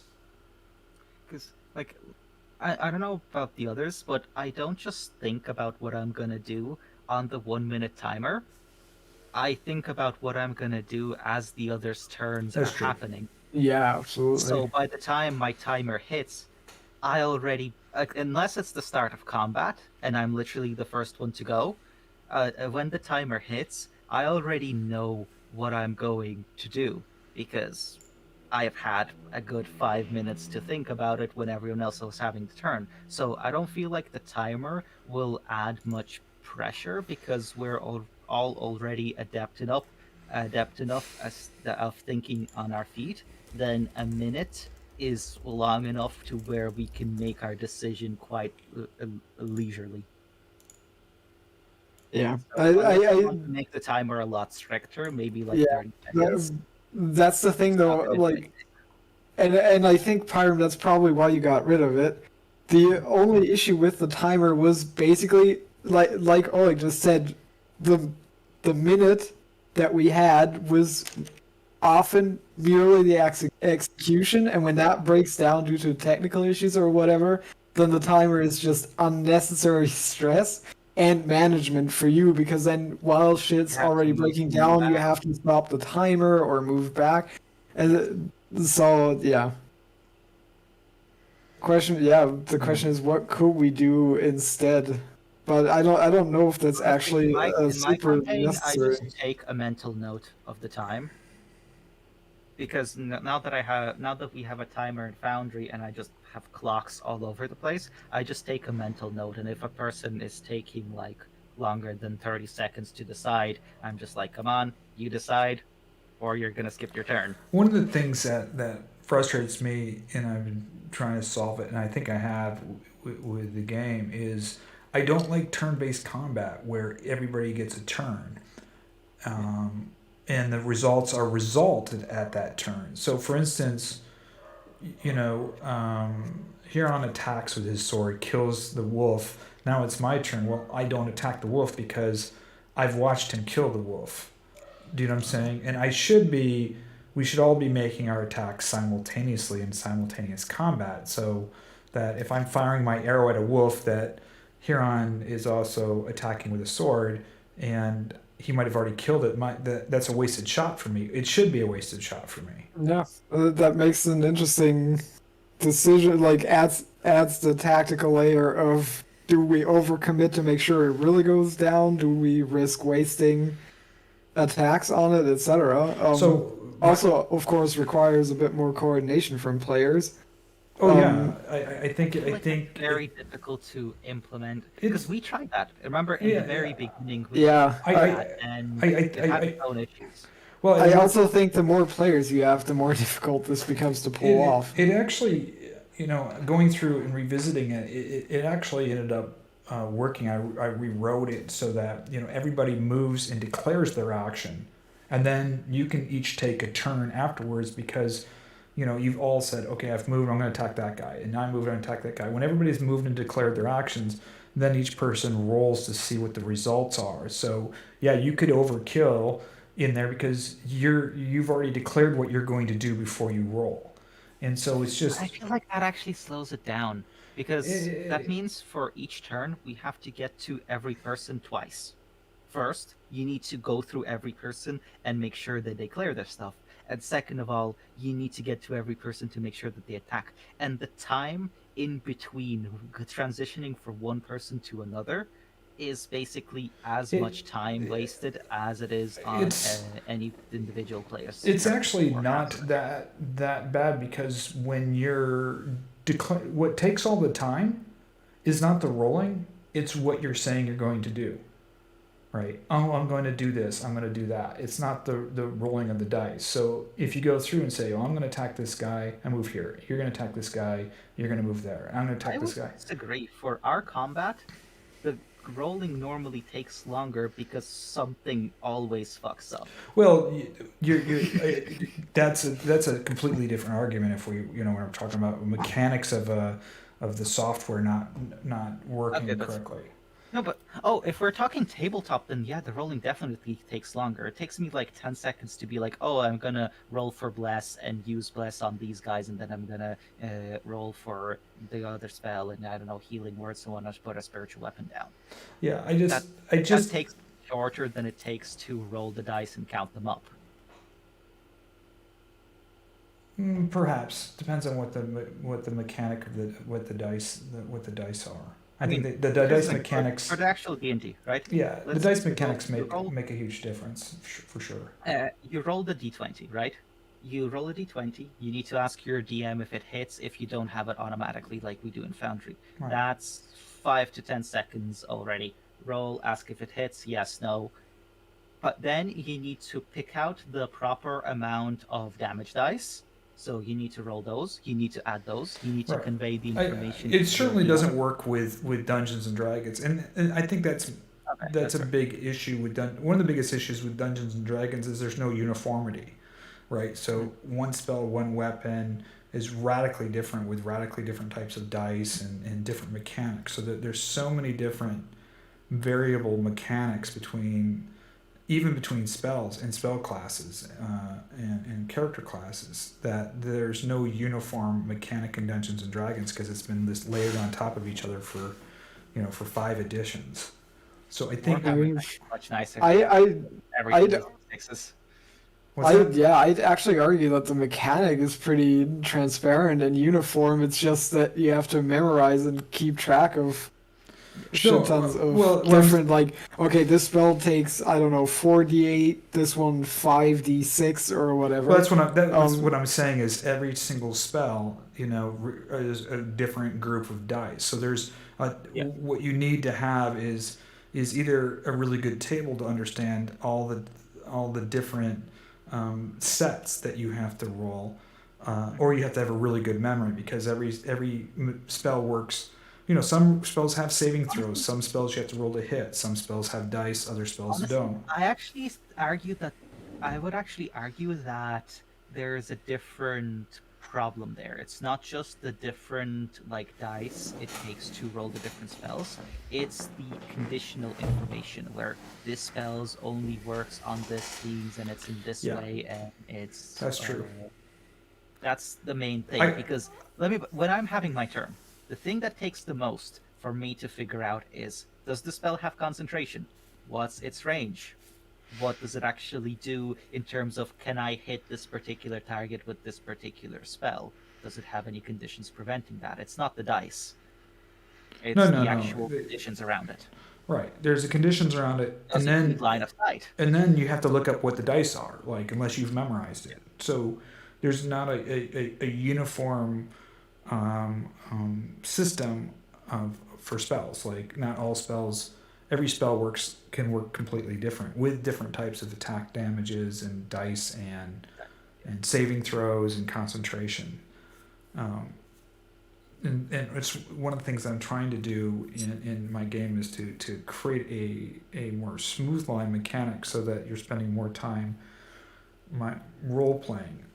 That's one of the things is that I'm trying to do in our game is not have this paradigm shift where we're role playing, telling a story, and then we jump into this and everybody's just staring at their sheets and rolling dice, and now it's just did I hit? Am I rolling dice? Did I hit? What's the mechanic of my spell? And you're kind of breaking this narrative story because the mechanics of the game have gone through role playing to wargaming all of a sudden, and we're just focusing on our sheets and rolling dice. And I'd like to figure out how we can inject more role playing and let the mechanics be so much smoother in the combat so that it's moving quickly and we're role playing while we're in combat, just instead of rolling dice and trying to figure things out.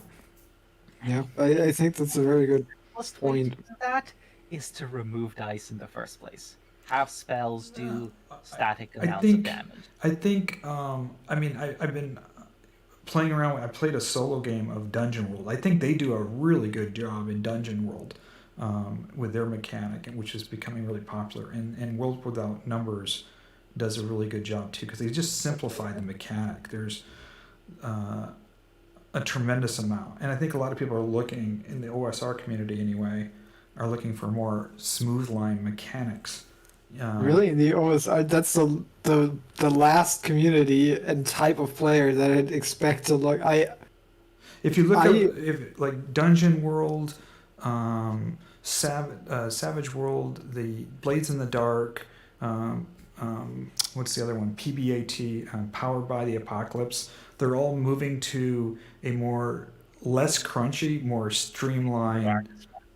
That's the thing. Like I kind of always equated OSR with people who like crunch, old school crunch. That seems to be a mistake. I thought it was as well, and there's I spent a lot of time on the OSR Reddit channel and all those channels, and there's this fairly large movement to a more. I think that's why Dungeon World became super popular, and so did the Power by Apocalypse engine, because they're just very smooth, success fail dice. It doesn't get into you roll this dice, now you got to roll another dice, and did I hit? And then am I checking this armor class? Now I got to roll a bunch. There's not a series, more steps of dice, and they're making it a lot more smoother. And I think that's one of the reasons that which I thought it was a phenomenal game, which is the Warhammer fantasy role playing, which I really like. It is so crunchy that a lot of people don't play it because it's just so goddamn crunchy. Yeah, that's probably one of the reasons why I'm kind of interested in. Aside from the setting, I just love the Warhammer and the Warhammer fantasy setting. Oh, I do too. It's just amazing. And doesn't Foundry take a lot of the bite out of the crunch? I don't know. I just heard that the official system is pretty damn good in Foundry. There's a guy that's running a really amazing campaign. I've watched like 4 or 5 episodes, and so some of the developers went and developed and got Warhammer to officially sign off. So there's actually an official Warhammer rule set for Foundry, and it takes away a lot of the manual crunching, does everything for you in there. And so I've been watching, I'm thinking, you know what, I might just jump into a Warhammer game, because I like the world in Warhammer game a lot. Some of the campaigns are just so rich with characters, but it's a lot deadlier game. I mean, the players. It's very much a setting of It wasn't deadly. Yeah, but it's very much also an expectation thing. I think we've talked about this before. Like most people, and I'm not even excluding myself from that, go into D&D with like the expectation of having like a character that sticks around, that like where you're kind of invested. And I mean, in fucking Warhammer, you roll on a table whether you're a rat catcher or someone that burns shit for a living. Yeah, and then you get a scratch, and then Nurgle takes you, and you're dead. Like that, it's a completely different expectation going into the game. Like the attachment to a character is not nearly the same, and the expectations for what to do with that character aren't nearly the same, I think. I agree. I think another thing with Dungeons and Dragons that was really shocking to me, because I missed 2E, 3E, 4E. I went from red box to 5E, was when we played Dungeons and Dragons in the 80s. It was really deadly. I mean, my characters had 3 or 4 hit points, and a lot of times I would be dead in session 2 or 3. And so when we were creating the characters, we thought of ourselves as adventurers. We didn't write these backgrounds where we were heroes and we had all these feats and spells. We were trying to go out there and adventure in the world to become heroes. It was through the becoming of heroes. And so when I came to here, it was kind of a jarring juxtaposition where I'm creating a hero that has, like, even at level 1, I've got all this power and abilities and feats, and I'm really somebody that's already become something or a hero. And so you definitely get more attached, I would say, or I do get more attached to my D&D characters than I would traditionally. Like, traditionally I was like a thief and I don't know shit, and I die, big deal. But here you certainly get more attached to your characters. Yes. Cough, cough. Thorngard, cough, cough. Yes, Thorngard. I really like Thorngard a lot. That's your barbarian in Oleg's campaign? Yes. That is his barbarian. That has so many ways of negating damage that I don't think he went below half health in any of the Yeah, I can't take told him of the, what's it called? You can't Bear? kill Thorngard. No, Yes. not yet. He's Not yet. Goliath, so he has the D12 fuck you to damage thing. Yeah. This might come as a shock to you, but I have played a bear totem Goliath. Really, I Barbarian. was thinking about playing Bear Totem, but I was thinking about maybe going Astral. If I go Bear Totem, then it'll be almost impossible for me to die. It'll be very difficult for me to die. Oh, I'll find a way. Don't worry. That was the point, though. The amount of times my DM really, like, he thought he finally got me, and I just said, I forgot what it was called. Resistance. The D12 that Goliaths get, just that. Endurance. Yeah, Stone's Endurance sounds about right. It was Technically, fun. the Bear Totem doubles your hit points. Basically, yeah. Yeah, against most Everything. types of attacks. I mean, anyway. other than Other than psychic. The psychic is it, yeah. The psychic's the only damage. It's interesting that your background is to do with, a crashed Illithoid ship and mind flayers. Unless I go astral. If I take the astral path, then it'll be. So I it's just interesting. So I've been, I enjoy D&D, but I want a smoother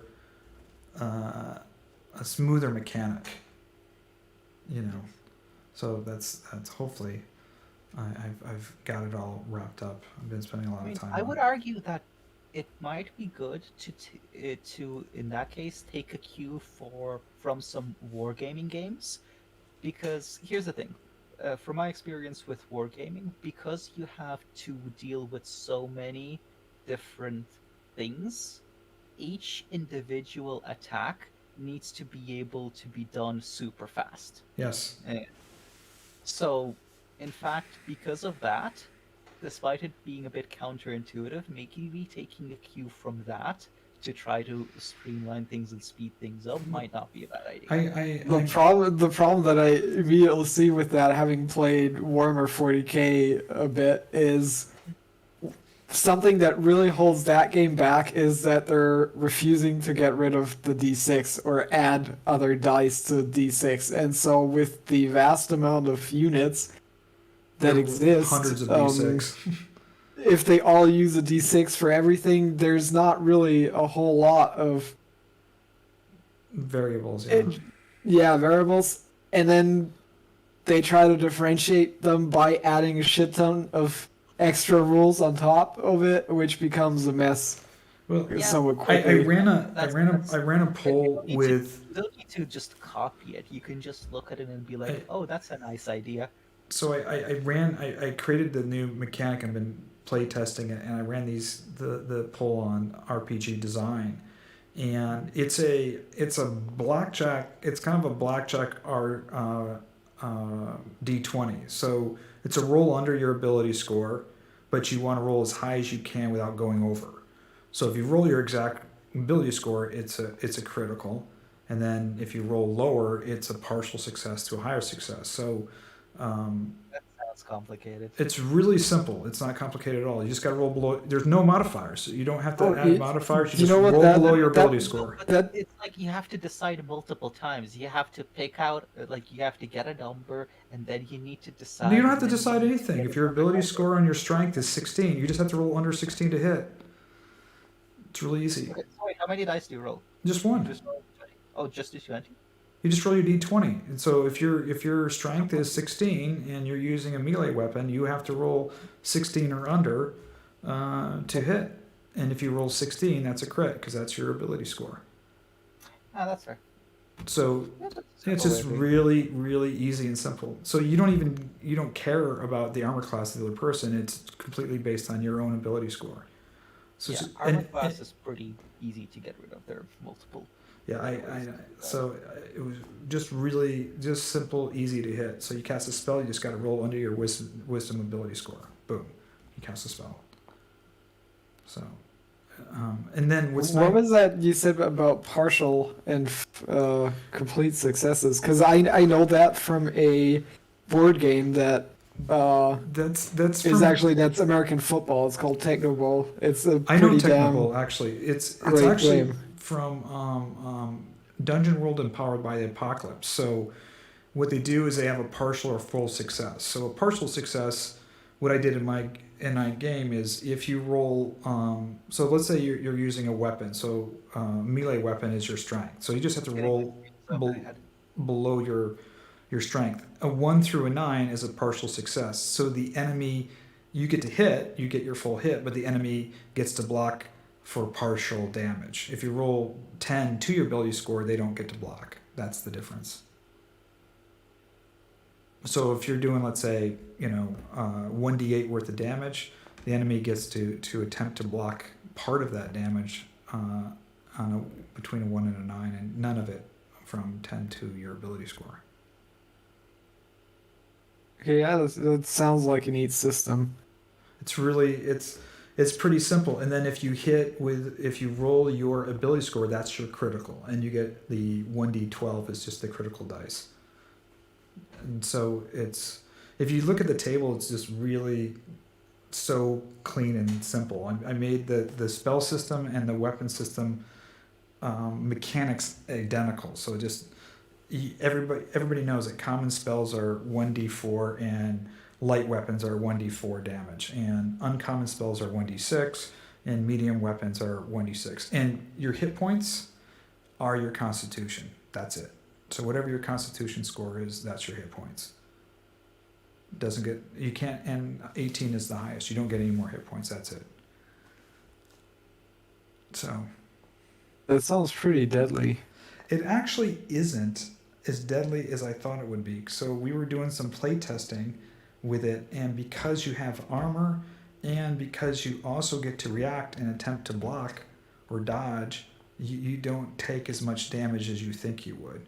But the rounds of combat are very short. Like going to the third round of combat, if you stay in it and not decide to retreat or do something, by the third round of combat, someone's usually dead or have enough fatigue that they just can't continue.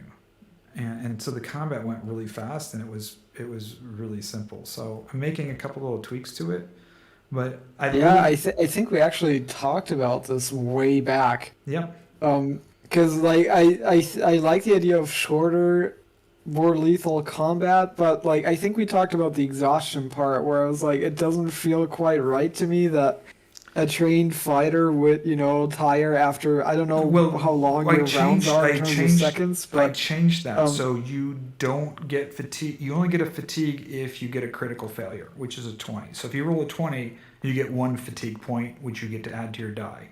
So it doesn't happen that often. So we ran multiple combats and no one got any fatigued at all. And in one combat, a guy got fatigued in the first round, so now he's just adding a 1 to his rolls. But after a rest, your fatigue goes away. So yeah. I mean, yeah. I mean, if it's not a like prolonged skirmish between armies or larger parties, it makes complete sense that people die before they get tired. Yes. Yeah. No, for sure.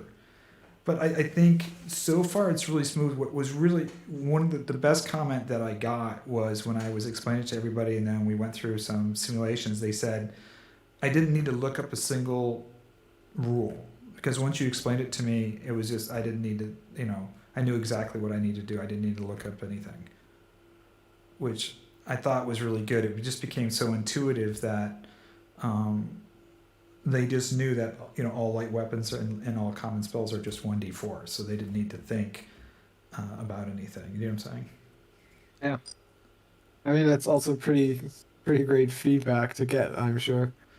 Yeah, that was the best feedback I got. There was a couple of things. I mean, I got some really good constructive criticism, which I've went back and tweaked some of that thing. But I think it's almost there. I'm going to start testing the hex crawl mechanic, which I've cleaned up quite a bit. So that'll be the next thing I test.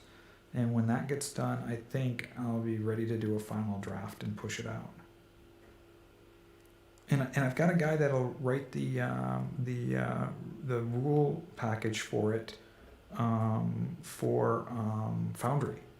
That's great. Yeah, so I went through it with him and gave him just a spreadsheet with the mechanics in it, and he said this is just really easy. So that would be great, so that we could just run it with the character sheets and just run it right into Foundry. So the other thing I did is the monster stat blocks are really clean and simple. So, I mean, it's not the stat blocks for the monsters are really easy, and they each have a difficulty rating, which is nice. So you just know, because there's no levels in it, if you're attacking a really, like, let's say Strahd, the highest difficulty rating would be 10. So it'd be 0 through 10.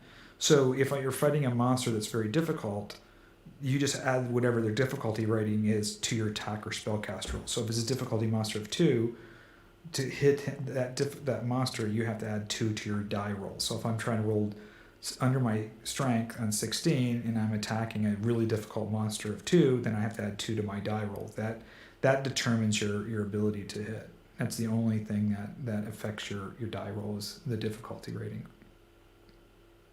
So what's really nice is on your ability checks, let's say you go, I'm chasing some guy across this roof. I want to go jump across this roof. What do I need to do?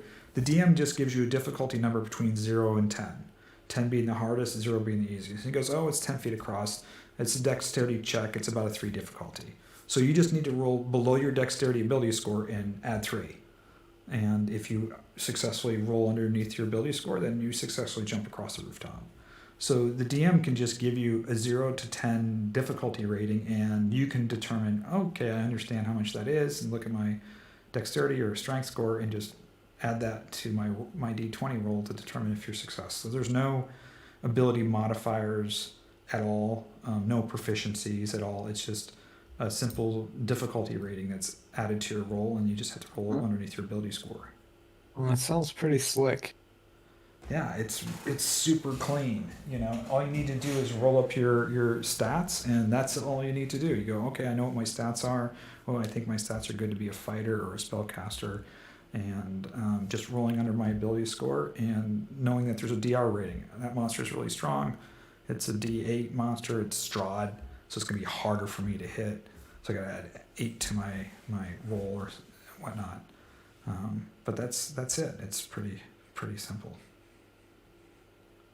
So I hope it goes over well. I mean, if I play it and I gotta get some players to play with me, then for me it's a success. If I like it and I got some people that I can be a game master for and they enjoy it, then that's what I'm rating as a success. And I started writing on the side all my Curse of Strahd stuff and redoing all the stat blocks for all the creatures so that I could rerun Curse of Strahd with my game rule system, which I think would be really fun. Yeah, that's actually a thought that I just had, that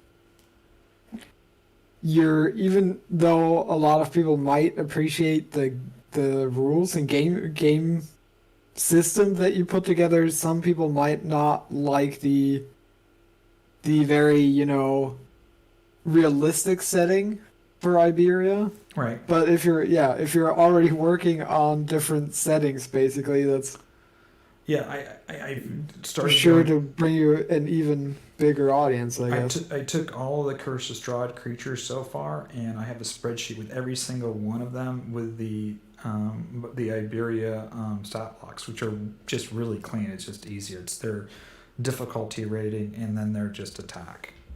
What die they attack with, or what spells they have. If it's somebody, it's a spellcaster. So the stat blocks are really clean and simple, so that if I want to run, when I get this done, I could run Curse of Strahd with my rule set, and it'd just be really simple. But I'm excited. I hope it goes well.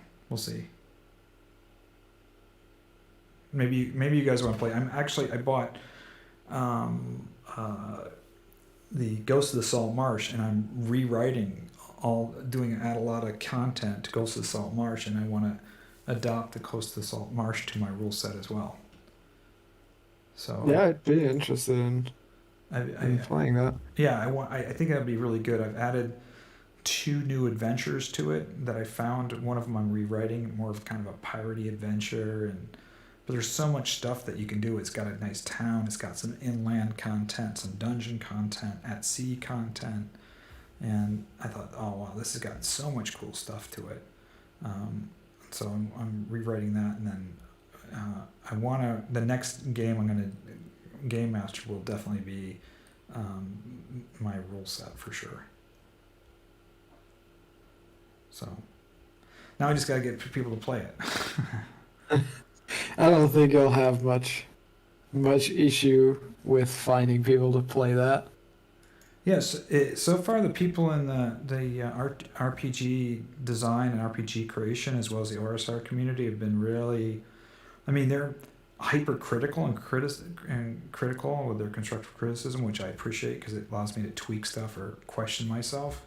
But I've been overwhelmed with people saying, "Oh, I want to try this out. Oh, can I help you play test it?" I'm really, there's a pretty good community of people that like to play indie games, indie role playing games. So I'm fortunate, and then with Foundry, it'll make things really easy. Yeah. So, well, hey, thanks for playing. I hope you guys had a good time. I hope you guys are enjoying the campaign. Yeah. Is there any doubt, really? Well, I think sometimes I don't know if a particular session is going well or not, or if it's too role play heavy or too, I put so much content in there. I'm always concerned that maybe people forget about something, or maybe I've done too much of an info dump. And I've been practicing on some of my voices, so. I think I even said that a couple of weeks back. There's a marked improvement from you saying, I don't do voices, I'm not good at that. Doing it anyway. And then, that was already a plus, and then you're continuously getting better at it. Yeah, absolutely no complaints in that regard from me. That's good. That's good. I do. In general, I think an important thing to keep in mind as a DM is it's very easy to be critical of yourself if something feels like it's not going too well, then looking within yourself for the fault, what did I do wrong? But speaking from about me as a player, there are simply days where I'm so fucking done with the world and I want to be super engaged with the game, but my mind is not cooperating because work was shit that day. I missed some of the details, but that's completely not on you as a DM. It's not too much of an info dump. It's my brain not cooperating after working for 10 hours with my brain. So yeah, it's good that you're continuously looking for feedback to improve. I'm just saying, take it easy on yourself because, how many players are we now? 6, 7? Six players. there Yeah. will inevitably be something in each session where just one of us has some kind of issue that has absolutely nothing to do with you and your DMing. Yeah, I just want to make sure that everybody's enjoying the game and the content and having a good time. I think so. Yeah, I think the fact that most of us have been coming back weekly for about 40 sessions at this point, with session no 39. major outages, that shows some commitment that maybe I've been unlucky in the past, but I haven't really seen campaigns with that level of commitment from everyone, just in terms of just showing up. I think we're super fortunate. We've got really good players. Everybody shows up to the games. Everybody's knows their characters. They're committed to the story. We don't have any jerks. Part of it is you being a good DM, in my opinion. Yeah, I think that in terms of commitment, you kind of lead by example, and that weeds that, like, I don't know. If any one of us were kind of, I'm struggling to find the right way to phrase this. I think I'm just trying to say that over the course of a year like the one that we've all had right now, it's sometimes kind of easy to go like, fuck it, I really don't feel like playing D&D today. And in a campaign where the DM doesn't put in as much effort as you and the other players don't put in as much effort as in our group, it becomes easier to say, fuck it, I'm just gonna cancel for today. I'm not gonna show up. Whereas if you know you're coming to this group with everyone, and especially you, Pyre, putting in this much effort, it's really hard to just walk away from that because, you're having a rough day. No, I hear you. I've had some rough days. I've had some really, really rough days. Obviously, we all have with the lockdown. So, but I look at this as my kind of escape and my enjoyment. Ileanys, you're playing in another game, right? Ileanys? I've been yes. I've been lucky that a couple of campaigns have failed here and there, but I've been lucky that one or two of them have the same level of commitment. I just sorry to interrupt there, but I just wish I had my life in order enough, or I had enough freedom to actually start a bunch of campaigns and then be able to say at least 2 didn't fall through. That's well, I would like that time back.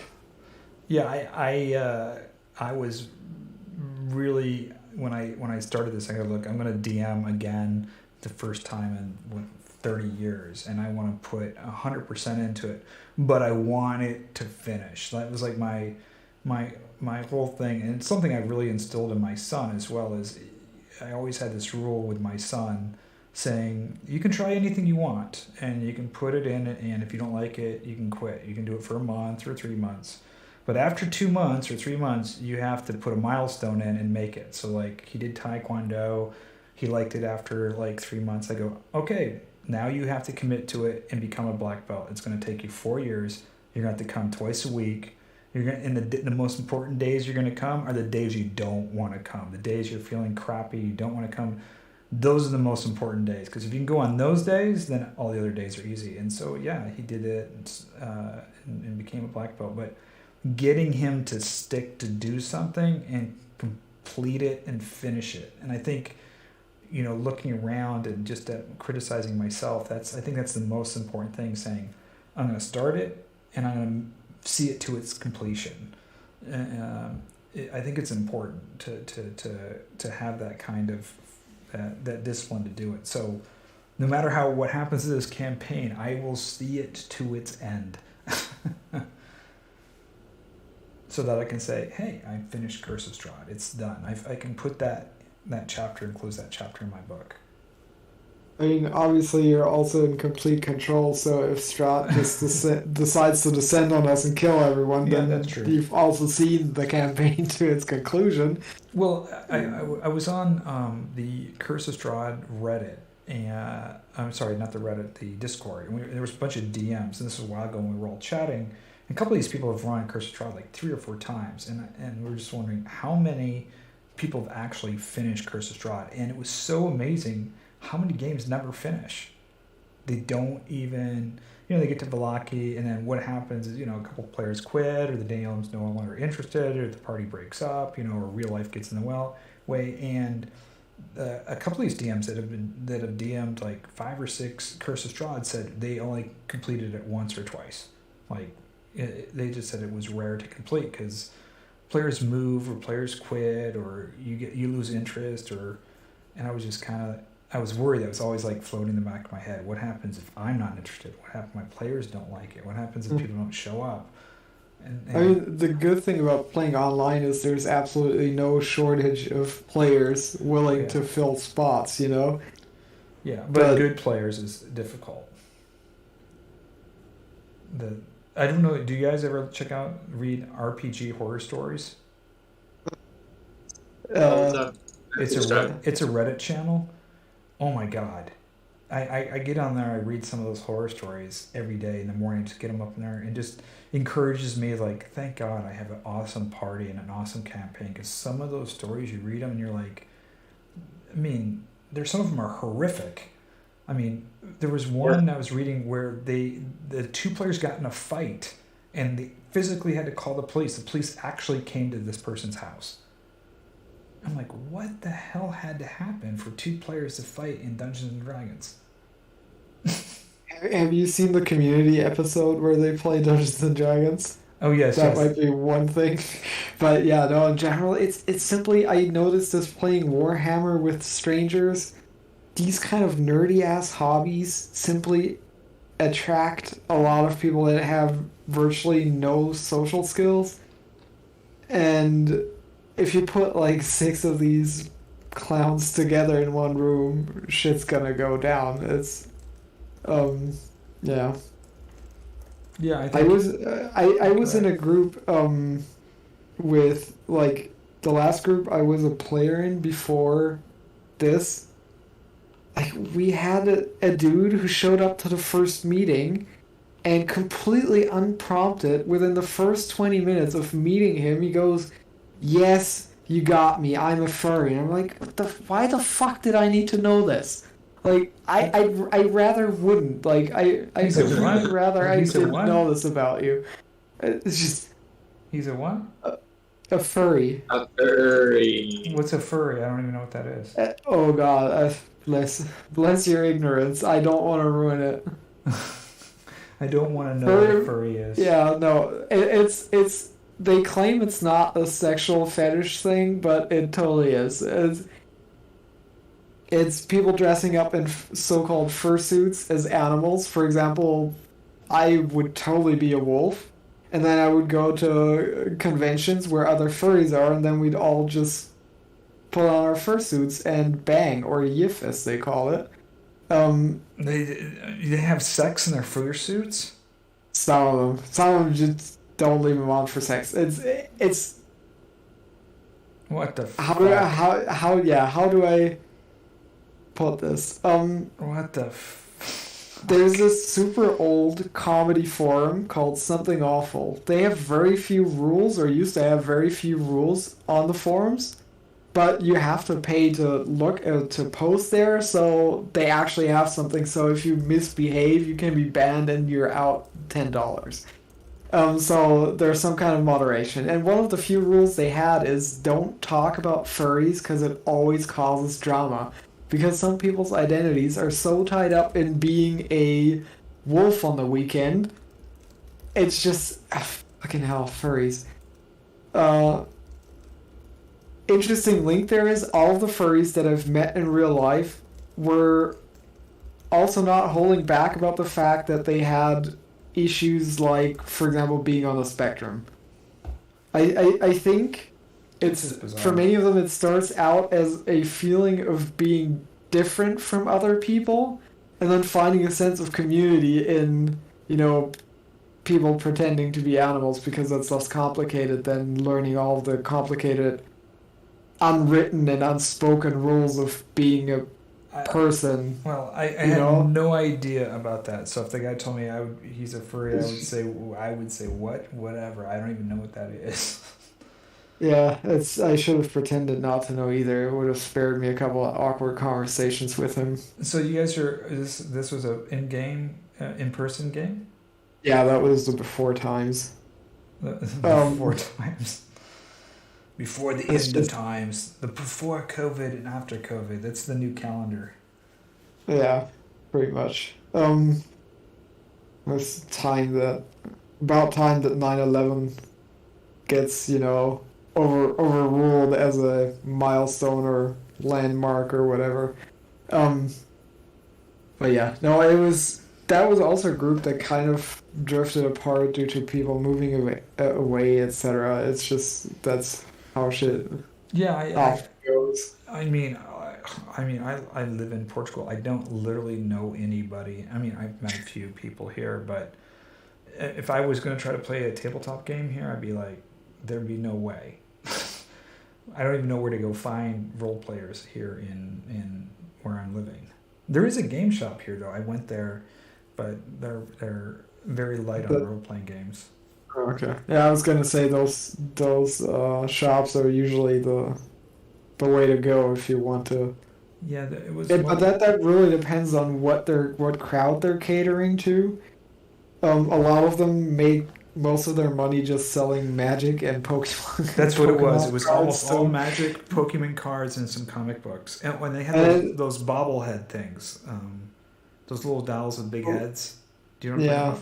Yeah, Funko Pops, I think is what the brand is called. Yeah, they have a whole wall of those. A whole wall. I mean, that's the kind of shit that keeps the lights on and puts your kids through college, apparently. I'm lucky enough that our local game store actually does a lot, they organize a lot of shit for wargaming, for example, and board games. So they run leagues and tournaments, which is how, for example, playing Kill Team, which is a skirmish version of former 40k, I actually placed third, and I was given a 25% off coupon for my next order in the store and shit like that. Importantly also they have a lot of space for people to play in the store. So if I want to play with a random person that I don't necessarily want to invite to my apartment or whatever because they might have lice or whatever, I don't know. I can play rather it's rather non. Oh yeah, committally. I just there's not much commitment meeting them in the store and playing that way, and that way you also get to know cool people. Let me ask you a question. Have you ever heard of Das Schwarzauge? Yes, of course I have. I had an interesting encounter in said store. I was picking out the D&D starter set, and one of the dudes I knew from playing Warhammer 40k in the store saw me eyeing it. He was like, "Why are you picking out D&D? Why are you not picking up Das Schwarze Auge?" And I was like, I was under the impression that Das Schwarze Auge is simply a German, a inferior German copy of D&D, not having, really being ignorant of it as well, but I was also trying to bait him into losing his shit because that's just what I do. And he said, "No, completely different." It's the number one selling game in Germany. I mean, yeah, it's because it's German, I guess, but is that crazy? It was just so funny because he was getting flustered by me saying that. I was like, "Okay, it's completely different. How?" And he was like, "Yeah, well, I actually said, how's it different? I'm assuming you use a D20 and then you roll, and then how is it different from D&D?" It's a roll under system, by the way. Sorry, what were you saying? It's a roll under system. Yeah, that's what he said, and I laughed at him because oh yeah, that's such a major difference. Yes, you. But I mean, I'm reading it through here because it's only been printed in Germany. They haven't really tried to push it in any other country. They made a bunch of video games in the setting. Really? Yeah. Dark in Eye. English, it's called The Dark Eye, I think. Yeah, but I've never heard it in English. Yeah, it's probably not very popular. It- I'm even Ileanys, sure like have a you lot ever of heard of people it? swear by like the quality of the setting and everything, and it's perfectly fine. I thought it was hilarious how the dude was trying to convince me it was so totally different, and D&D is just, he was saying, oh, it's just a like hack and slay dungeon crawl and shit. I'm like, most of these systems are what the players make of them. Like, there's nothing necessarily inherent in the mechanics of the game that incentivize or disincentivize you from role playing if you really want to do it. Ileanys, have you ever heard of Dark Eye? Oh, I'm not really familiar with anything other than D&D. Yeah. I'm new to the RPG, like probably less than 3 years. Oh, I've only ever yeah, I never heard of Dark Eye either, and somebody, I was talking to one of the RSR guys, and they were both German. They're like, oh no, this is, they were, and I said I never heard of it, and they were like shocked. How could you not heard of it? It outsells D&T in Germany. I go, I'm not in Germany. That's a very typical German attitude to have. Like, our shit don't stink. How come you haven't heard of this obscure shit that we do here? Like. Yeah, there's another one too that is got a huge following in Germany called, and it's got a cool. They got movies like these movies on it. Let me find it. It's called Degenesis. Degenesis, yeah, I know that it exists, but I haven't ever Dude, played it. They have a crazy like world and backstory. They even made movies and shit. I'm like, what the hell? They don't even do that shit for Dungeons and Dragons. And a really cool website, and it's all free. All the game books, everything is free. So I don't like, how the fuck do they make any money?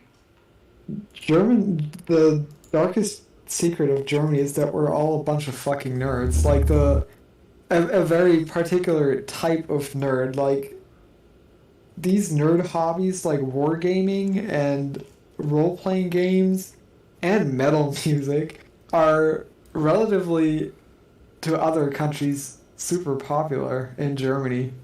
Check out the. I put it in the general chat section. They actually have a trailer for this game. Do you see that, Ileanys? He's clicking angrily. It seems like he's Ileanys gaming. Is not there, is he? I'm here. Yeah, I put it. Oh, 6 more vodka? Yeah. Yeah. They're actually, yeah. Yeah, I mean, I'm watching this. I thought this was a movie. I'm like, what is this? And this is just a trailer for a role-playing game.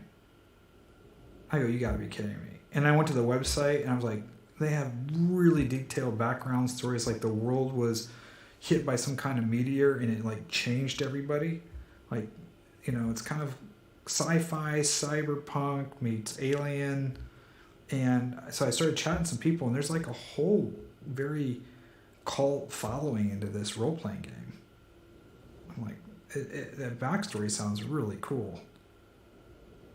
So I thought, you know what, I should check this out. But then it's, I got to find people to play. But now they've got it on Foundry. There's people on Foundry playing it. They got the entire rule set on it. It does look cool, though, doesn't it? It does. Oh yeah, now I recognize that monster at the end, or alien, because the DM of the group that I was talking about earlier, he actually had a DM screen from that game, and he spoke highly of it. It's a German game, yeah. Another thing that's also huge in Germany is Shadowrun. Oh yeah, which is a old school cyberpunk game, I guess. No, I've heard of that. I, however, just realized it's past midnight and I need to get myself. Yes, it's 11 o'clock here. Holy shit! I am still streaming. And there's people watching. Hey, everybody. And you've been listening to us kind of bullshit for the last hour.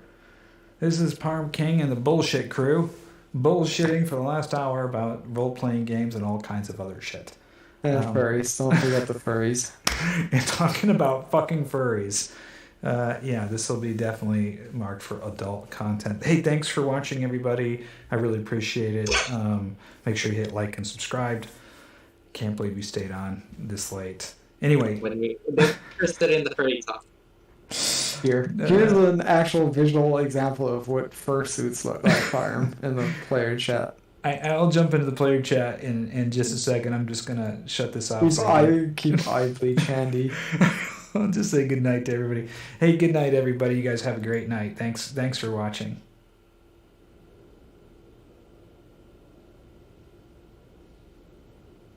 They're so cute. I'm just kidding. Yes.